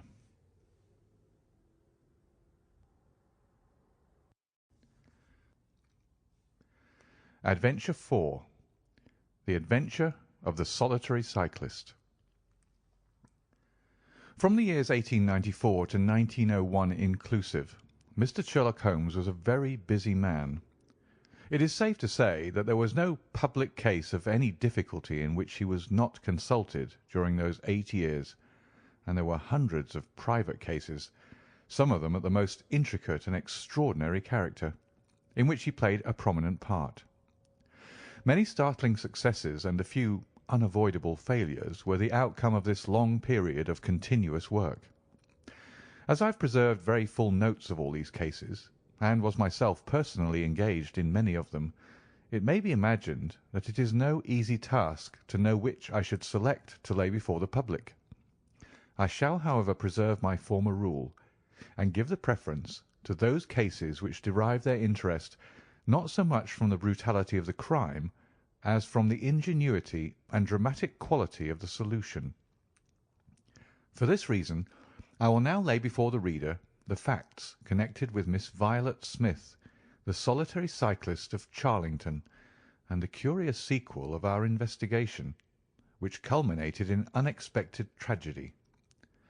It is true that the circumstance did not admit of any striking illustration of those powers for which my friend was famous, but there were some points about the case which made it stand out in those long records of crime from which I gather the material for these little narratives. On referring to my notebook for the year 1895, I find that it was upon Saturday the 23rd of April that we first heard of Miss Violet Smith.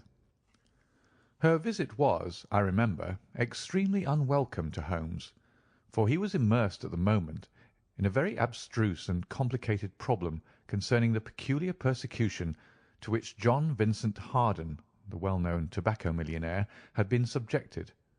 My friend, who loved above all things precision and concentration of thought, resented anything which distracted his attention from the matter in hand, and yet, without a harshness which was foreign to his nature, it was impossible to refuse to listen to the story of the young and beautiful woman, tall, graceful, and queenly, who presented herself at Baker Street late in the evening and implored his assistance and advice.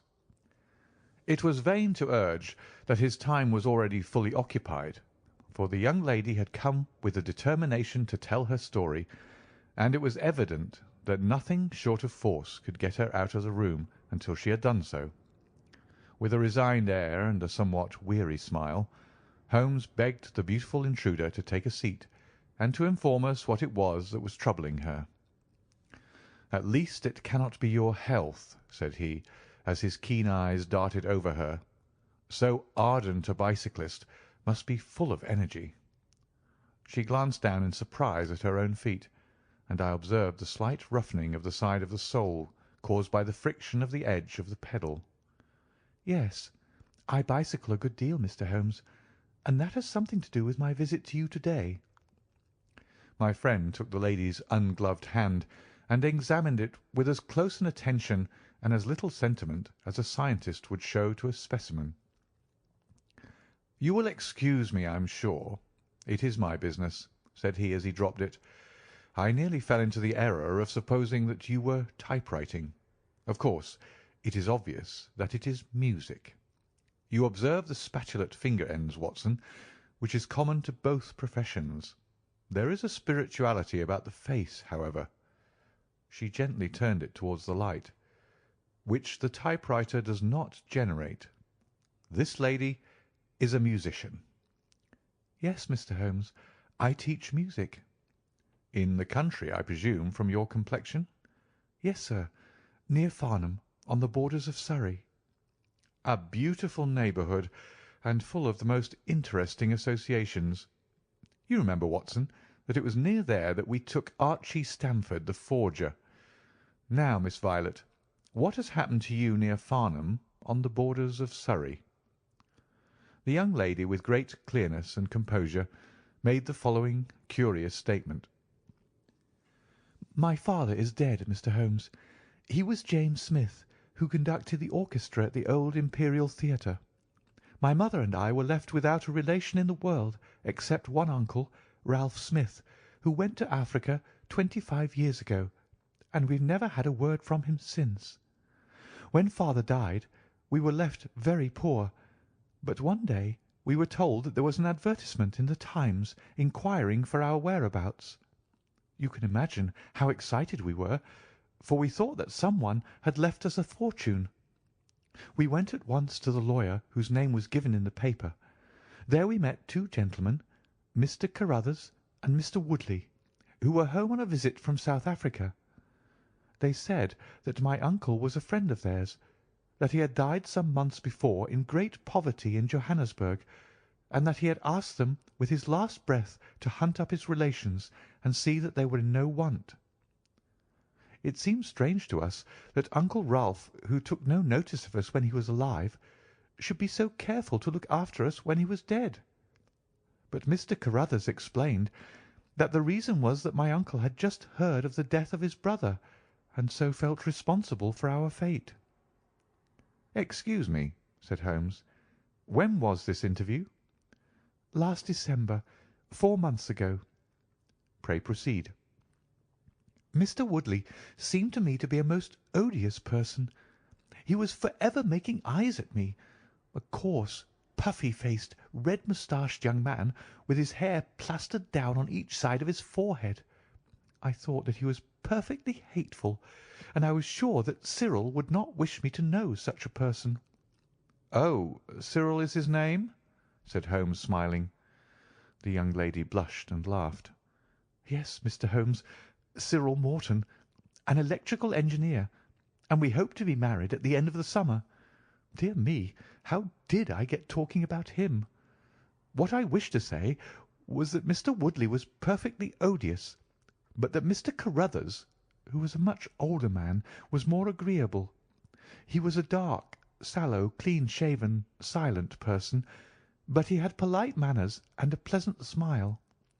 He inquired how we were left, and on finding that we were very poor, he suggested that I should come and teach music to his only daughter, aged 10. I said that I did not like to leave my mother, on which he suggested that I should go home to her every week-end, and he offered me 100 a year, which was certainly splendid pay. So it ended by my accepting, and I went down to Chiltern Grange, about 6 miles from Farnham. Mr. Carruthers was a widower, but he had engaged a lady housekeeper, a very respectable elderly person called Mrs. Dixon, to look after his establishment. The child was a dear, and everything promised well.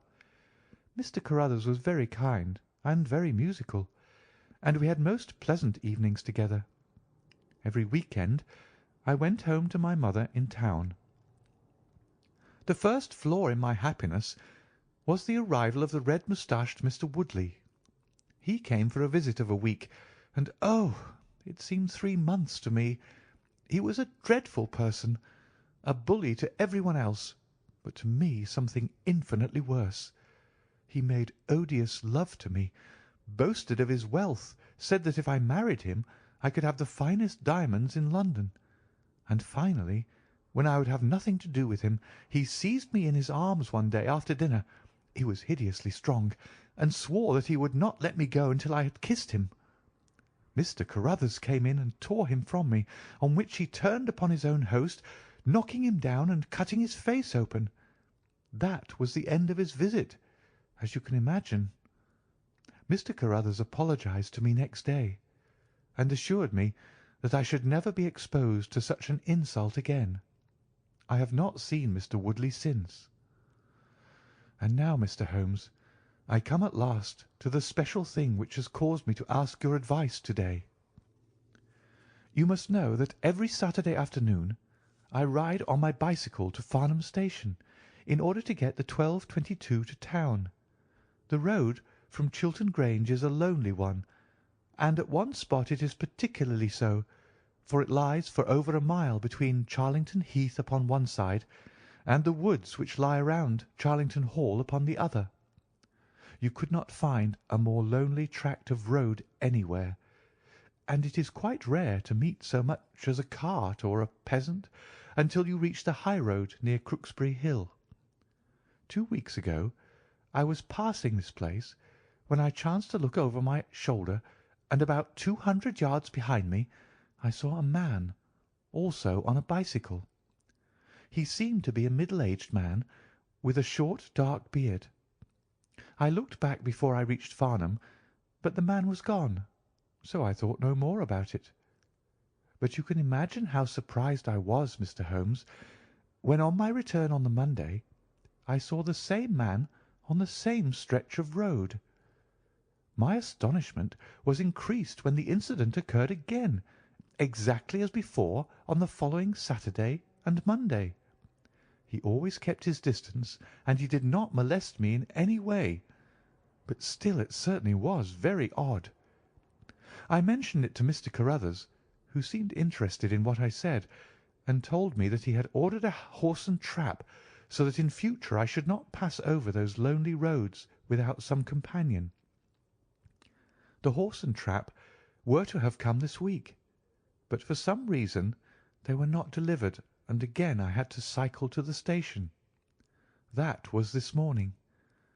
You can think that I looked out when I came to Charlington Heath, and there, sure enough, was the man, exactly as he had been the 2 weeks before.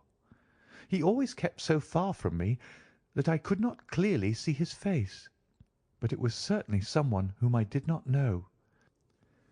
He was dressed in a dark suit with a cloth cap. The only thing about his face that I could clearly see was his dark beard. To-day I was not alarmed, but I was filled with curiosity, and I determined to find out who he was and what he wanted. I slowed down my machine, but he slowed down his. Then I stopped altogether, but he stopped also. Then I laid a trap for him. There is a sharp turning of the road, and I pedalled very quickly round this, and then I stopped and waited. I expected him to shoot round and pass me before he could stop, but he never appeared. Then I went back and looked around the corner. I could see a mile of road, but he was not on it. To make it the more extraordinary, there was no side road at this point down which he could have gone. Holmes chuckled and rubbed his hands. "This case certainly presents some features of its own," said he. "How much time elapsed between your turning the corner and your discovery that the road was clear?" 2 or 3 minutes. Then he could not have retreated down the road, and you say that there are no side roads? None. Then he certainly took a footpath on one side or the other. It could not have been on the side of the heath, or I should have seen him. So, by the process of exclusion, we arrive at the fact that he made his way toward Charlington Hall, which, as I understand, is situated in its own grounds on one side of the road. Anything else? Nothing, Mr. Holmes, save that I was so perplexed that I felt I should not be happy until I had seen you and had your advice. Holmes sat in silence for some little time. "Where is the gentleman to whom you are engaged?" he asked at last. He is in the Midland Electrical Company at Coventry. He would not pay you a surprise visit? Oh, Mr. Holmes, as if I should not know him. Have you had any other admirers? Several before I knew Cyril. And since? There was this dreadful man Woodley, if you can call him an admirer. No one else? Our fair client seemed a little confused. "Who was he?" asked Holmes. Oh, it may be a mere fancy of mine, but it had seemed to me sometimes that my employer, Mr. Carruthers, takes a great deal of interest in me. We are thrown rather together. I play his accompaniments in the evening. He has never said anything. He is a perfect gentleman. But a girl always knows." "Ha!" Holmes looked grave. "What does he do for a living?" "He is a rich man." "No carriages or horses?" "Well, at least he is fairly well-to-do, but he goes into the city 2 or 3 times a week. He is deeply interested in South African gold shares." "You will let me know any fresh development, Miss Smith. I am very busy just now, but I will find time to make some inquiries into your case. In the meantime, Take no step without letting me know. Good-bye, and I trust that we shall have nothing but good news from you." "It is part of the settled order of nature that such a girl should have followers," said Holmes. He pulled at his meditative pipe. "But for choice not on bicycles in lonely country roads. Some secretive lover beyond all doubt. But there are curious and suggestive details about the case, Watson. That he should appear only at that point. Exactly. Our first effort must be to find who are the tenants of Charlington Hall. Then again, how about the connection between Carruthers and Woodley, since they appear to be men of such a different type? How came they both to be so keen upon looking up Ralph Smith's relations? One more point. What sort of a menage is it which pays double the market price for a governess but does not keep a horse, although 6 miles from the station? Odd, Watson. Very odd. You'll go down? No, my dear fellow, you will go down. This may be some trifling intrigue, and I cannot break my other important research for the sake of it. On Monday you will arrive early at Farnham. You will conceal yourself near Charlington Heath. You will observe these facts for yourself, and act as your own judgment advises. Then, having inquired as to the occupants of the hall, you will come back to me and report. And now, Watson, not another word of the matter until we have a few solid stepping-stones on which we may hope to get across to our solution." We had ascertained from the lady that she went down upon the Monday by the train which leaves Waterloo at 9:50. So I started early and caught the 9:13. At Farnham Station I had no difficulty in being directed to Charlington Heath. It was impossible to mistake the scene of the young lady's adventure, for the road runs between the open heath on one side and an old yew hedge upon the other, surrounding a park which is studded with magnificent trees. There was a main gateway of a lichen-studded stone, each side pillar surmounted by mouldering heraldic emblems, but besides this central carriage drive I observed several points where there were gaps in the hedge and paths leading through them. The house was invisible from the road, but the surroundings all spoke of gloom and decay. The heath was covered with golden patches of flowering gorse, gleaming magnificently in the light of the bright spring sunshine.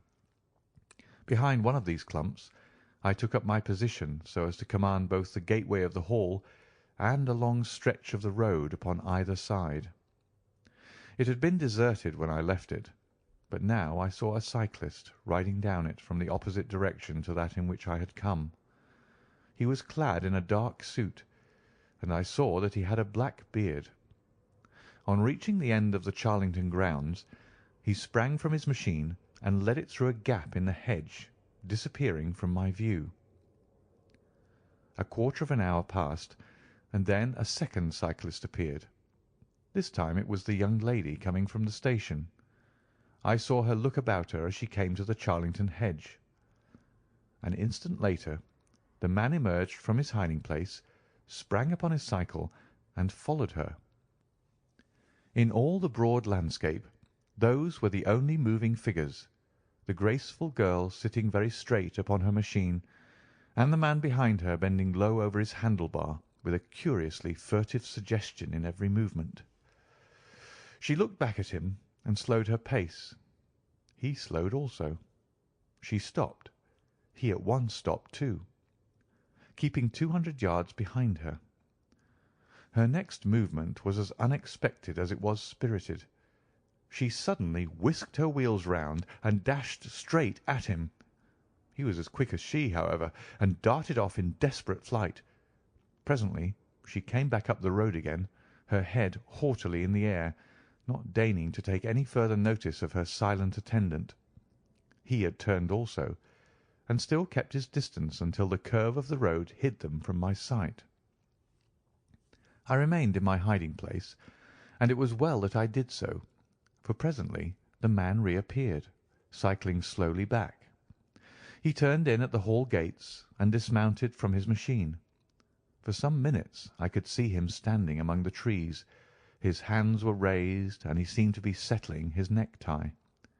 Then he mounted his cycle and rode away from me down the drive towards the Hall.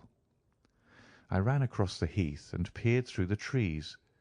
Far away I could catch glimpses of the old grey building with its bristling Tudor chimneys, but the drive ran through a dense shrubbery, and I saw no more of my man. However, it seemed to me that I had done a fairly good morning's work, and I walked back in high spirits to Farnham. The local house agent could tell me nothing about Charlington Hall, and referred me to a well-known firm in Pall Mall. There I halted on my way home, and met with courtesy from the representative.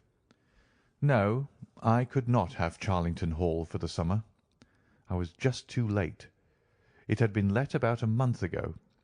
Mr. Williamson was the name of the tenant. He was a respectable elderly gentleman.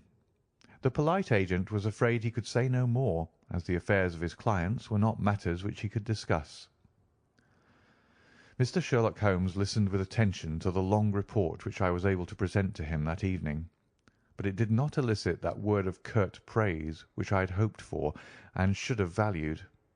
On the contrary, his austere face was even more severe than usual as he commented upon the things that I had done and the things that I had not. Your hiding-place, my dear Watson, was very faulty. You should have been behind the hedge. Then you would have had a close view of this interesting person. As it is, you were some hundreds of yards away and can tell me even less than Miss Smith. She thinks she does not know the man. I am convinced she does. Why otherwise should he be so desperately anxious that she should not get so near him as to see his features? You describe him as bending over the handle-bar. Concealment again, you see. You really have done remarkably badly. He returns to the house, and you want to find out who he is. You come to a London house agent. What should I have done? I cried with some heat. Gone to the nearest public house. That is the centre of country gossip. They would have told you every name from the master to the scullery maid. Williamson? It conveys nothing to my mind. If he is an elderly man, he is not this active cyclist who sprints away from that young lady's athletic pursuit. What have we gained from your expedition? The knowledge that the girl's story is true. I never doubted it.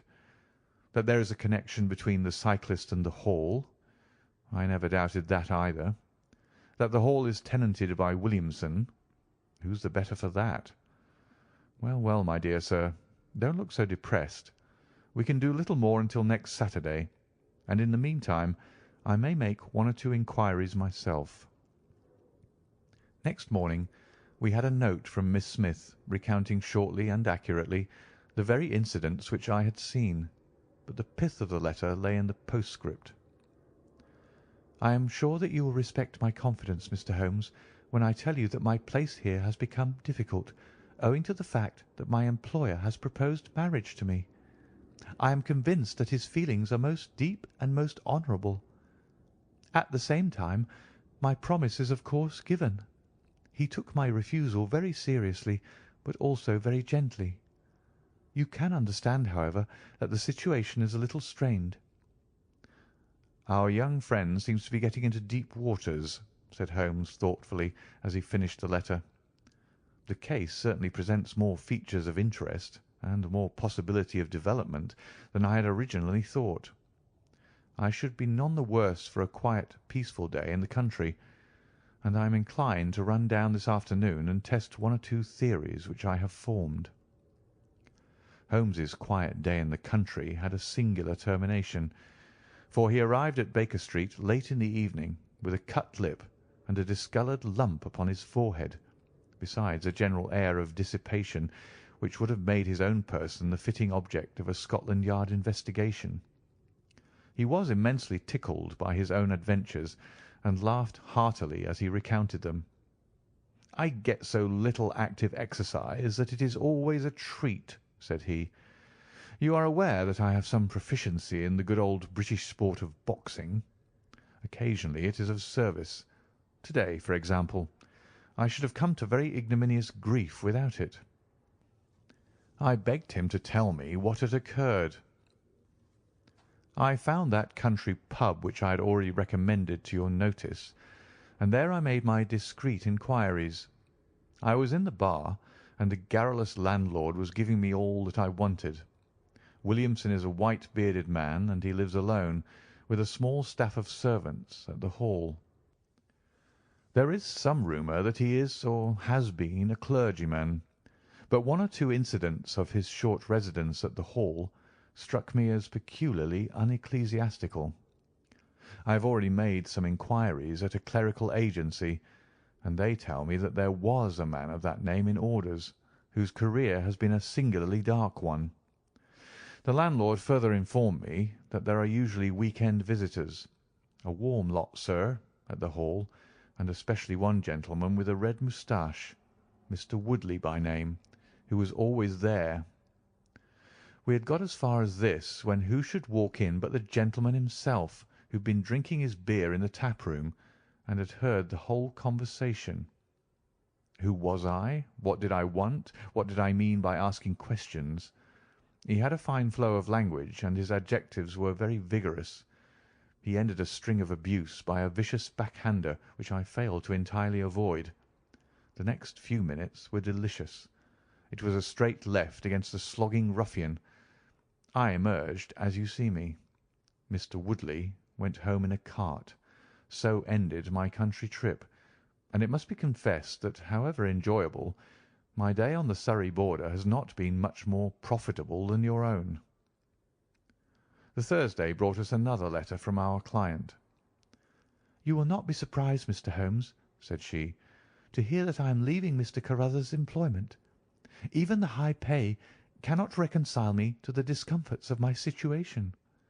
On Saturday I came up to town, and I do not intend to return. Mr. Carruthers has got a trap, and so the dangers of the lonely road, if there were any dangers, are now over. As to the special cause of my leaving, it is not merely the strained situation with Mr. Carruthers, but it is the reappearance of that odious man, Mr. Woodley. He was always hideous, but he looks more awful than ever now, for he appears to have had an accident, and he is much disfigured. I saw him out of the window, but I am glad to say that I did not meet him. He had a long talk with Mr. Carruthers, who seemed much excited afterwards. Woodley must be staying in the neighbourhood, for he did not sleep here, and yet I caught a glimpse of him again this morning, slinking about in the shrubbery. I would sooner have a savage, wild animal loose about the place. I loathe and fear him more than I can say. How can Mr. Carruthers endure such a creature for a moment? However, all my troubles will be over on Saturday." "So I trust, Watson, so I trust," said Holmes gravely. "There is some deep intrigue going on round that little woman, and it is our duty to see that no one molests her upon that last journey. I think, Watson, that we must spare time to run down together on Saturday morning and make sure that this curious and inclusive investigation has no untoward ending." I confess that I had not up to now taken a very serious view of the case, which had seemed to me rather grotesque and bizarre than dangerous. That a man should lie in wait for and follow a very handsome woman is no unheard-of thing, and if he has so little audacity that he had not only dared not address her, but even fled from her approach, he was not a very formidable assailant. The ruffian Woodley was a very different person, but, except on one occasion, he had not molested our client, and now he visited the house of Carruthers without intruding upon her presence. The man on the bicycle was doubtless a member of those week-end parties at the Hall of which the publican had spoken, but who he was, or what he wanted, was as obscure as ever. It was the severity of Holmes's manner, and the fact that he slipped a revolver into his pocket before leaving our rooms, which impressed me with the feeling that tragedy might prove to lurk behind this curious train of events. A rainy night had been followed by a glorious morning, and the heath-covered countryside, with the glowing clumps of flowering gorse, seemed all the more beautiful to eyes which were weary of the duns and drabs and slate greys of London. Holmes and I walked along the broad sandy road, inhaling the fresh morning air, and rejoicing in the music of the birds and the fresh breath of the spring. From a rise of the road on the shoulder of Crooksbury Hill, we could see the grim hall bristling out from amidst the ancient oaks, which, old as they were still younger than the building which they surrounded. Holmes pointed down the long tract of road which wound a reddish-yellow band between the brown of the heath and the budding green of the woods. Far away, a black dot, we could see a vehicle moving in our direction. Holmes gave an exclamation of impatience. "I have given a margin of half an hour," said he. "If that is her trap, she must be making for the earlier train. I fear, Watson, that she will be past Charlington before we can possibly meet her." From the instant that we passed the rise, we could no longer see the vehicle, but we hastened onward at such a pace that my sedentary life began to tell upon me, and I was compelled to fall behind. Holmes, however, was always in training, for he had inexhaustible stores of nervous energy upon which to draw. His springy step never slowed until suddenly, when he was 100 yards in front of me, he halted, and I saw him throw up his hand with a gesture of grief and despair. At the same instant an empty dog-cart, the horse cantering, the reins trailing, appeared round the curve of the road and rattled swiftly towards us. "Too late, Watson, too late!" cried Holmes, as I ran panting to his side. "Fool that I was not to allow for that earlier train! It's abduction, Watson, abduction, murder, heaven knows what! Block the road, stop the horse. That's right. Now jump in and let us see if I can repair the consequence of my own blunder."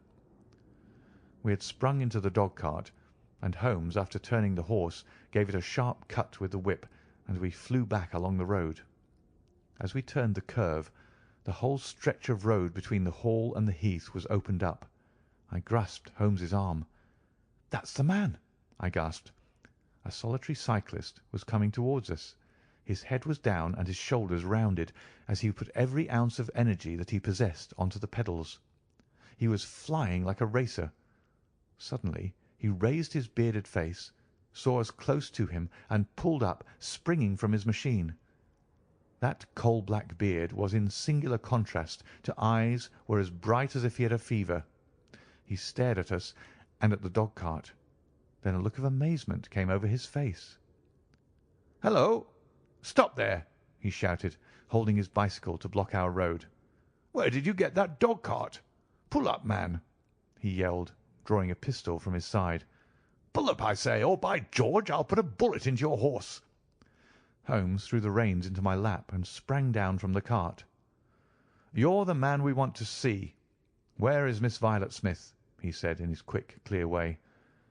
"That's what I'm asking you. You're in her dog-cart. You ought to know where she is." "We met the dog-cart on the road. There was no one in it. We drove back to help the young lady." "Good Lord! Good Lord! What shall I do?" cried the stranger in an ecstasy of despair. "They've got her, that hell-hound Woodley and the blackguard parson. Come, man, come. If you really are friend, stand by me and we'll save her, if I have to leave my carcass in Charlington Wood." He ran distractedly, his pistol in his hand, towards a gap in the hedge. Holmes followed him, and I, leaving the horse grazing beside the road, followed Holmes. "This is where they came through," said he, pointing to the marks of several feet upon the muddy path. "Hullo! Stop a minute. Who's this in the bush?" It was a young fellow about 17, dressed like an ostler, with leather cords and gaiters. He lay upon his back, his knees drawn up, a terrible cut upon his head. He was insensible, but alive. A glance at his wound told me that it had not penetrated the bone. "That's Peter the groom," cried the stranger. "He drove her. The beasts have pulled him off and clubbed him. Let him lie. We can't do him any good, but we may save her from that worst fate that can befall a woman." He ran frantically down the path, which wound among the trees. We had reached the shrubbery which surrounded the house when Holmes pulled up. "They didn't go to the house. Here are their marks on the left. here beside the laurel bushes. Ah, I said so."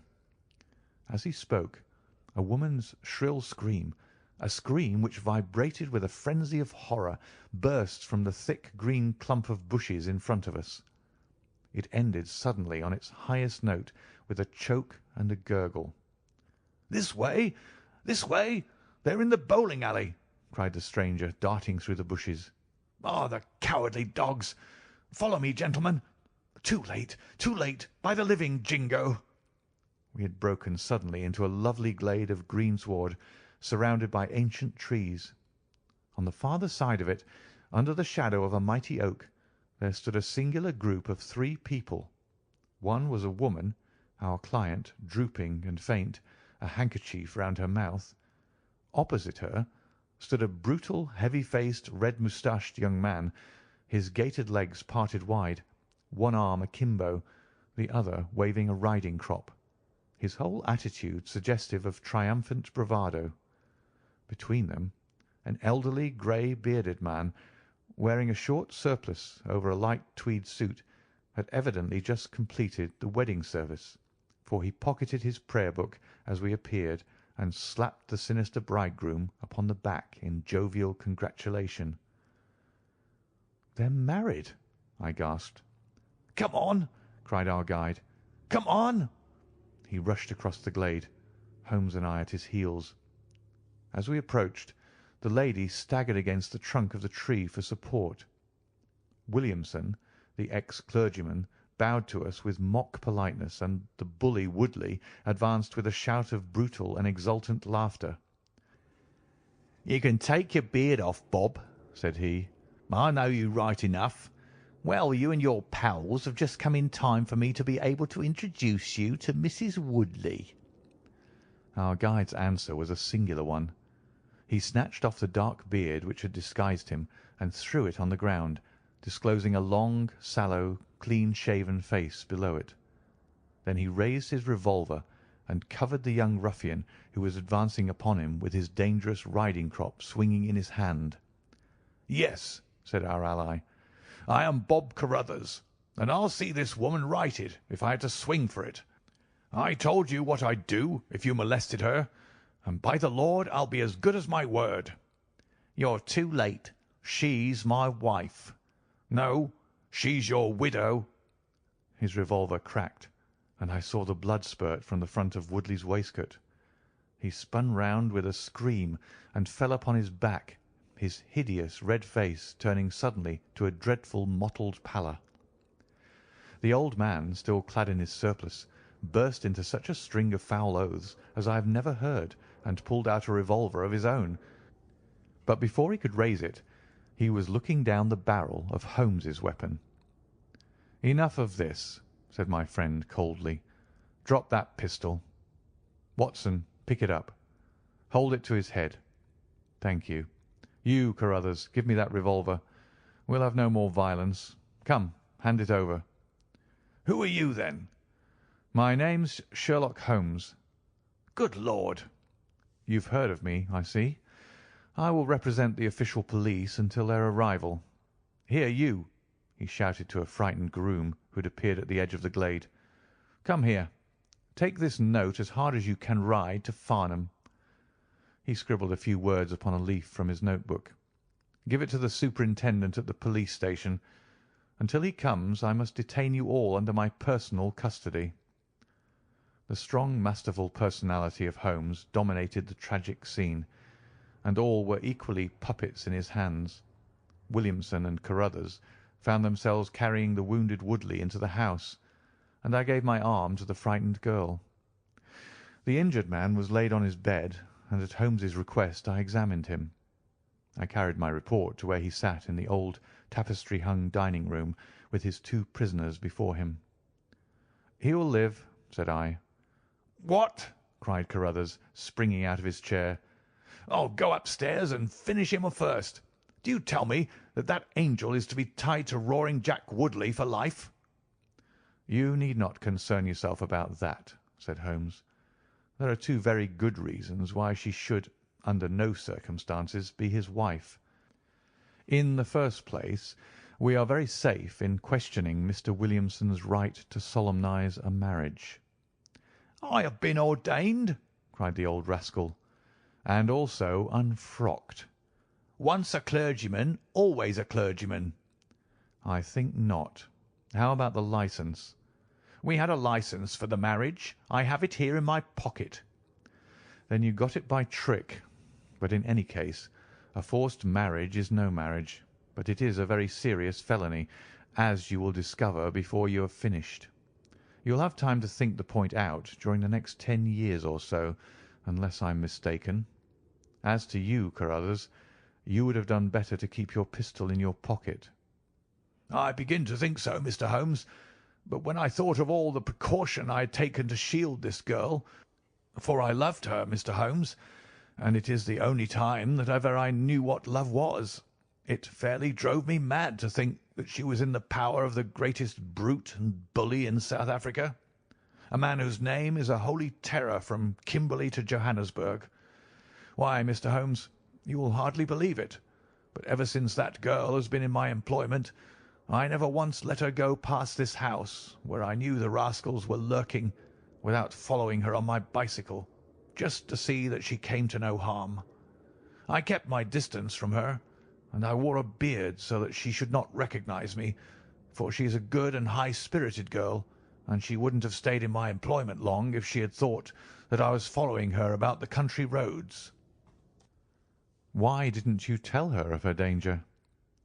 "Because then, again, she would have left me, and I couldn't bear to face that. Even if she couldn't love me, it was a great deal to me just to see her dainty form about the house and to hear the sound of her voice." "Well," said I, "you call that love, Mr. Carruthers, but I should call it selfishness." "Maybe the two things go together. Anyhow, I couldn't let her go. Besides, with this crowd about, it was well that she should have someone near to look after her. Then, when the cable came, I knew they were bound to make a move." "What cable?" Carruthers took a telegram from his pocket. "That's it," said he. It was short and concise. "The old man is dead." Said Holmes. "I think I see how things worked, and I can understand how this message would, as you say, bring them to a head. But while you wait, you might tell me what you can." The old reprobate with the surplice burst into a volley of bad language. "By heaven," said he, "if you squeal on us, Bob Carruthers, I'll serve you as you served Jack Woodley. You can bleat about the girl to your heart's content, for that's your own affair, but if you round on your pals to this plain-clothes copper, it'll be the worst day's work that ever you did." "Your reverence need not be excited," said Holmes, lighting a cigarette. "The case is clear enough against you, and all I ask is a few details for my private curiosity. However, if there's any difficulty in your telling me, I'll do the talking, and then you will see how far you have a chance of holding back your secrets.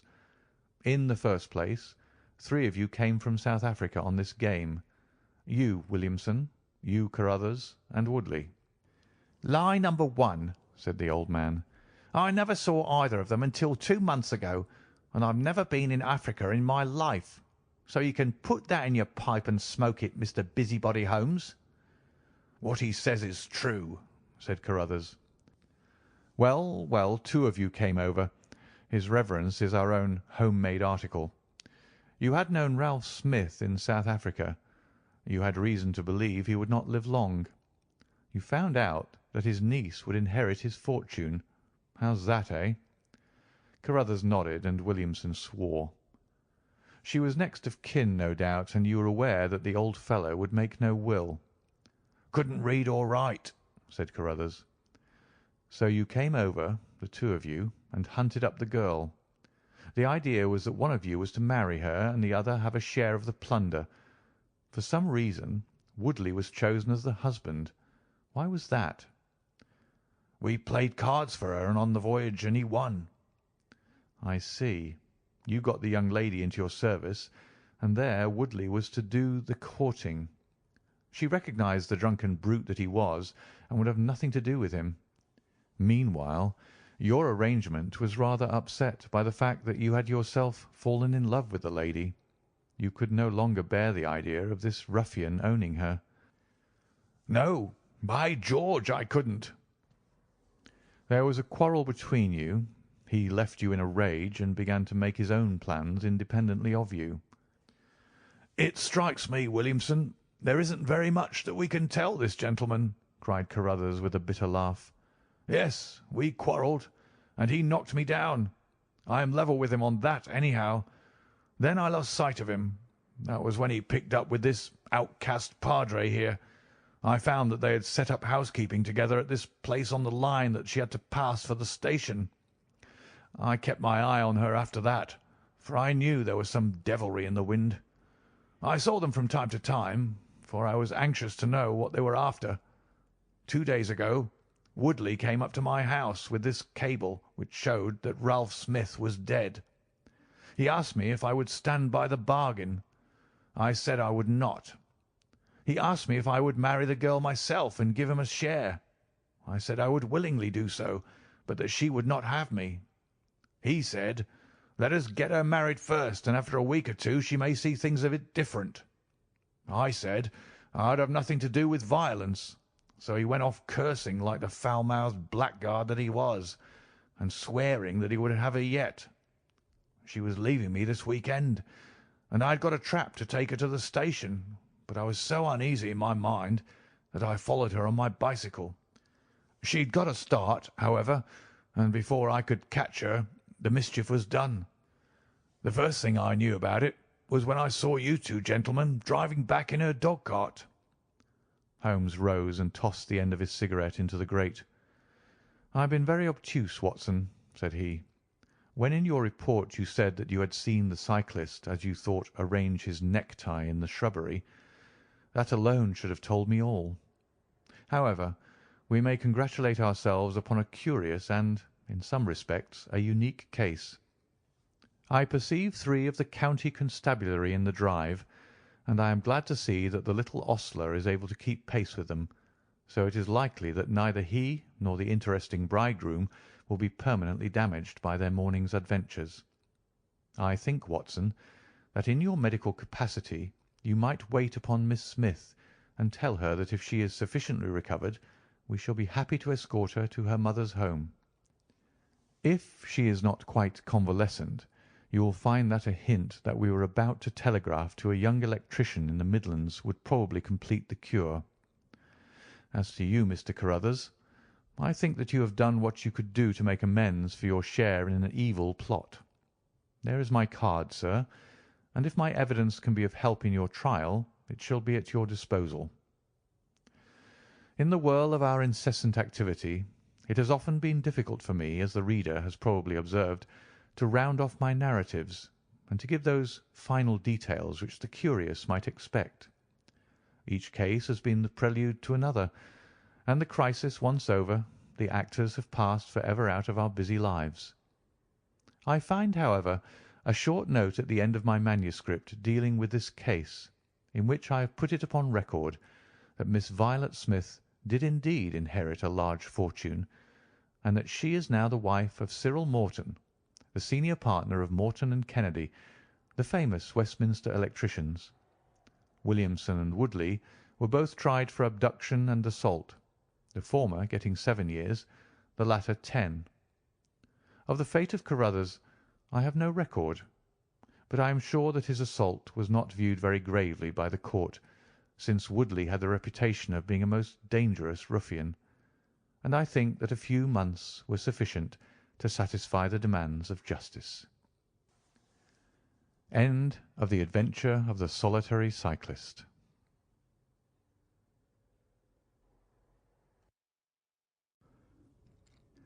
Adventure 5. The Adventure of the Priory School. Part 1. We've had some dramatic entrances and exits upon our small stage at Baker Street, but I cannot recollect anything more sudden and startling than the first appearance of Thornycroft Huxtable, M.A., Ph.D., etc. His card, which seemed too small to carry the weight of his academic distinctions, preceded him by a few seconds, and then he entered himself, so large, so pompous, and so dignified that he was the very embodiment of self-possession and solidity.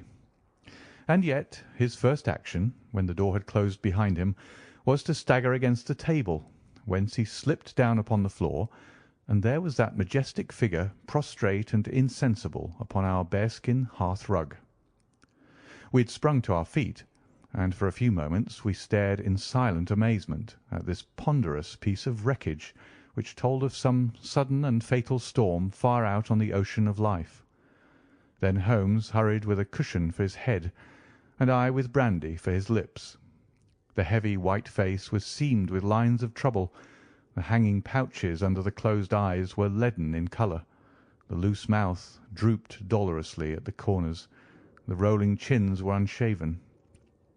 Collar and shirt bore the grime of a long journey, and the hair bristled unkempt from the well-shaped head. It was a sorely stricken man who lay before us. "What is it, Watson?" asked Holmes. "Absolute exhaustion, possibly mere hunger and fatigue," said I, with my finger on the thready pulse, where the stream of life trickled thin and small. "Return ticket from Mackleton in the north of England," said Holmes, drawing it from the watch pocket. "It is not 12 o'clock yet. He has certainly been an early starter." The puckered eyelids had begun to quiver, and now a pair of vacant grey eyes looked up at us. An instant later the man had scrambled on to his feet, his face crimson with shame. "Forgive this weakness, Mr. Holmes. I have been a little overwrought. Thank you. If I might have a glass of milk and a biscuit, I have no doubt that I should be better. I came personally, Mr. Holmes, in order to ensure that you would return with me. I feared that no telegram would convince you of the absolute urgency of the case." "When you are quite restored—" "I am quite well again. I cannot imagine how I came to be so weak.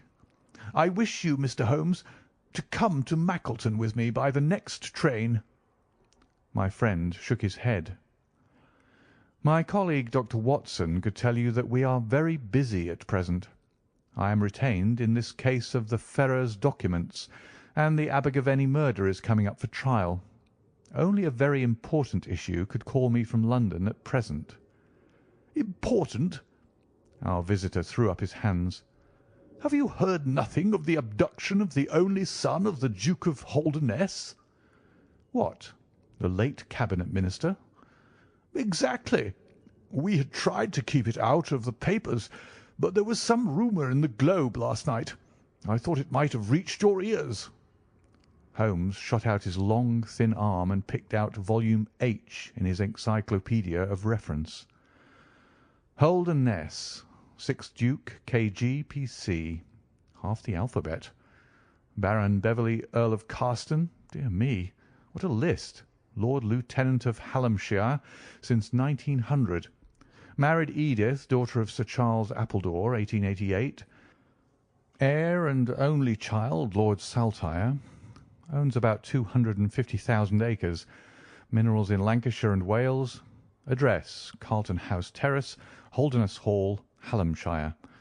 Carston Castle, Bangor, Wales. Lord of the Admiralty, 1872.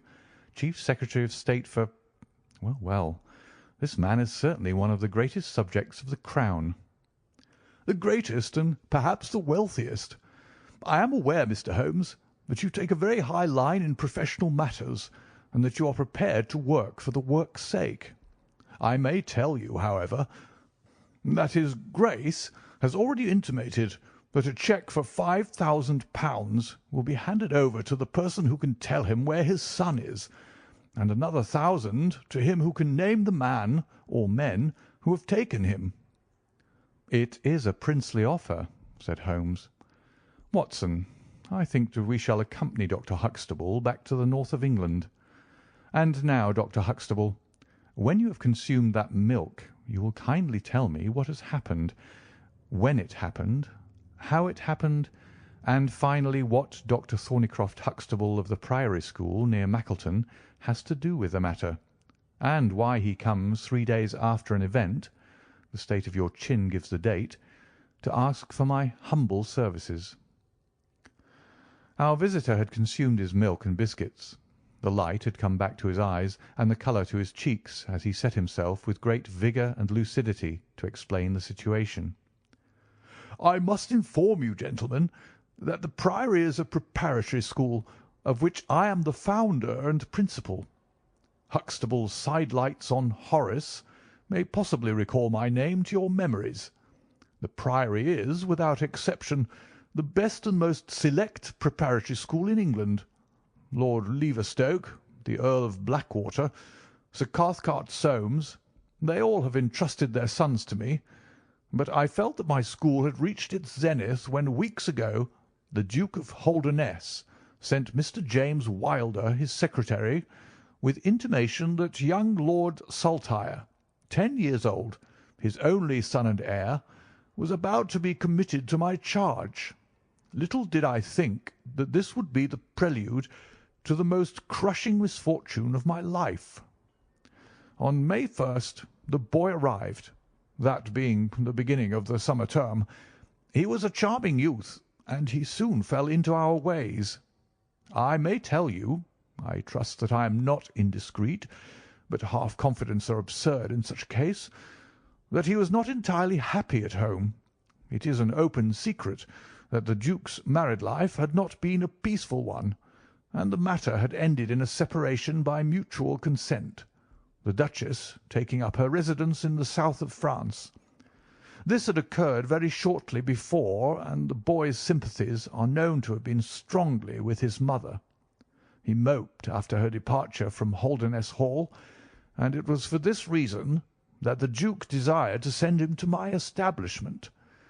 In a fortnight the boy was quite at home with us, and was apparently absolutely happy. He was last seen on the night of May 13th, that is, the night of last Monday. His room was on the second floor, and was approached through another large room in which 2 boys were sleeping. These boys saw and heard nothing, so that it is certain that young Saltire did not pass out that way. His window was open, and there is a stout ivy plant leading to the ground. We could trace no footmarks below, but it is sure that this is the only possible exit. His absence was discovered at 7 o'clock on Tuesday morning. His bed had been slept in. He had dressed himself fully before going off in his usual school suit of black Eton jacket and dark grey trousers. There were no signs that anyone had entered the room, and it is quite certain that anything in the nature of cries or a struggle would have been heard, since Caunter, the elder boy in the inner room, is a very light sleeper. When Lord Saltire's disappearance was discovered, I at once called a roll of the whole establishment, boys, masters, and servants. It was then that we ascertained that Lord Saltire had not been alone in his flight. Heidegger, the German master, was missing. His room was on the second floor, at the farther end of the building, facing the same way as Lord Saltire's. His bed had also been slept in, but he had apparently gone away partly dressed, since his shirt and socks were lying on the floor. He had undoubtedly let himself down by the ivy, for we could see the marks of his feet where he had landed on the lawn. His bicycle was kept in a small shed beside his lawn, and it also was gone. He had been with me for 2 years, and came with the best references, but he was a silent, morose man, not very popular either with masters or boys. No trace could be found of the fugitives, and now, on Thursday morning, we are as ignorant as we were on Tuesday. Inquiry was, of course, made at once at Holdernesse Hall, which is only a few miles away, and we imagine that in some sudden attack of homesickness he had gone back to his father, but nothing had been heard of him. The Duke is greatly agitated, and as to me, you have seen yourselves the state of nervous prostration to which the suspense and the responsibility have reduced me. Mr. Holmes, if ever you put forward your full powers, I implore you to do so now, for never in your life could you have a case which is more worthy of them." Sherlock Holmes had listened with the utmost intentness to the statement of the unhappy schoolmaster. His drawn brows and the deep furrow between them showed that he needed no exhortation to concentrate all his attention upon a problem which, apart from the tremendous interests involved, must appeal so directly to his love of the complex and the unusual. He now drew out his notebook and jotted down one or two memoranda. "You have been very remiss in not coming to me sooner," said he, severely.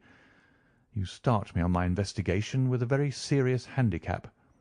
It is conceivable, for example, that this ivy and this lawn would have yielded nothing to an expert observer." "I am not to blame, Mr. Holmes. His Grace was extremely desirous to avoid all public scandal. He was afraid of his family unhappiness being dragged before the world. He has a deep horror of anything of the kind." "But there has been some official investigation?" "Yes, sir, and it has proved most disappointing. An apparent clue was at once obtained, since a boy and a young man were reported to have been seen leaving a neighbouring station by an early train. Only last night we had news that the couple had been hunted down in Liverpool, and they proved to have no connection whatever with the matter in hand. Then it was that in my despair and disappointment, after a sleepless night, I came straight to you by the early train." "I suppose the local investigation was relaxed while this false clue was being followed up?" "It was entirely dropped." "So that 3 days have been wasted. The affair has been most deplorably handled." "I feel it and admit it." "And yet the problem should be capable of ultimate solution. I shall be very happy to look into it. Have you been able to trace any connection between the missing boy and his German master?" "None at all." "Was he in the master's class?" "No, he never exchanged a word with him so far as I know." "That is certainly very singular. Had the boy a bicycle?" "No." "Was any other bicycle missing?" "No." "Is that certain?" "Quite." "Well, now, you do not mean to seriously suggest that this German rode off upon a bicycle in the dead of the night, bearing the boy in his arms?" "Certainly not." "Then what is the theory in your mind?" "The bicycle may have been a blind. It may have been hidden somewhere and the pair gone off on foot." "Quite so. But it seems rather an absurd blind, does it not? Were there other bicycles in this shed?" "Several." "Would he not have hidden a couple had he desired to give the idea that they had gone off upon them?" "I suppose he would." "Of course he would. The blind theory won't do. But the incident is an admirable starting point for an investigation. After all, a bicycle is not an easy thing to conceal or to destroy. One other question. Did anyone call to see the boy on the day before he disappeared?" "No." "Did he get any letters?" "Yes, one letter." "From whom?" "From his father." "Do you open the boy's letters?" "No." "How do you know it was from the father?" "The coat of arms was on the envelope, and it was addressed in the Duke's peculiarly stiff hand. Besides, the Duke remembers having written." "When had he a letter before that?" "Not for several days." "Had he ever one from France?" "No, never." "You see the point of my questions, of course. Either the boy was carried off by force, or he went of his own free will. In the latter case you would expect that some prompting from outside would be needed to make so young a lad do such a thing. If he has had no visitors, that prompting must have come in letters. Hence I try to find out who were his correspondents." "I fear I cannot help you much. His only correspondent, so far as I know, was his own father." who wrote to him on the very day of his disappearance. Were the relations between father and son very friendly?" "His Grace is never very friendly with anyone. He is completely immersed in large public questions, and is rather inaccessible to all ordinary emotions. But he was always kind to the boy in his own way." "But the sympathies of the latter were with the mother." "Yes." "Did he say so?" "No." "The Duke, then?" "Good heaven, no." "Then how could you know?" "I have had some confidential talks with Mr. James Wilder, his Grace's secretary. It was he who gave me the information about Lord Saltire's feelings." "I see. By the way, that last letter of the Duke's, was it found in the boy's room after he was gone?" "No, he had taken it with him. I think, Mr. Holmes, it is time that we were leaving for Euston." "I will order a four-wheeler. In a quarter of an hour we shall be at your service. If you are telegraphing home, Mr. Huxtable, it would be well to allow the people in your neighbourhood to imagine that the inquiry is still going on in Liverpool or wherever else that red herring led your pack. In the meantime, I will do a little quiet work at your own doors, and perhaps the scent is not so cold but that two old hounds like Watson and myself may get a sniff of it." That evening found us in the cold, bracing atmosphere of the Peak Country, in which Dr. Huxtable's famous school is situated. It was already dark when we reached it. A card was lying on the hall table, and the butler whispered something to his master, who turned to us with agitation in every heavy feature. "The Duke is here," said he. "The Duke and Mr. Wilder are in the study. Come, gentlemen, and I will introduce you." I was, of course, familiar with the pictures of the famous statesman, but the man himself was very different from his representation. He was a tall and stately person, scrupulously dressed, with a drawn, thin face, and a nose which was grotesquely curved and long. His complexion was of a dead pallor, which was more startling by contrast with a long, dwindling beard of vivid red, which flowed down over his white waistcoat, with his watch-chain gleaming through its fringe. Such was the stately presence who looked stonily at us from the centre of Dr. Huxtable's hearth-rug. Beside him stood a very young man, whom I understood to be Wilder, the private secretary. He was small, nervous, alert, with intelligent light blue eyes and mobile features.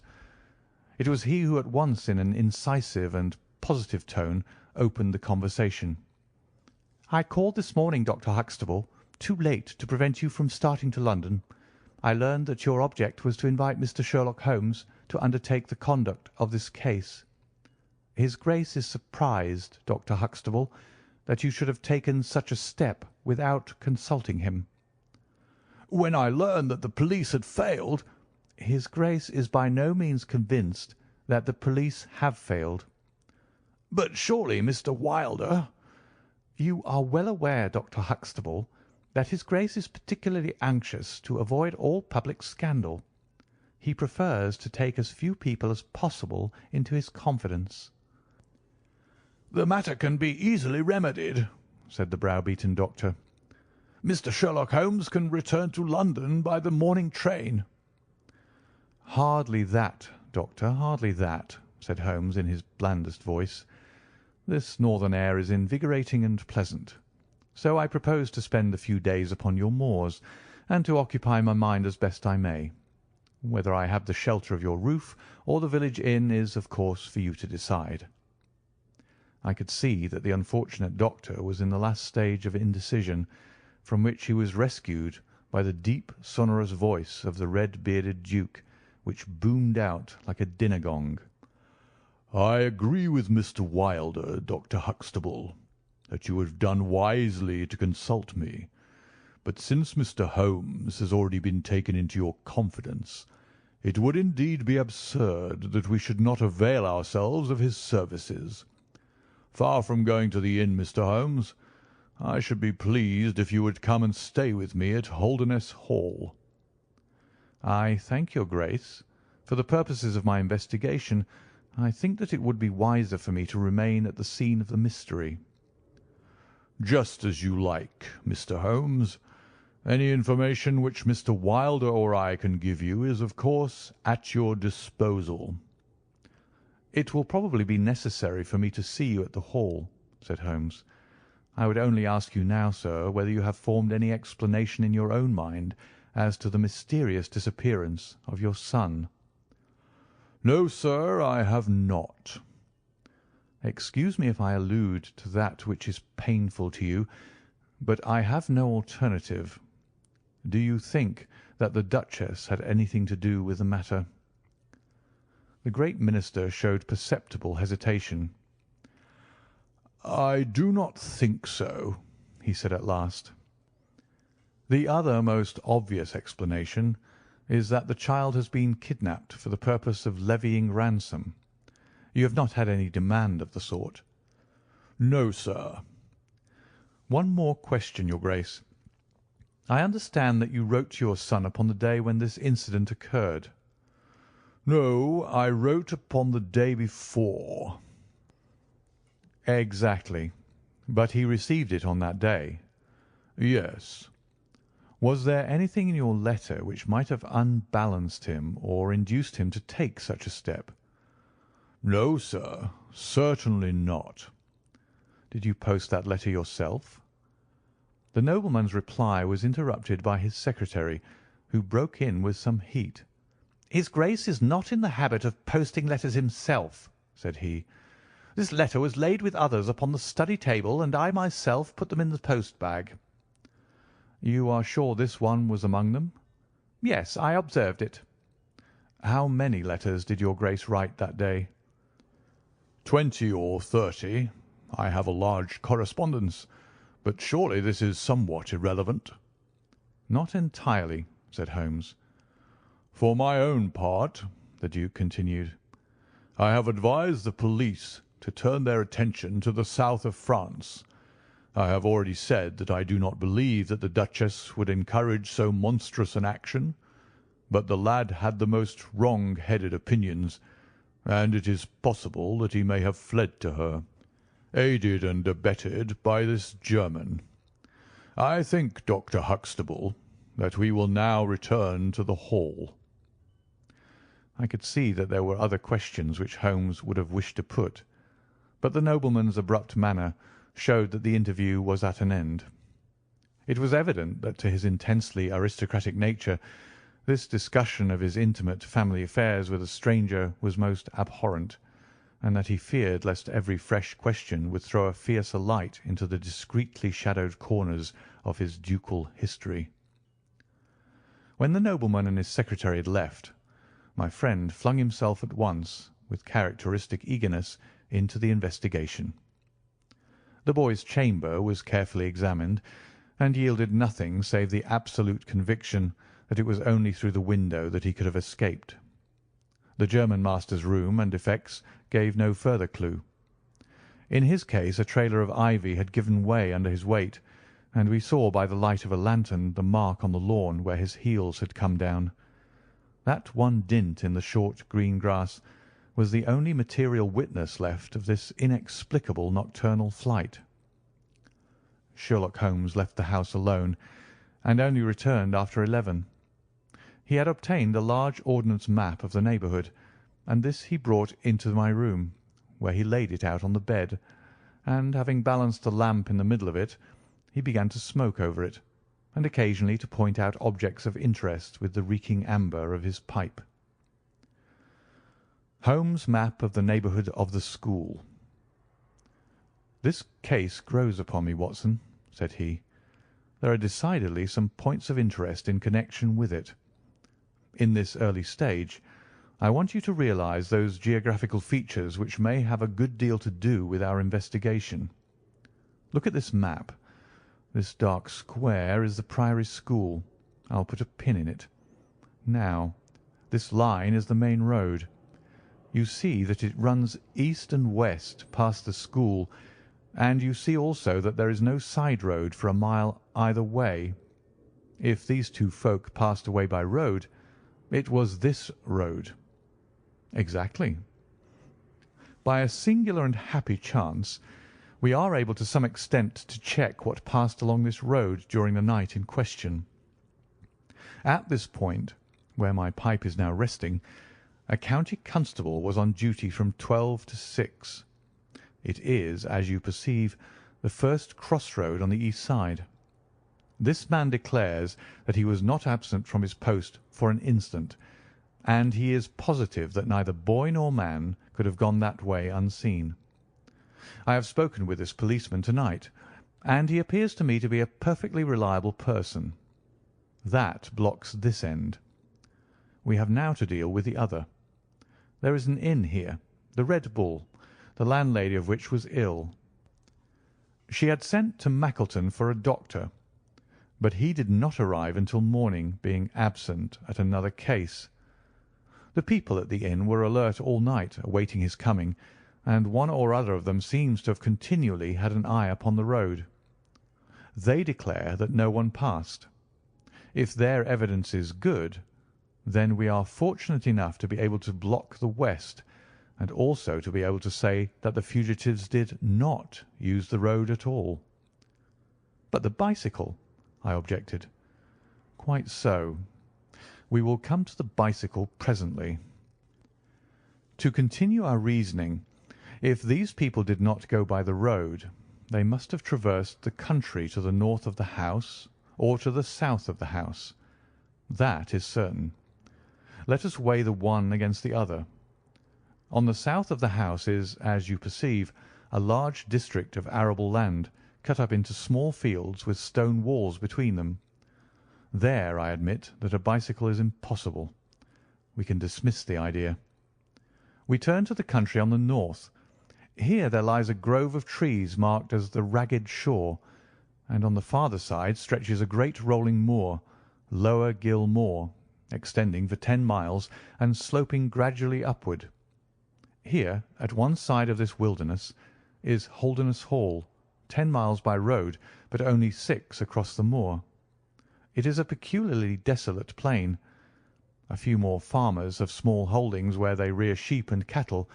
Except these, the plover and the curlew are the only inhabitants until you come to the Chesterfield high road. There is a church there, you see, a few cottages and an inn. Beyond that the hills become precipitous. Surely it is here to the north that our quest must lie. But the bicycle, I persisted. Well, well, said Holmes impatiently. A good cyclist does not need a high road. The moor is intersected with paths, and the moon was at the full. Hello, what's this? There was an agitated knock at the door, and an instant afterwards Dr. Huxtable was in the room. In his hand he held a blue cricket cap with a white chevron on the peak. "At last we have a clue," he cried. "Thank Heaven! At last we are on the dear boy's track. It is his cap." "Where was it found?" "In the van of the gipsies who camped on the moor. They left on Tuesday. To-day the police traced them down and examined their caravan. This was found." "How do they account for it?" "They shuffled and lied, said that they found it on the moor on Tuesday morning. They know where he is, the rascals, thank goodness. They're all safe under lock and key. Either the fear of the law or the Duke's purse will certainly get out of them all that they know." "So far so good," said Holmes, when the doctor had at last left the room. "It at least bears out the theory that it is on the side of the Lower Gill Moor that we must hope for results. The police have really done nothing locally, save the arrest of those gipsies. Look here, Watson, there's a watercourse across the moor. You see it marked here in the map. In some parts it widens into a morass. This is particularly so in the region between Holderness Hall and the school. It is vain to look elsewhere for tracks in this dry weather, but at that point there is certainly a chance of some record being left. I will call you early tomorrow morning, and you and I will try if we can throw some light upon the mystery." The day was just breaking when I woke to find the long, thin form of Holmes by my bedside. He was fully dressed, and had apparently already been out. "I have done the lawn and the bicycle shed," said he. I have also had a rumble through the ragged shore. Now, Watson, there is cocoa ready in the next room. I must beg you to hurry, for we have a great day before us." His eyes shone and his cheek was flushed with the exhilaration of the master workman who sees his work lie ready before him. A very different Holmes, this active, alert man, from the introspective and pallid dreamer of Baker Street. I felt, as I looked upon that supple figure, alive with nervous energy, that it was indeed a strenuous day that awaited us. And yet it opened in the blackest disappointment. With high hopes we struck across the peaty russet moor, intersected with 1,000 sheep paths, until we came to the broad light green belt which marked the morass between us and Holderness. Certainly if the lad had gone homeward, he must have passed this, and he could not pass it without leaving his traces. But no sign of him or the German could be seen. With a darkening face my friend strode along the margin, eagerly observant of every muddy stain upon the mossy surface. Sheep marks there were in profusion, and at one place, some miles down, cows had left their tracks. Nothing more. "Check number 1, said Holmes, looking gloomily over the rolling expanse of the moor. "There is another morass down yonder, and a narrow neck between. Hullo! Hullo! Hullo! What have we here?" We had come on a small black ribbon of pathway. In the middle of it, clearly marked on the sodden soil, was the track of a bicycle. "Hurrah!" I cried. "We have it." But Holmes was shaking his head, and his face was puzzled and expectant rather than joyous. "A bicycle, certainly, but not the bicycle," said he. "I am familiar with 42 different impressions left by tyres. This, as you perceive, is a Dunlop, with a patch upon the outer cover. Heidegger's tyres were Palmer's, leaving longitudinal stripes. Aveling, the mathematical master, was sure upon the point. Therefore it is not Heidegger's track." "The boy's, then?" "Possibly, if we could prove a bicycle to have been in his possession. But this we have utterly failed to do. This track, as you perceive, was made by a rider who was going from the direction of the school." "Or towards it." "No, no, my dear Watson.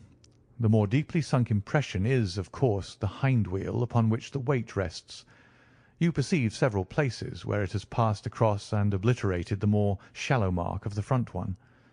It was undoubtedly heading away from the school. It may or may not be connected with our inquiry, but we will follow it backwards before we get any further." We did so, and at the end of a few hundred yards lost the tracks as we emerged from the boggy portion of the moor. Following the path backwards, we picked out another spot where a spring trickled across it.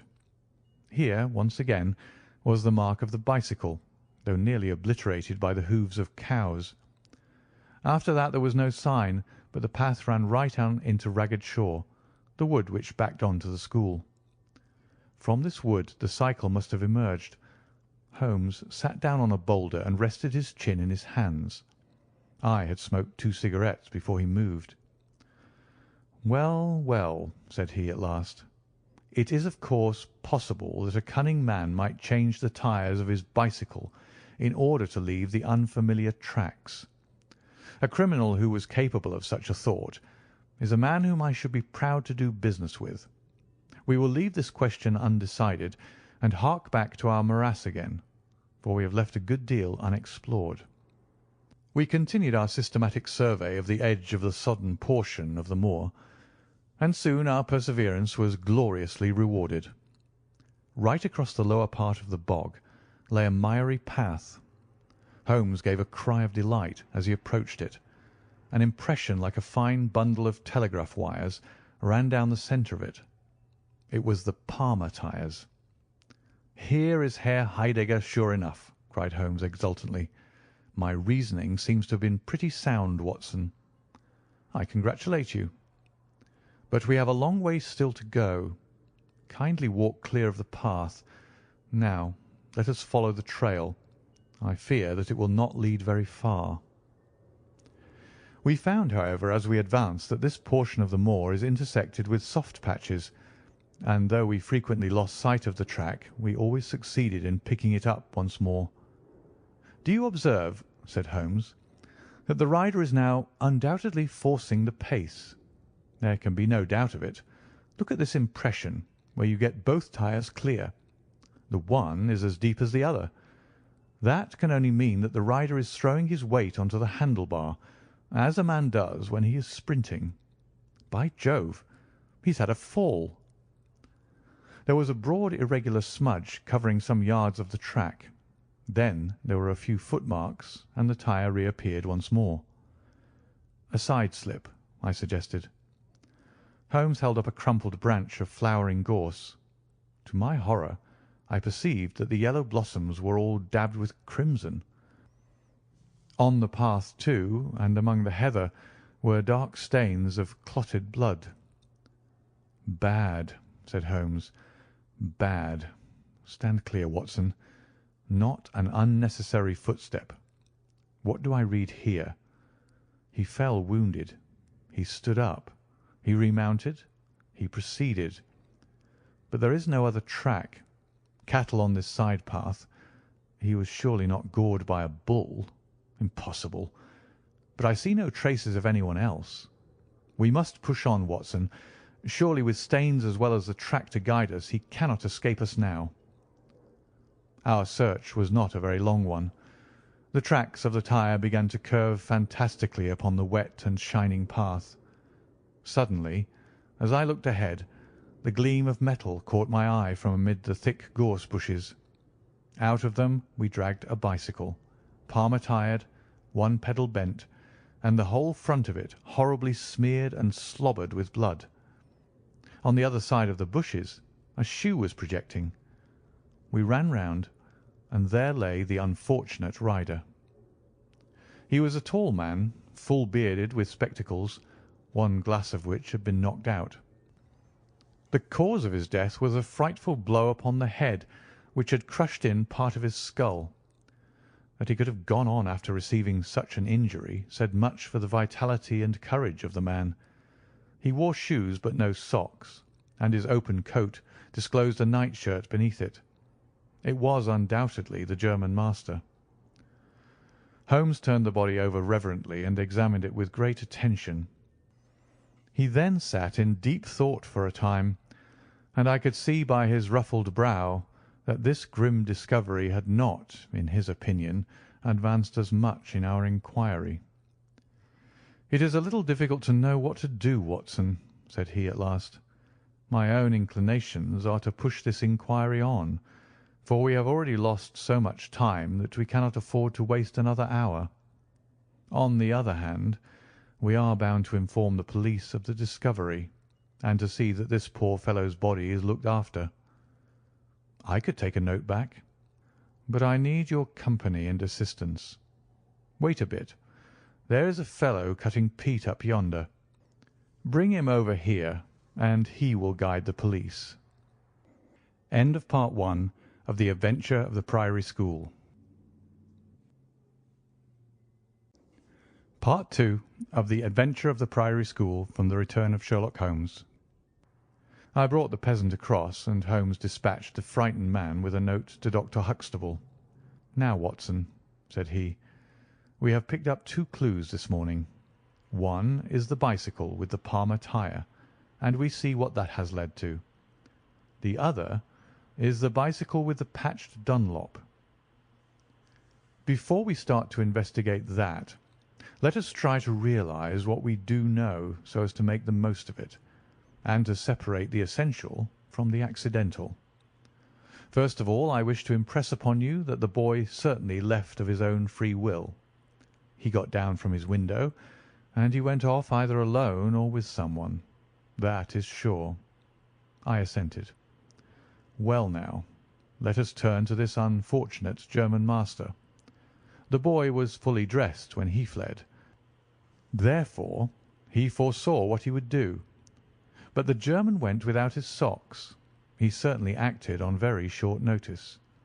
"Undoubtedly." "Why did he go?" Because from his bedroom window he saw the flight of the boy, because he wished to overtake him and bring him back. He seized his bicycle, pursued the lad, and in pursuing him met his death. So it would seem. Now I come to the critical part of my argument. The natural action of a man in pursuing a little boy would be to run after him. He would know that he could overtake him. But the German does not do so. He turns to his bicycle. I am told that he was an excellent cyclist. He would not do this if he did not see that the boy had some swift means of escape. The other bicycle. Let us continue our reconstruction.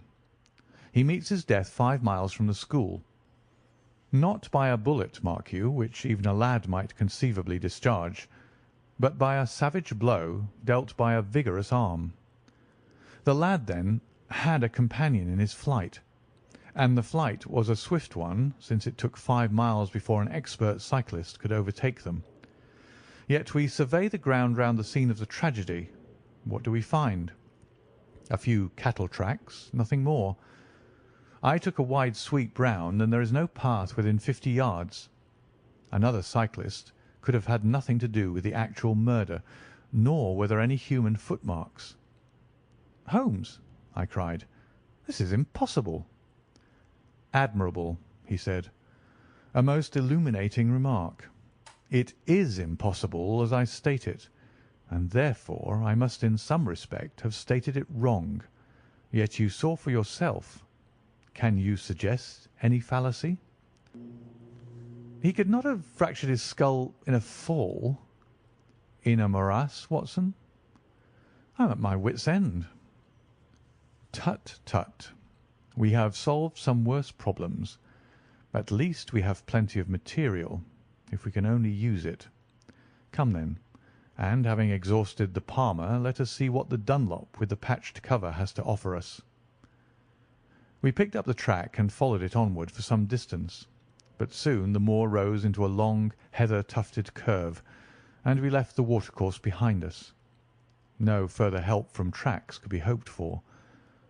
At the spot where we saw the last of the Dunlop tire it might equally have led to Holderness Hall, the stately towers of which rose some miles to our left, or to a low grey village which lay in front of us and marked the position of the Chesterfield highroad. As we approached the forbidding and squalid inn, with the sign of a gamecock above the door, Holmes gave a sudden groan and clutched me by the shoulder to save himself from falling. He had had one of those violent strains of the ankle which leave a man helpless. With difficulty he limped up to the door, where a squat, dark, elderly man was smoking a black clay pipe. "How are you, Mr. Reuben Hayes?" said Holmes. "Who are you, and how do you get my name so pat?" the countryman answered, with a suspicious flash of a pair of cunning eyes. "Well, it's printed on the board above your head. It's easy to see a man who is master of his own house. I suppose you haven't such a thing as a carriage in your stables?" "No, I have not." "I can hardly put my foot to the ground." "Don't put it to the ground." "But I can't walk." "Well, then, hop." Mr. Reuben Hayes' manner was far from gracious, but Holmes took it with admirable good humour. "Look here, my man," said he, "this is really rather an awkward fix for me. I don't mind how I get on." "Neither do I," said the morose landlord. "The matter is very important. I would offer you a sovereign for the use of a bicycle." The landlord pricked up his ears. "Where do you want to go?" "To Holderness Hall." "Pals of the Duke, I suppose," said the landlord, surveying our mud-stained garments with ironical eyes. Holmes laughed good-naturedly. "He'll be glad to see us, anyhow." "Why?" "Because we bring him news of his lost son." The landlord gave a very visible start. "What, you're on his track?" "He has been heard of in Liverpool. They expect to get him every hour." Again a swift change passed over the heavy, unshaven face. His manner was suddenly genial. "I've less reason to wish the Duke well than most men," said he, "for I was head coachman once, and cruel bad he treated me, It was him that sacked me without character on the word of a lying corn chandler. But I'm glad to hear that the young lad was heard of in Liverpool, and I'll help you to take the news to the Hall." "Thank you," said Holmes. "We'll have some food first, then you can bring round the bicycle." "I haven't got a bicycle." Holmes held up a sovereign. "I tell you, man, that I haven't got one. I'll let you have 2 horses as far as the Hall." "Well, well," said Holmes. "We'll talk about it when we've had something to eat." When we were left alone in the stone-flagged kitchen, it was astonishing how rapidly that sprained ankle recovered.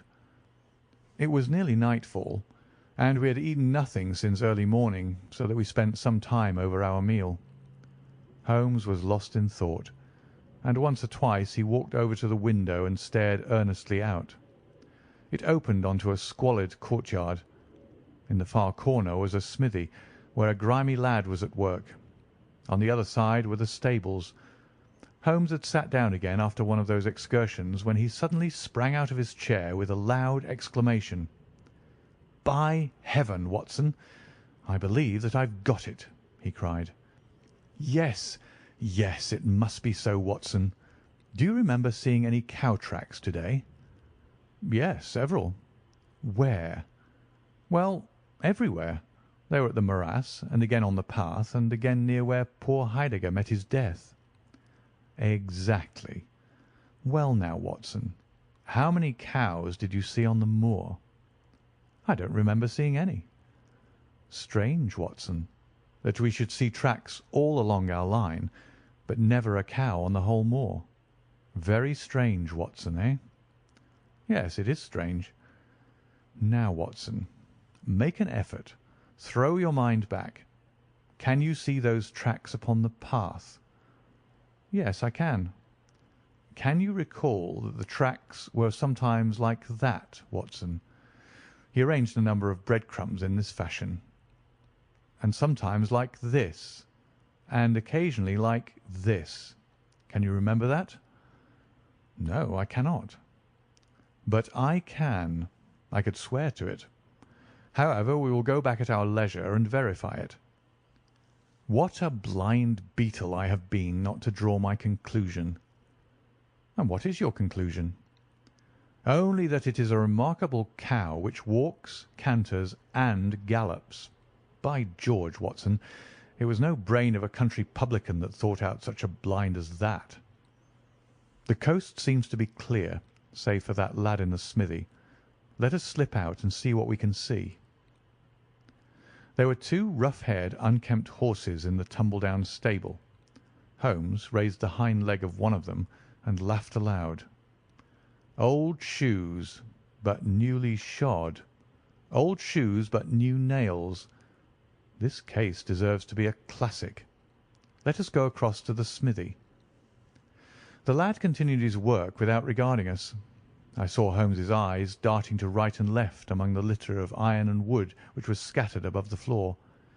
Suddenly, however, we heard a step behind us, and there was the landlord, his heavy eyebrows drawn over his savage eyes, his swarthy features convulsed with passion. He held a short, metal-headed stick in his hand, and he advanced in so menacing a fashion that I was right glad to feel the revolver in my pocket. "You infernal spies!" the man cried. "What are you doing here?" "Why, Mr. Reuben Hayes," said Holmes coolly, "one might think that you were afraid of our finding something out." The man mastered himself with a violent effort, and his grim mouth loosened into a false laugh, which was more menacing than his frown. "You're welcome to all you can find out in my smithy," said he. "But look here, mister, I don't care for folk poking about my place without my leave, so the sooner you pay your score and get out of this, the better I shall be pleased." "All right, Mr. Hayes, no harm meant," said Holmes. "We have been having a look at your horses, but I think I'll walk after all. It's not far, I believe." "Not more than 2 miles to the Hall gates. That's the road to the left." He watched us with sullen eyes until we had left his premises.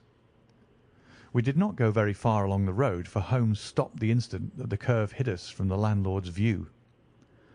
"We were warm, as the children say at that inn," said he. I seem to grow colder every step that I take away from it. No, no, I can't possibly leave it." "I'm convinced," said I, "that this Reuben Hayes knows all about it. A more self-evident villain I never saw." "Oh, he impressed you in that way, did he? There are the horses. There is the smithy. Yes, it is an interesting place, this Fighting Cock. I think we shall have another look at it in an unobtrusive way." A long sloping hillside, dotted with grey limestone boulders, stretched behind us. We had turned off the road and were making our way up the hill when, looking in the direction of Holderness Hall, I saw a cyclist coming swiftly along. "Get down, Watson," cried Holmes with a heavy hand upon my shoulder. We had hardly sunk from view when the man flew past us on the road amid a rolling cloud of dust. I caught a glimpse of a pale, agitated face, a face with horror in every lineament, the mouth open, the eyes staring wildly in front. It was like some strange caricature of the dapper James Wilder whom we had seen the night before. "The Duke's secretary!" cried Holmes. "Come, Watson, let us see what he does."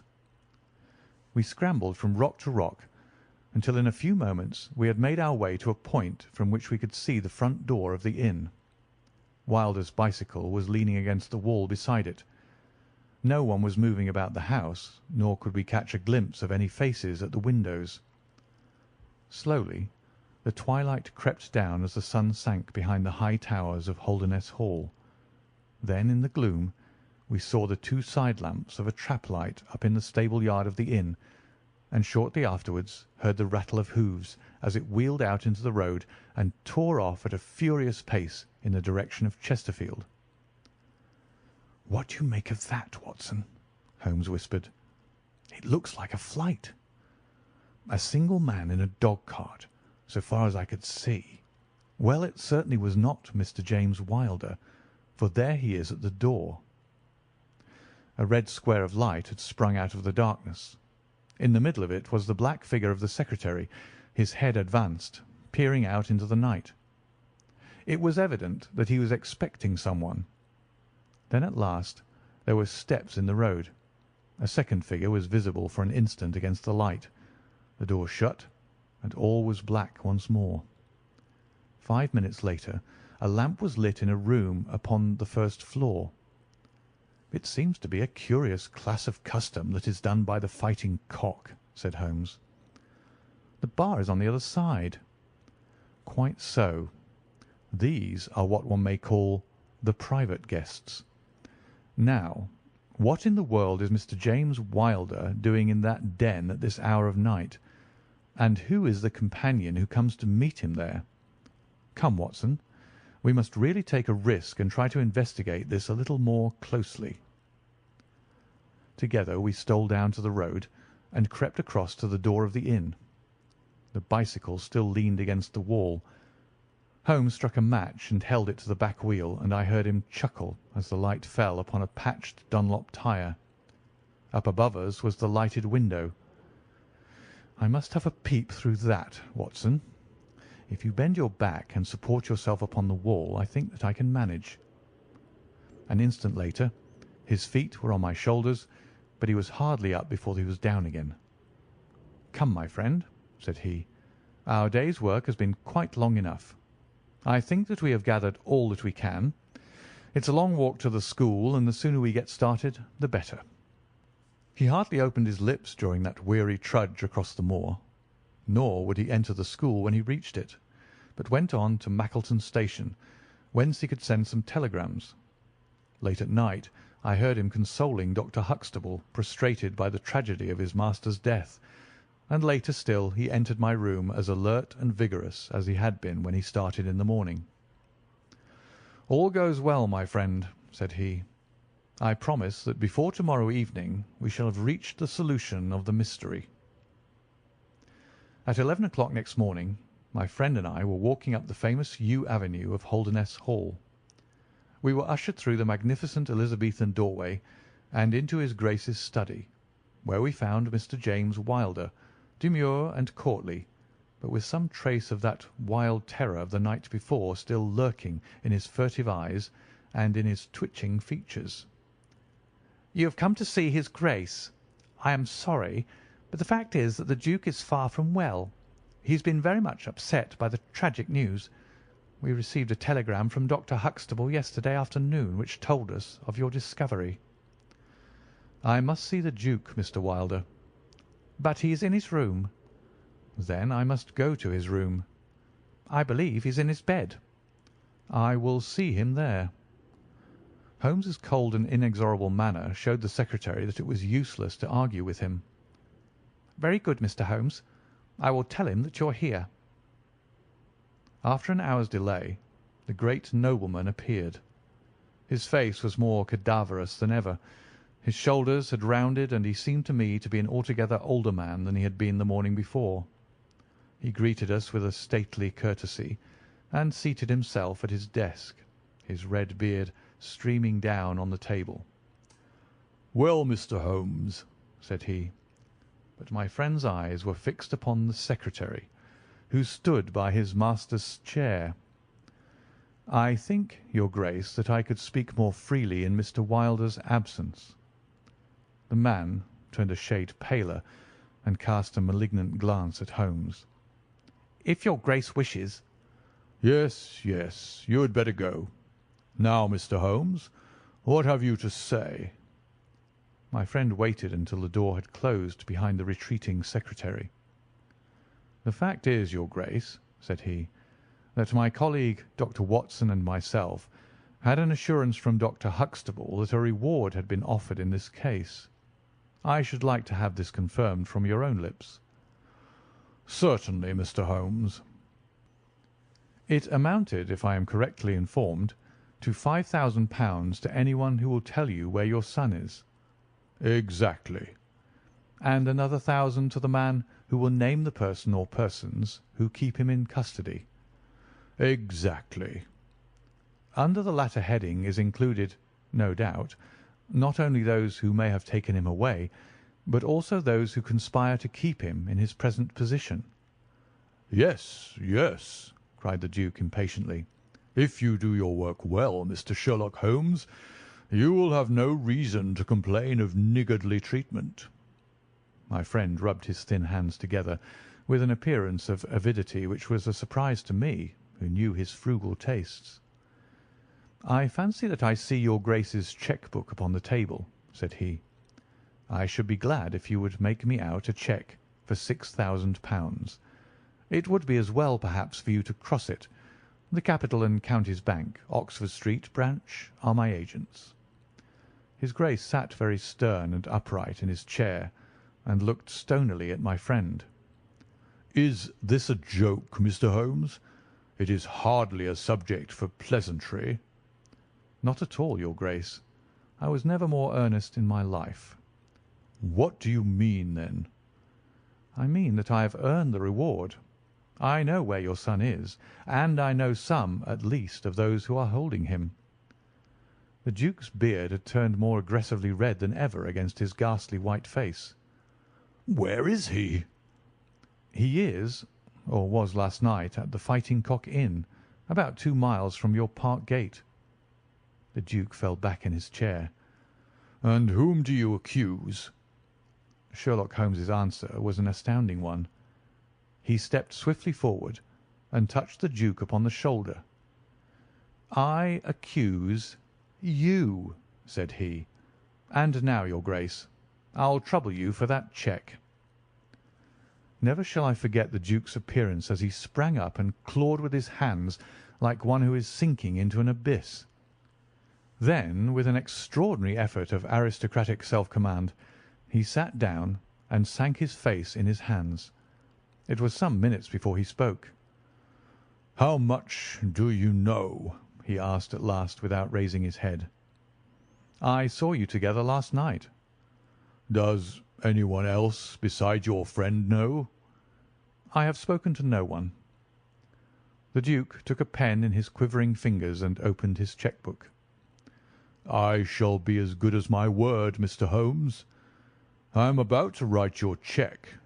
However unwelcome the information which you have gained may be to me, when the offer was first made, I little thought the turn which events might take. But you and your friend are men of discretion, Mr. Holmes." "I hardly understand your Grace." "I must put it plainly, Mr. Holmes. If only you two know of this incident, there is no reason why it should go any farther. I think £12,000 is a sum that I owe you, is it not?" But Holmes smiled and shook his head. "I fear, your Grace, that matters can hardly be arranged so easily. There is the death of this schoolmaster to be accounted for." "But James knew nothing of that. You cannot hold him responsible for that. It was the work of this brutal ruffian whom he had the misfortune to employ."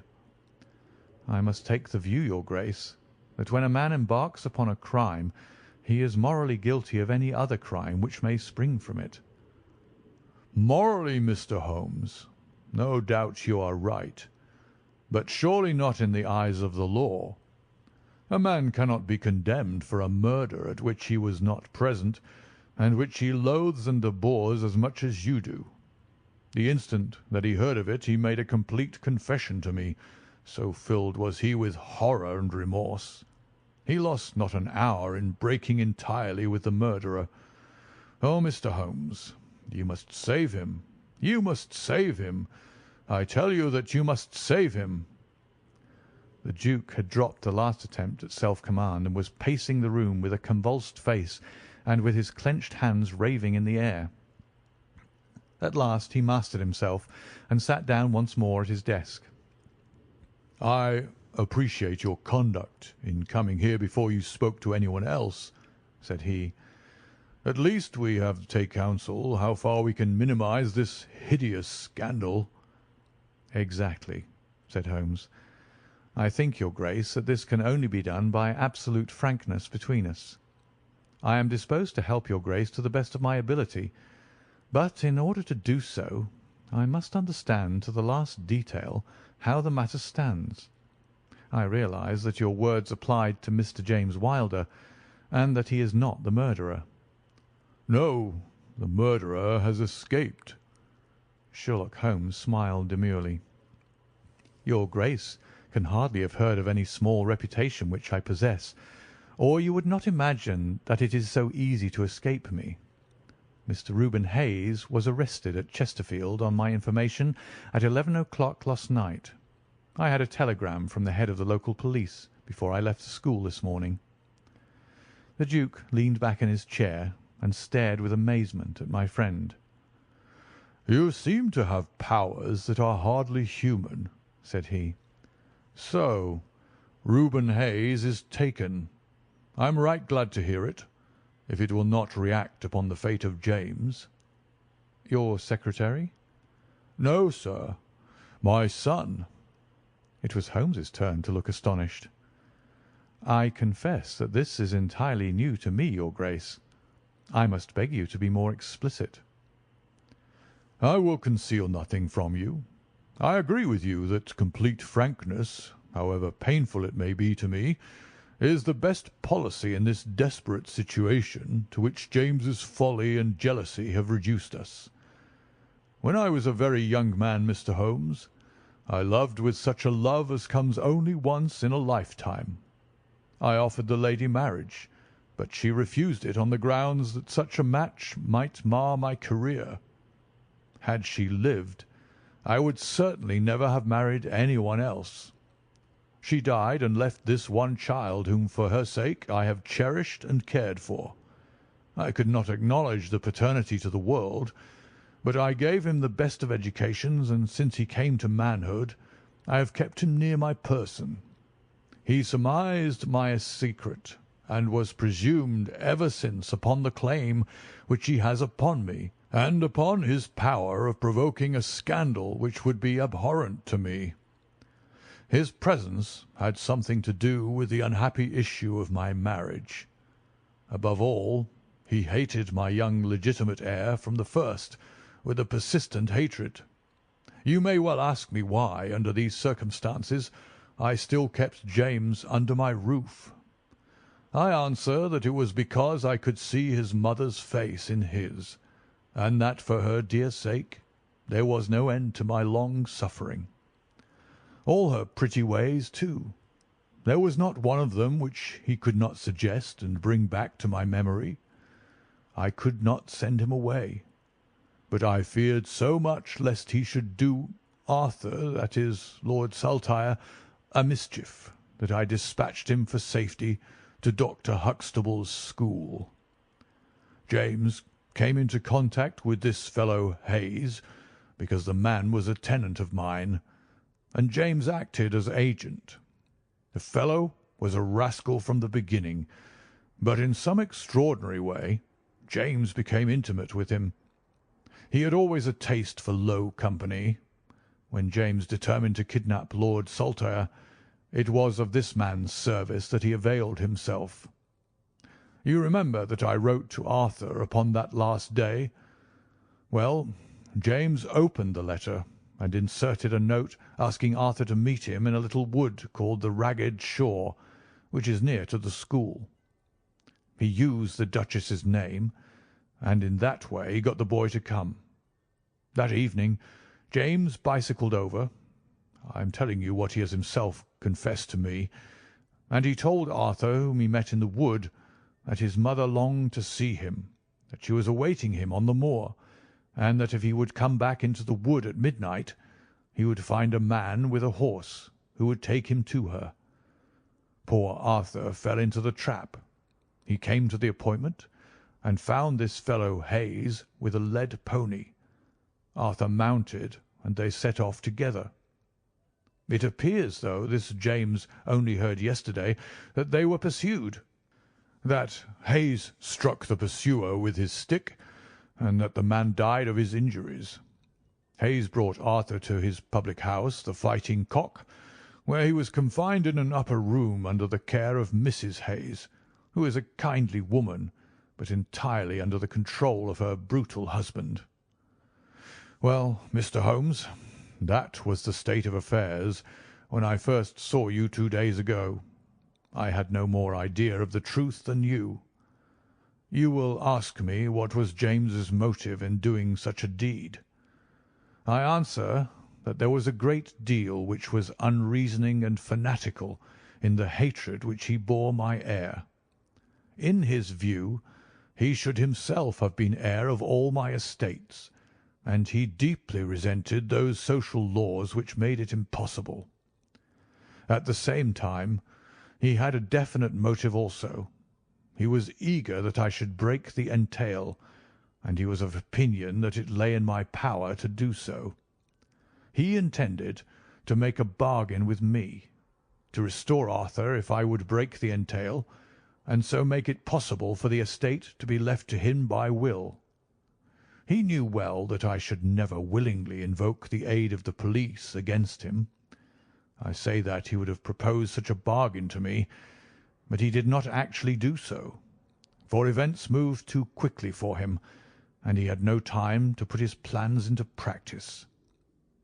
What brought all this wicked scheme to wreck was your discovery of this man Heidegger's dead body. James was seized with horror at the news. It came to us yesterday as we sat together in this study. Dr. Huxtable had sent a telegram.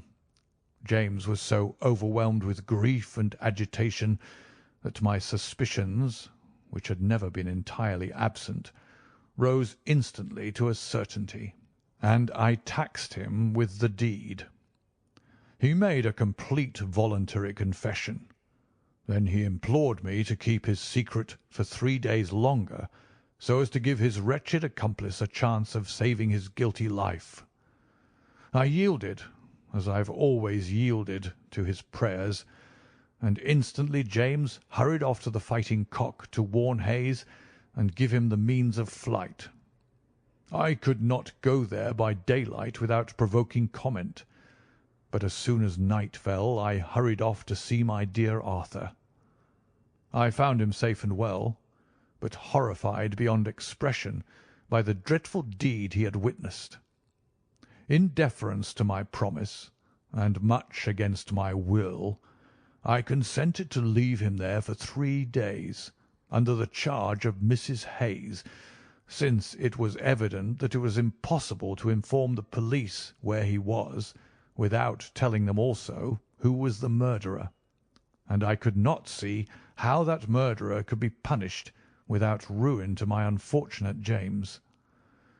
You asked for frankness, Mr. Holmes, and I have taken you at your word, for I have now told you everything without an attempt at circumlocution or concealment.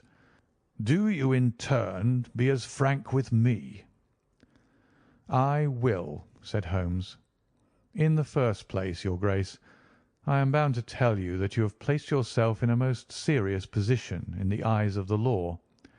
You have condoned a felony, and you have aided the escape of a murderer, for I cannot doubt that any money which was taken by James Wilder to aid his accomplice in his flight came from your Grace's purse." The Duke bowed his assent. "This is indeed a most serious matter. Even more culpable, in my opinion, your Grace, is your attitude towards your younger son. You leave him in this den for 3 days." "Under solemn promises." "What are promises to such people as these? You have no guarantee that he will not be spirited away again. To humour your guilty elder son, you have exposed your innocent younger son to imminent and unnecessary danger. It was a most unjustifiable action." The proud Lord of Holderness was not accustomed to be so rated in his own ducal hall. The blood flushed into his high forehead, but his conscience held him dumb. "I will help you, but on one condition only. It is that you ring for the footman and let me give such orders as I like." Without a word, the Duke pressed the electric bell. A servant entered. "You will be glad to hear," said Holmes, "that your young master is found. It is the Duke's desire that the carriage shall go at once to the Fighting Cock Inn to bring Lord Saltire home." "Now," said Holmes, when the rejoicing lackey had disappeared, "having secured the future, we can afford to be more lenient with the past. I am not in an official position, and there is no reason, so long as the ends of justice are served, why I should disclose all that I know. As to Hayes, I say nothing. The gallows awaits him, and I would do nothing to save him from it. What he will divulge I cannot tell, but I have no doubt that your Grace could make him understand that it is to his interest to be silent. From the police point of view, he will have kidnapped the boy for the purpose of ransom. If they do not themselves find it out, I see no reason why I should prompt them to take a broader point of view. I would warn your Grace, however, that the continued presence of Mr. James Wilder in your household can only lead to misfortune." "I understand that, Mr. Holmes, and it is already settled that he shall leave me for ever, and go to seek his fortune in Australia." "In that case, your Grace, since you have yourself stated that any unhappiness in your married life was caused by his presence, I would suggest that you make such amends as you can to the Duchess, and that you try to resume those relations which have been so unhappily interrupted." "That also I have arranged, Mr. Holmes. I wrote to the Duchess this morning." "In that case," said Holmes, rising, "I think that my friend and I can congratulate ourselves upon several most happy results from our little visit to the north. There is one other small point upon which I desire some light. This fellow Hayes had shod his horses with shoes which counterfeited the tracks of cows. Was it from Mr. Wilder that he learned so extraordinary a device?" The Duke stood in thought for a moment, with a look of intense surprise on his face. Then he opened a door and showed us into a large room furnished as a museum. He led the way to a glass case in a corner and pointed to the inscription. "These shoes," it ran, "were dug up in the moat of Holderness Hole. They are for the use of horses, but they are shaped below with a cloven foot of iron so as to throw pursuers off the track. They are supposed to have belonged to some of the marauding barons of Holderness in the Middle Ages." Holmes opened the case, and moistening his finger he passed it along the shoe. A thin film of recent mud was left upon his skin. "Thank you," said he, as he replaced the glass. "It is the second most interesting object that I have seen in the north." "And the first?" Holmes folded up his cheque and placed it carefully in his notebook. "I am a poor man," said he, as he patted it affectionately and thrust it into the depths of his inner pocket. End of the adventure of the Priory School.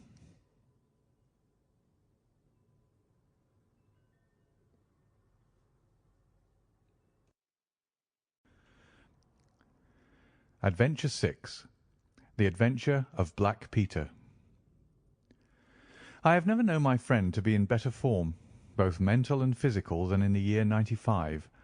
His increasing fame had brought with it an immense practice, and I should be guilty of an indiscretion if I were even to hint at the identity of some of the illustrious clients who crossed our humble threshold in Baker Street. Holmes, however, like all great artists, lived for his art's sake, and, save in the case of the Duke of Holderness, I have seldom known him claim any large reward for his inestimable services. So unworldly was he, or so capricious, that he frequently refused his help to the powerful and wealthy where the problem made no appeal to his sympathies, while he would devote weeks of most intense application to the affairs of some humble client whose case presented those strange and dramatic qualities which appealed to his imagination and challenged his ingenuity. In this memorable year '95, a curious and incongruous succession of cases had engaged his attention, ranging from his famous investigation of the sudden death of Cardinal Tosca, an inquiry which was carried out by him at the express desire of His Holiness the Pope, down to his arrest of Wilson, the notorious canary trainer, which removed a plague spot from the East End of London.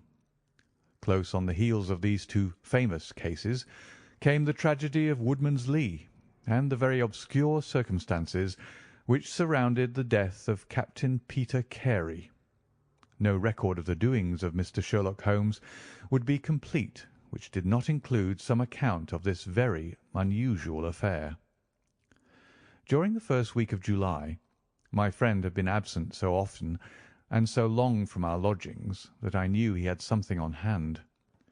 The fact that several rough-looking men called during that time and inquired for Captain Basil made me understand that Holmes was working somewhere under one of the numerous disguises and names with which he concealed his own formidable identity. He had at least 5 small refuges in different parts of London, in which he was able to change his personality. He said nothing of his business to me, and it was not my habit to force a confidence.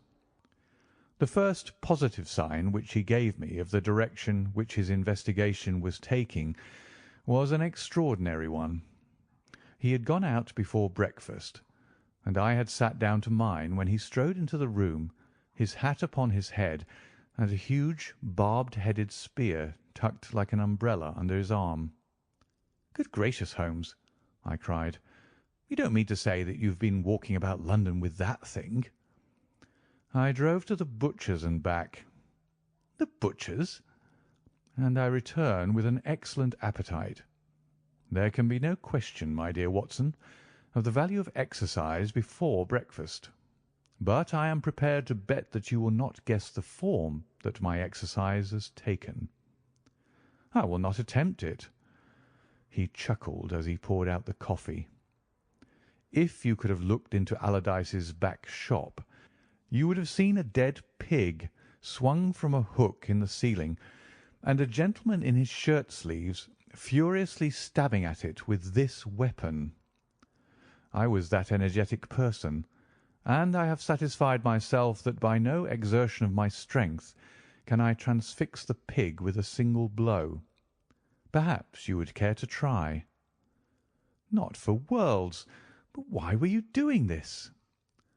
"Because it seemed to me to have an indirect bearing upon the mystery of Woodman's Lee. Ah, Hopkins, I got your wire last night, and I have been expecting you. Come and join us."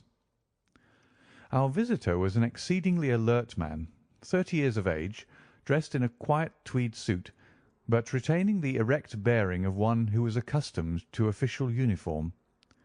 I recognised him at once as Stanley Hopkins, a young police inspector for whose future Holmes had high hopes, while he in turn professed the admiration and respect of a pupil for the scientific methods of the famous amateur. Hopkins's brow was clouded, and he sat down with an air of deep dejection. "No, thank you, sir. I breakfasted before I came round. I spent the night in town, for I came up yesterday to report."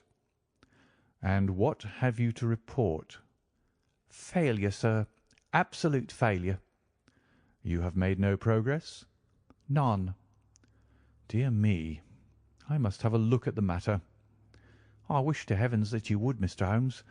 It's my first big chance, and I'm at my wit's end. For goodness' sake, come down and lend me a hand." "Well, well, it just happens that I have already read all the available evidence, including the report of the inquest, with some care. By the way, what do you make of that tobacco pouch found on the scene of the crime? Is there no clue there?" Hopkins looked surprised. "It was the man's own pouch, sir. His initials were inside it, and it was of sealskin, and he was an old sealer." "But he had no pipe?" "No, sir, we could find no pipe. Indeed, he smoked very little, and yet he might have kept some tobacco for his friends." "No doubt. I only mention it because if I had been handling the case I should have been inclined to make that the starting point of my investigation. However, my friend Dr. Watson knows nothing of this matter, and I should be none the worse for hearing the sequence of events once more. Just give us some short sketches of the essentials." Stanley Hopkins drew a slip of paper from his pocket. "I have a few dates here which will give you the career of the dead man. Captain Peter Carey. He was born in '45, 50 years of age. He was a most daring and successful seal and whale fisher. In 1883 he commanded the steam sealer Sea Unicorn of Dundee. He had then had several successful voyages in succession, and in the following year, 1884, he retired. After that he travelled for some years, and finally he bought a small place called Woodman's Lee near Forest Row in Sussex. There he has lived for 6 years, and there he died just a week ago to-day. There were some most singular points about the man. In ordinary life he was a strict Puritan, a silent, gloomy fellow. His household consisted of his wife, his daughter, aged 20, and 2 female servants. These last were continually changing, for it was never a very cheery situation, and sometimes it became past all bearing. The man was an intermittent drunkard, and when he had the fit on him he was a perfect fiend. He has been known to drive his wife and daughter out of doors in the middle of the night and flog them through the park until the whole village outside the gates was aroused by their screams. He was summoned once for a savage assault upon the old vicar, who had called upon him to remonstrate with him upon his conduct.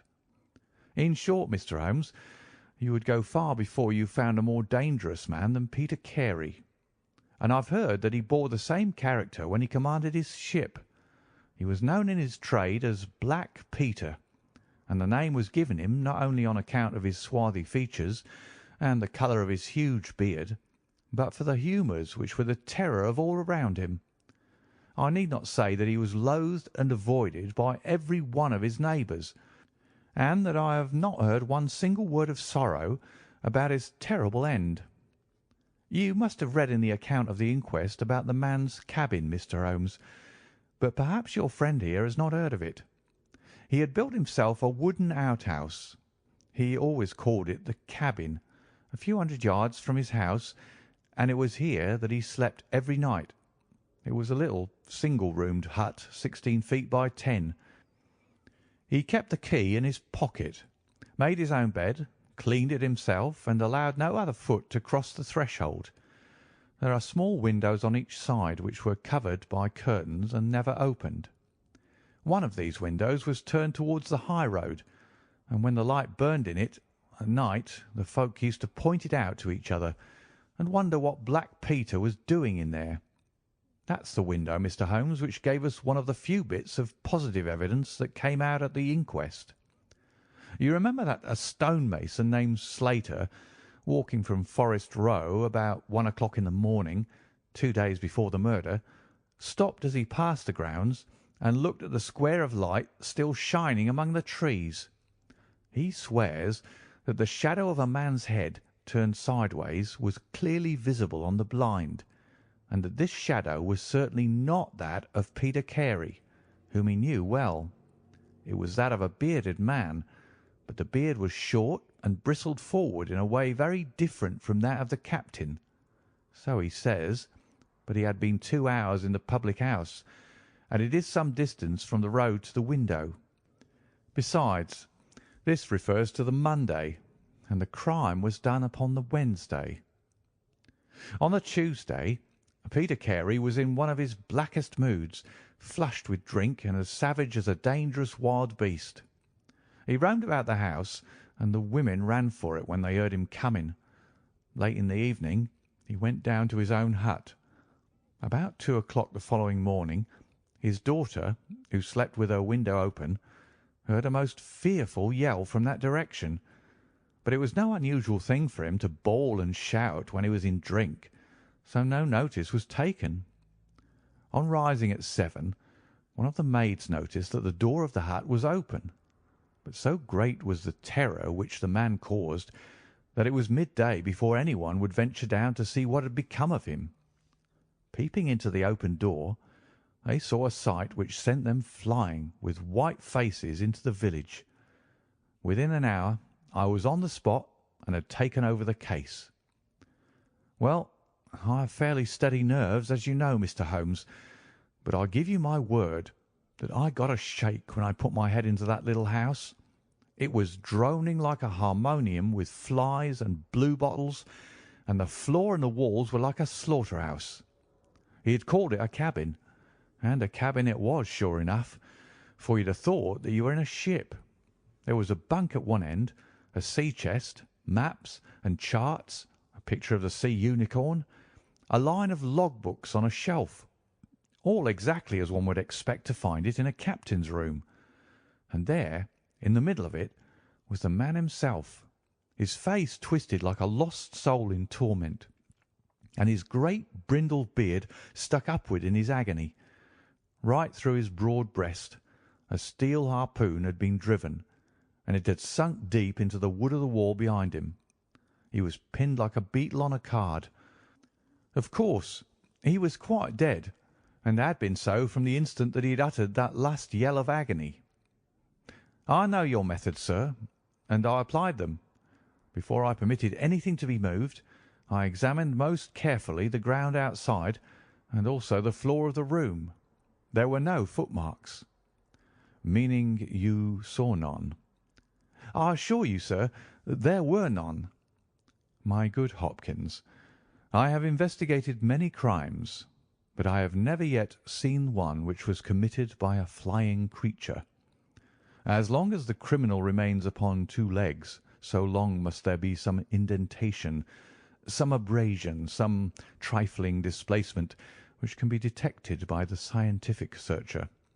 It is incredible that this blood-bespattered room contained no trace which could have aided us. I understand, however, from the inquest that there were some objects which you failed to overlook. The young inspector winced at my companion's ironical comments.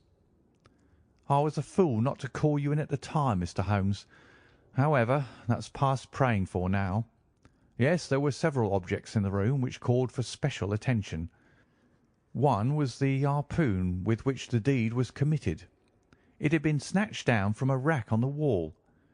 2 others remained there, and there was a vacant place for the third. On the stock was engraved SS Seacorn, Dundee.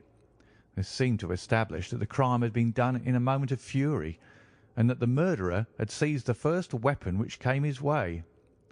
The fact that the crime was committed at 2 in the morning, and yet Peter Carey was fully dressed, suggested that he had had an appointment with the murderer, which is borne out by the fact that a bottle of rum and 2 dirty glasses stood upon the table." "Yes," said Holmes. "I think that both inferences are permissible. Was there any other spirit but rum in the room?" "Yes, and there was a tantalus containing brandy and whisky on the sea chest.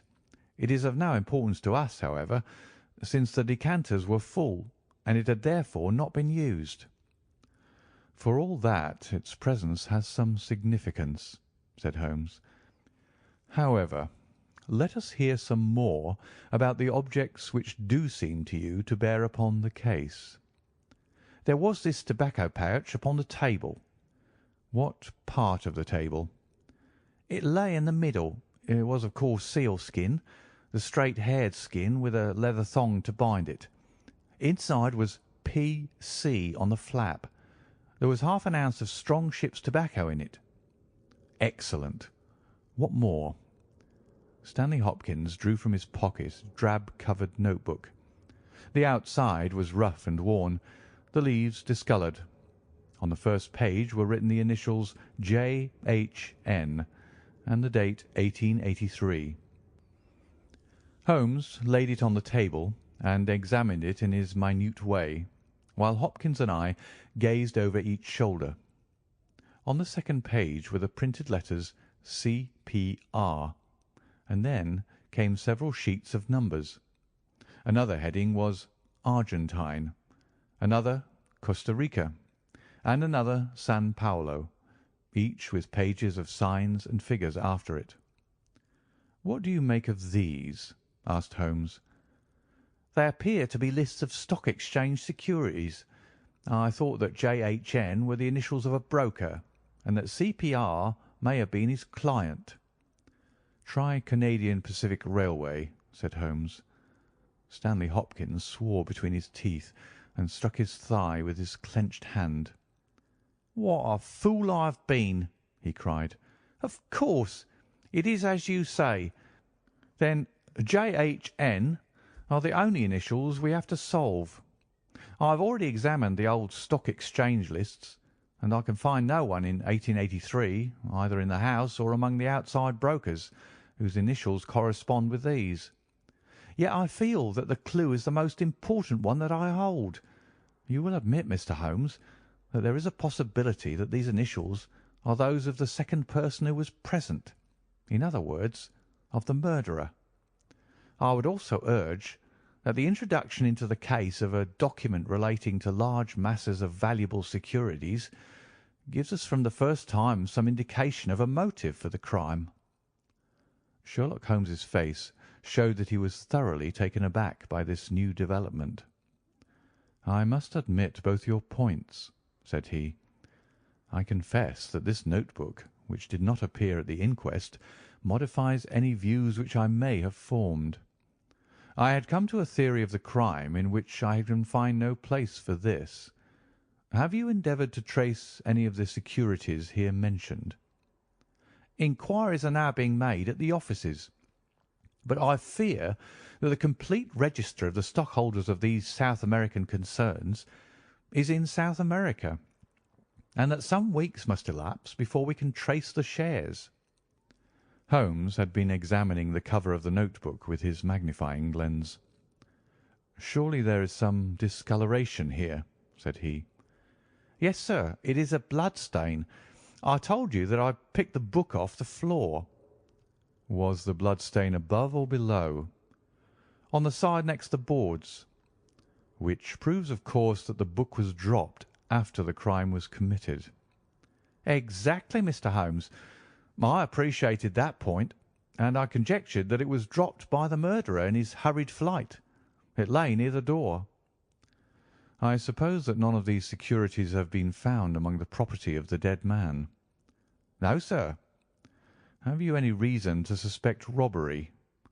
"No, sir. Nothing seemed to have been touched." "Dear me, it is certainly a very interesting case. Then there was a knife, was there not?" "A sheath knife, still in its sheath. It lay at the feet of the dead man. Mrs. Carey has identified it as being her husband's property." Holmes was lost in thought for some time. "Well," said he at last, "I suppose I shall have to come out and have a look at it." Stanley Hopkins gave a cry of joy. "Thank you, sir. That will indeed be a weight off my mind." Holmes shook his finger at the inspector. "It would have been an easier task a week ago," said he, "but even now my visit may not be entirely fruitless. Watson, if you can spare the time, I should be very glad of your company. If you will call a four-wheeler, Hopkins, we shall be ready to start for Forest Row in a quarter of an hour."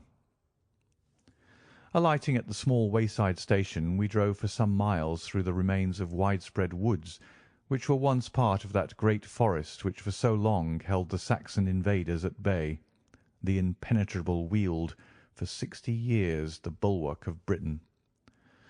Vast sections of it have been cleared, for this is at the seat of the first ironworks of the country, and the trees have been felled to smelt the ore. Now the richer fields of the north have absorbed the trade, and nothing save those ravaged groves and great scars in the earth show the work of the past. Here, in a clearing upon the green slope of a hill, stood a long, low stone house, approached by a curving drive running through the fields. Nearer the road, and surrounded on three sides by bushes, was a small outhouse, one window and the door facing in our direction. It was the scene of the murder. Stanley Hopkins led us first to the house, where he introduced us to a haggard, grey-haired woman, the widow of the murdered man, whose gaunt and deep-lined face, with the furtive look of terror in the depths of her red-rimmed eyes, told of the years of hardship and ill usage which she had endured. With her was her daughter, a pale, fair-haired girl whose eyes blazed defiantly at us as she told us that she was glad that her father was dead, and that she blessed the hand which had struck him down. It was a terrible household that Black Peter Carey had made for himself, and it was with a sense of relief that we found ourselves in the sunlight again, and making our way along a path which had been worn across the fields by the feet of the dead man. The outhouse was the simplest of dwellings, wooden-walled, shingle-roofed, one window beside the door and one on the farther side. Stanley Hopkins drew the key from his pocket, and had stooped to the lock when he paused with a look of attention and surprise upon his face. "Someone has been tampering with it," he said. There could be no doubt of the fact. The woodwork was cut, and the scratches showed white through the paint, as if they'd been that instant done. Holmes had been examining the window. "Someone has tried to force this also. Whoever it was has failed to make his way in. He must have been a very poor burglar." "This is a most extraordinary thing," said the inspector. "I could swear that these marks were not here yesterday evening." "Some curious person from the village, perhaps?" I suggested. "Very unlikely. Few of them would dare to set foot in the grounds, far less try to force their way into the cabin. What do you think of it, Mr. Holmes?" "I think that fortune is very kind to us." "You mean that the person will come again?" "It is very probable. He came expecting to find the door open. He tried to get in with the blade of a very small penknife. He could not manage it. What would he do?" "Come again next night with a more useful tool." "So I should say. It will be our fault if we are not there to receive him. Meanwhile, let me see the inside of the cabin." The traces of the tragedy had been removed, but the furniture within the little room still stood as it had been on the night of the crime. For 2 hours, with most intense concentration, Holmes examined every object in turn, but his face showed that his quest was not a successful one. Only once he paused in his patient investigation. "Have you taken anything off this shelf, Hopkins?" "No, I've moved nothing." "Something has been taken. There is less dust in this corner of the shelf than elsewhere. It may have been a book lying on its side. It may have been a box. Well, well, I can do nothing more. Let us walk in these beautiful woods, Watson, and give a few hours to the birds and the flowers. We shall meet you here later, Hopkins, and see if we can come closer quarters with the gentleman who has paid this visit in the night." It was past 11 o'clock when we formed our little ambuscade. Hopkins was for leaving the door of the hut open, but Holmes was of the opinion that this would rouse the suspicions of the stranger. The lock was a perfectly simple one, and only a strong blade was needed to push it back. Holmes also suggested that we should wait not inside the hut but outside it, among the bushes which grew round the farther window. In this way we should be able to watch our man if he struck a light, and see what his object was in this stealthy nocturnal visit. It was a long and melancholy vigil, and yet brought with it something of the thrill which the hunter feels when he lies beside the water pool and waits for the coming of the thirsty beast of prey. What savage creature was it which might steal upon us out of the darkness? Was it a fierce tiger of crime, which could only be taken fighting hard with flashing fang and claw, or would it prove to be some skulking jackal, dangerous only to the weak and unguarded? In absolute silence we crouched amongst the bushes, waiting for whatever might come. At first the steps of a few belated villagers, or the sound of voices from the village, lightened our vigil, but one by one these interruptions died away, and an absolute stillness fell upon us, save for the chimes of the distant church, which told us of the progress of the night, and for the rustle and the whisper of a fine rain falling amid the foliage which roofed us in. 2:30 had chimed, and it was the darkest hour which precedes the dawn when we all started, as a low but sharp click came from the direction of the gate. Someone had entered the drive. Again there was a long silence, and I had begun to fear that it was a false alarm, when a stealthy step was heard upon the other side of the hut, and a moment later a metallic scraping and clinking. The man was trying to force the lock. This time his skill was greater, or his tool was better, for there was a sudden snap and the creak of the hinges. Then a match was struck, and next instant the steady light from a candle filled the interior of the hut. Through the gauze curtain our eyes were all riveted upon the scene within.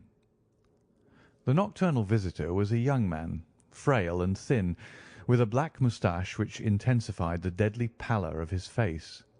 He could not have been much above 20 years of age. I have never seen any human being who appeared to be in such a pitiable fright, for his teeth were visibly chattering, and he was shaking in every limb. He was dressed like a gentleman, in Norfolk jacket and knickerbockers, with a cloth cap upon his head. We watched him, staring round with frightened eyes. Then he laid the candle end upon the table and disappeared from our view into one of the corners. He returned with a large book, one of the log books which formed a line upon the shelves. Leaning on the table, he rapidly turned over the leaves of this volume until he came to the entry which he sought. Then, with an angry gesture of his clenched hand, he closed the book, replaced it in the corner, and put out the light. He had hardly turned to leave the hut when Hopkins' hand was on the fellow's collar, and I heard his loud gasp of terror as he understood that he was taken. The candle was relit, and there was our wretched captive, shivering and cowering in the grasp of the detective. He sank down upon the sea-chest and looked helplessly from one of us to the other. "Now, my fine fellow," said Stanley Hopkins, "who are you, and what do you want here?" The man pulled himself together and faced us with an effort at self-composure. "You are detectives, I suppose," said he. "You imagine I am connected with the death of Captain Peter Carey. I assure you that I am innocent." "We'll see about that," said Hopkins. "First of all, what is your name?" "It is John Hopley Nelligan." I saw Holmes and Hopkins exchange a quick glance. "What are you doing here?" "Can I speak confidentially?" "No, certainly not." "Why should I tell you?" "If you have no answer, it may go badly with you at the trial." The young man winced. "Well, "I will tell you," he said. "Why should I not? And yet I hate to think of this old scandal gaining a new lease of life.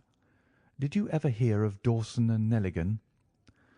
I could see from Hopkins' face that he never had, but Holmes was keenly interested. "You mean the West Country bankers," said he. "They failed for £1 million, ruined half the county families of Cornwall, and Nelligan disappeared." "Exactly. Nelligan was my father." At last we were getting something positive, and yet it seemed a long gap between an absconding banker and Captain Peter Carey pinned against the wall with one of his own harpoons. We all listened intently to the young man's words. "It was my father who was really concerned. Dawson had retired. I was only 10 years of age at the time, but I was old enough to feel the shame and horror of it all. It has always been said that my father stole all the securities and fled. It is not true. It was his belief that if he were given time in which to realize them, all would be well and every creditor paid in full. He started in his little yacht for Norway just before the warrant was issued for his arrest. I can remember that last night, when he bade farewell to my mother. He left us a list of the securities he was taking, and he swore that he would come back with his honour cleared, and that none who had trusted him would suffer. Well, no word was ever heard from him again. Both the yacht and he vanished utterly. We believed, my mother and I, that he and it, with the securities that he had taken with him, were at the bottom of the sea. We had a faithful friend, however, who is a business man, and it was he who discovered some time ago that some of the securities which my father had with him had reappeared on the London market. You can imagine our amazement. I spent months in trying to trace them, and at last, after many doubtings and difficulties, I discovered that the original seller had been Captain Peter Carey, the owner of this hut. Naturally, I made some inquiries about the man. I found that he had been in command of a whaler which was due to return from the Arctic seas at the very time when my father was crossing to Norway. The autumn of that year was a stormy one, and there was a long succession of southerly gales. My father's yacht may well have been blown to the north, and there met by Captain Peter Carey's ship. If that was so, what had become of my father? In any case, if I could prove from Peter Carey's evidence how these securities came on the market, it would be a proof that my father had not sold them, and that he had no view to personal profit when he took them. I came down to Sussex with the intention of seeing the captain, but it was at this moment that his terrible death occurred. I read at the inquest a description of his cabin, in which it stated that the old logbooks of his vessel were preserved in it. It struck me that if I could see what occurred in the month of August, 1883, on board the Sea Unicorn, I might settle the mystery of my father's fate. I tried last night to get at these logbooks, but was unable to open the door. To-night I tried again and succeeded, but I find that the pages which deal with that month have been torn from the book. It was at that moment I found myself a prisoner in your hands." "Is that all?" asked Hopkins. "Yes, that is all." His eyes shifted as he said, "You have nothing else to tell us?" He hesitated. "No, there is nothing." "You have not been here before last night?" "No." "Then how do you account for that?" cried Hopkins, as he held up the damning notebook with the initials of our prisoner on the first leaf and the blood stain on the cover. The wretched man collapsed. He sank his face in his hands and trembled all over. "Where did you get it?" he groaned. "I didn't know. I thought I'd lost it at the hotel." "That's enough," said Hopkins sternly.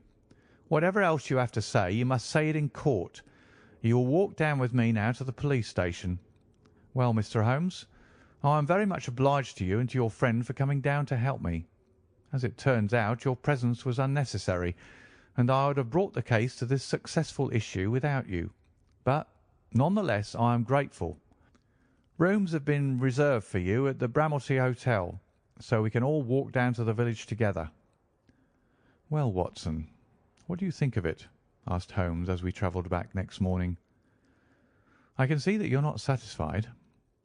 "Oh, yes, my dear Watson, I am perfectly satisfied.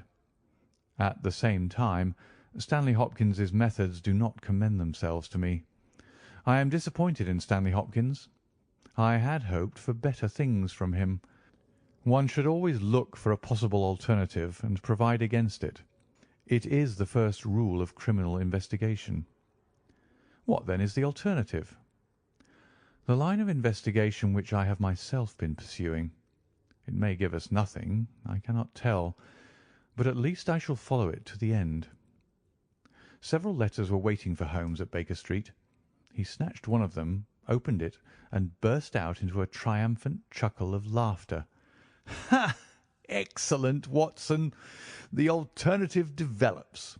Have you telegraph forms? Just write a couple of messages for me.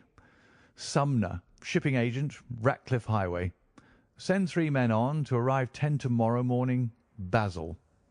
That's my name in those parts. And the other is Inspector Stanley Hopkins, 46 Lord Street, Brixton. Come breakfast tomorrow at 9:30. Important. Wire if unable to come.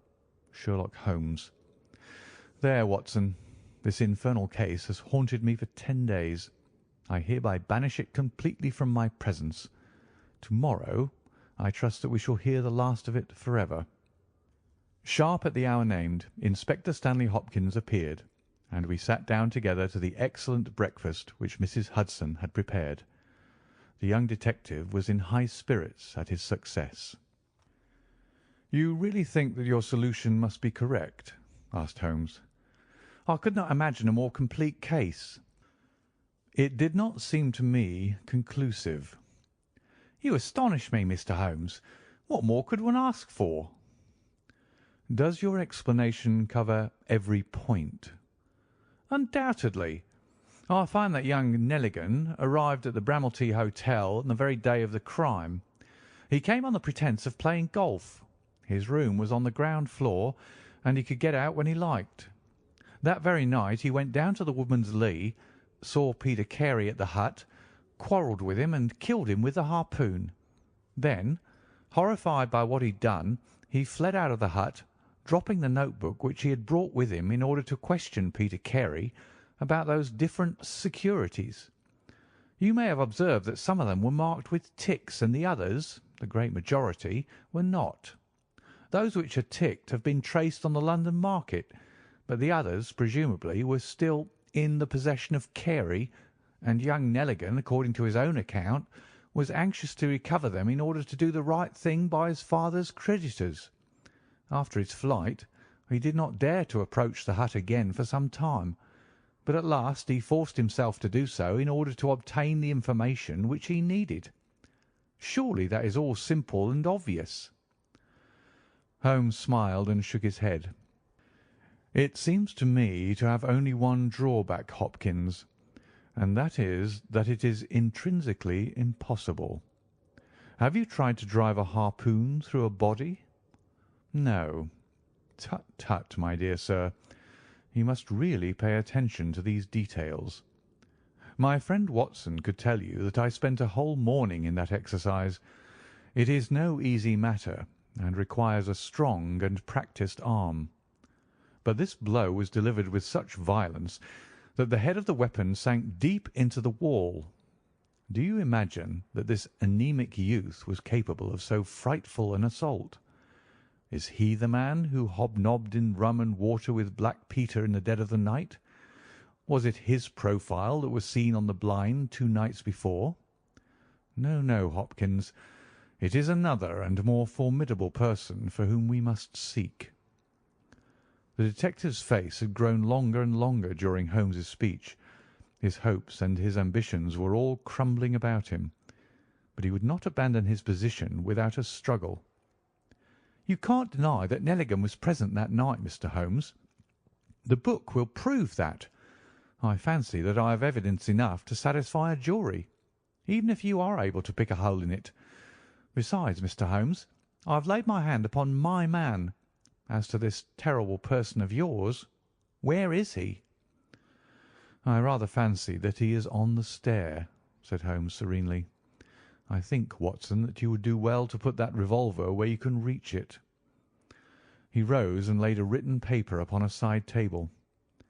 "Now we are ready," said he. There had been some talking in gruff voices outside, and now Mrs. Hudson opened the door to say that there were 3 men inquiring for Captain Basil. "Show them in one by one," said Holmes. The first who entered was a little Ribston pippin of a man, with ruddy cheeks and fluffy white side whiskers. Holmes had drawn a letter from his pocket. "What name?" he asked. "James Lancaster." "I am sorry, Lancaster, but the berth is full. Here is half a sovereign for your trouble. Just step into this room and wait there for a few minutes." The second man was a long, dried-up creature with lank hair and sallow cheeks. His name was Hugh Pattins. He also received his dismissal, his half-sovereign, and the order to wait. The third applicant was a man of remarkable appearance. A fierce, bulldog face was framed in a tangle of hair and beard, and 2 bold, dark eyes gleamed behind the cover of thick, tufted, overhung eyebrows. He saluted and stood sailor fashion, turning his cap round in his hands. "Your name?" asked Holmes. Patrick Cairns. "Harpooner?" Yes, sir. 26 voyages. "Dundee, I suppose?" Yes, sir. "And ready to start with an exploring ship?" Yes, sir. "What wages?" £8 a month. "Could you start at once?" As soon as I get my kit. "Have you your papers?" Yes, sir. He took a sheaf of worn and greasy forms from his pocket. Holmes glanced over them and returned them. "You are just the man I want," said he. "Here's the agreement on the side table. If you sign it, the whole matter will be settled." The seaman lurched across the room and took up the pen. Shall I sign here? he asked, stooping over the table. Holmes leaned over his shoulder and passed both hands over his neck. "This will do," said he. I heard a click of steel and a bellow like an enraged bull. The next instant Holmes and the seaman were rolling on the ground together. He was a man of such gigantic strength that, even with the handcuffs which Holmes had so deftly fastened upon his wrists, he would have very quickly overpowered my friend, had Hopkins and I not rushed to his rescue. Only when I pressed the cold muzzle of the revolver to his temple did he at last understand that resistance was vain. We lashed his ankles with cord and rose breathless from the struggle. "I must really apologize, Hopkins," said Sherlock Holmes. "I fear that the scrambled eggs are cold. However, you will enjoy the rest of your breakfast all the better, will you not, for the thought that you have brought your case to a triumphant conclusion?" Stanley Hopkins was speechless with amazement. "I don't know what to say, Mr. Holmes," he blurted out at last, with a very red face. "It seems to me that I've been making a fool of myself from the beginning. I understand now what I should never have forgotten, that I am the pupil and you are the master. Even now I see what you have done, but I don't know how you did it or what it signifies." "Well, well," said Holmes, good-humouredly. "We all learn by experience, and your lesson this time is that you should never lose sight of the alternative. You were so absorbed in young Nelligan that you could not spare a thought to Patrick Cairns, the true murderer of Peter Carey." The hoarse voice of the seaman broke in on our conversation. "See here, mister," said he, "I make no complaint of being manhandled in this fashion, but I would have you call things by their right names. You say I murdered Peter Carey. I say I killed Peter Carey, and there's all the difference. Maybe you don't believe what I say. Maybe you think I'm just slinging you a yarn." "Not at all," said Holmes. "Let us hear what you have to say." "It's soon told, and by the Lord every word of it's truth. I knew Black Peter, and when he pulled out his knife I whipped a harpoon through him sharp, for I knew that it was him or me. That's how he died. You can call it murder. Anyway, I'd as soon die with a rope round my neck as with Black Peter's knife in my heart." "How came you there?" asked Holmes. "I'll tell it you from the beginning. Just sit me up a little, so as I can speak easy. It was in '83 that it happened, August of that year. Peter Carey was master of the Sea Unicorn, and I was spare harpooner. We were coming out of the ice pack on our way home with head winds and a weak southerly gale when we picked up a little craft that had been blown north. There was one man on her, a landsman. The crew had thought she would founder and made for the Norwegian coast in the dinghy. I guessed they were all drowned. Well, we took him on board, and this man and he and the skipper had some long talks in the cabin. All the baggage we took off with him was in one tin box. So far as I know, the man's name was never mentioned, and on the second night he disappeared as if he'd never been. It was given out that he had either thrown himself overboard or fallen overboard in the heavy weather that we were having. Only one man knew what had happened to him, and that was me, for with my own eyes I saw the skipper tip up his heels and put him over the rail in the middle watch of a dark night, 2 days before we sighted the Shetland lights. Well, I kept my knowledge to myself and waited to see what would come of it. When we got back to Scotland it was easily hushed up, and nobody asked any questions. A stranger died by accident, and it was nobody's business to inquire. Shortly after, Peter Carey gave up the sea, and it was long years before I could find where he was. I guessed that he had done the deed for the sake of what was in that tin box, and that he could afford now to pay me well for keeping my mouth shut. I found out where he was from a sailor man that had met him in London, and down I went to squeeze him. The first night he was reasonable enough, and was ready to give me what would make me free of the sea for life. We were to fix it all 2 nights later. When I came, I found him 3 parts drunk and in a vile temper.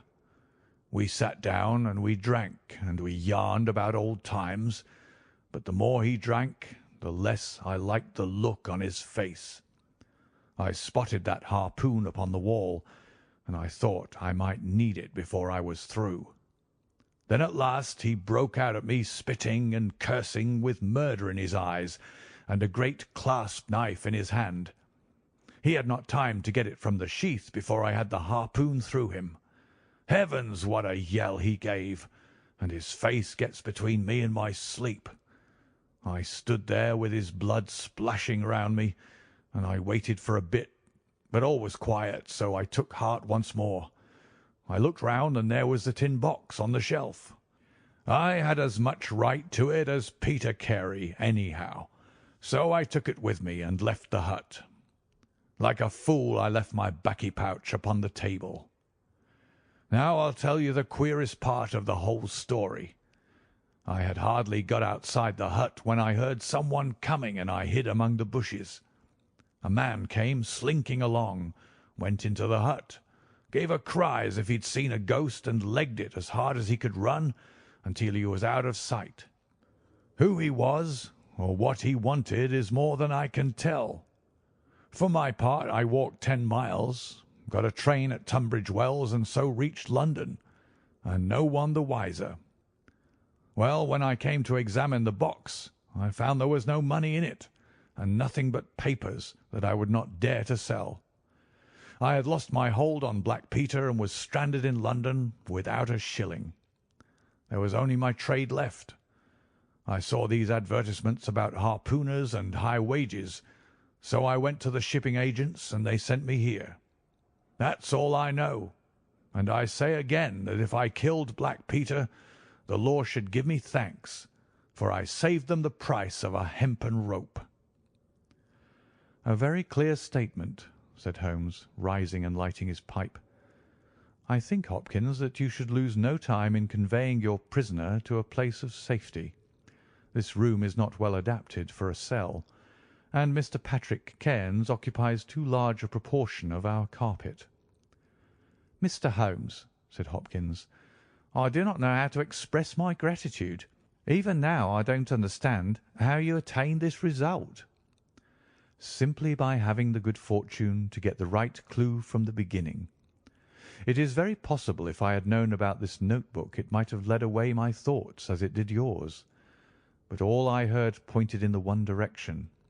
The amazing strength, the skill in the use of the harpoon, the rum and water, the sealskin tobacco pouch with the coarse tobacco, all these pointed to a seaman, and one who had been a whaler. I was convinced that the initials P.C. upon the pouch were a coincidence, and not those of Peter Carey, since he seldom smoked, and no pipe was found in his cabin. You remember that I asked whether whisky and brandy were in the cabin. You said they were. How many landsmen are there who would drink rum when they could get these other spirits? Yes, I was certain it was a seaman." "And how did you find him?" "My dear sir, the problem had become a very simple one. If it were a seaman, it could only be a seaman who had been with him on the Sea Unicorn. So far as I could learn, he had sailed in no other ship. I spent 3 days in wiring to Dundee, and at the end of that time I had ascertained the names of the crew of the Sea Unicorn in 1883. When I found Patrick Cairns among the harpooners, my research was nearing its end. I argued that the man was probably in London, and that he would desire to leave the country for a time. I therefore spent some days in the East End, devised an Arctic expedition, put forth tempting terms for harpooners who would serve under Captain Basil, and behold the result." "Wonderful!" cried Hopkins. "Wonderful!"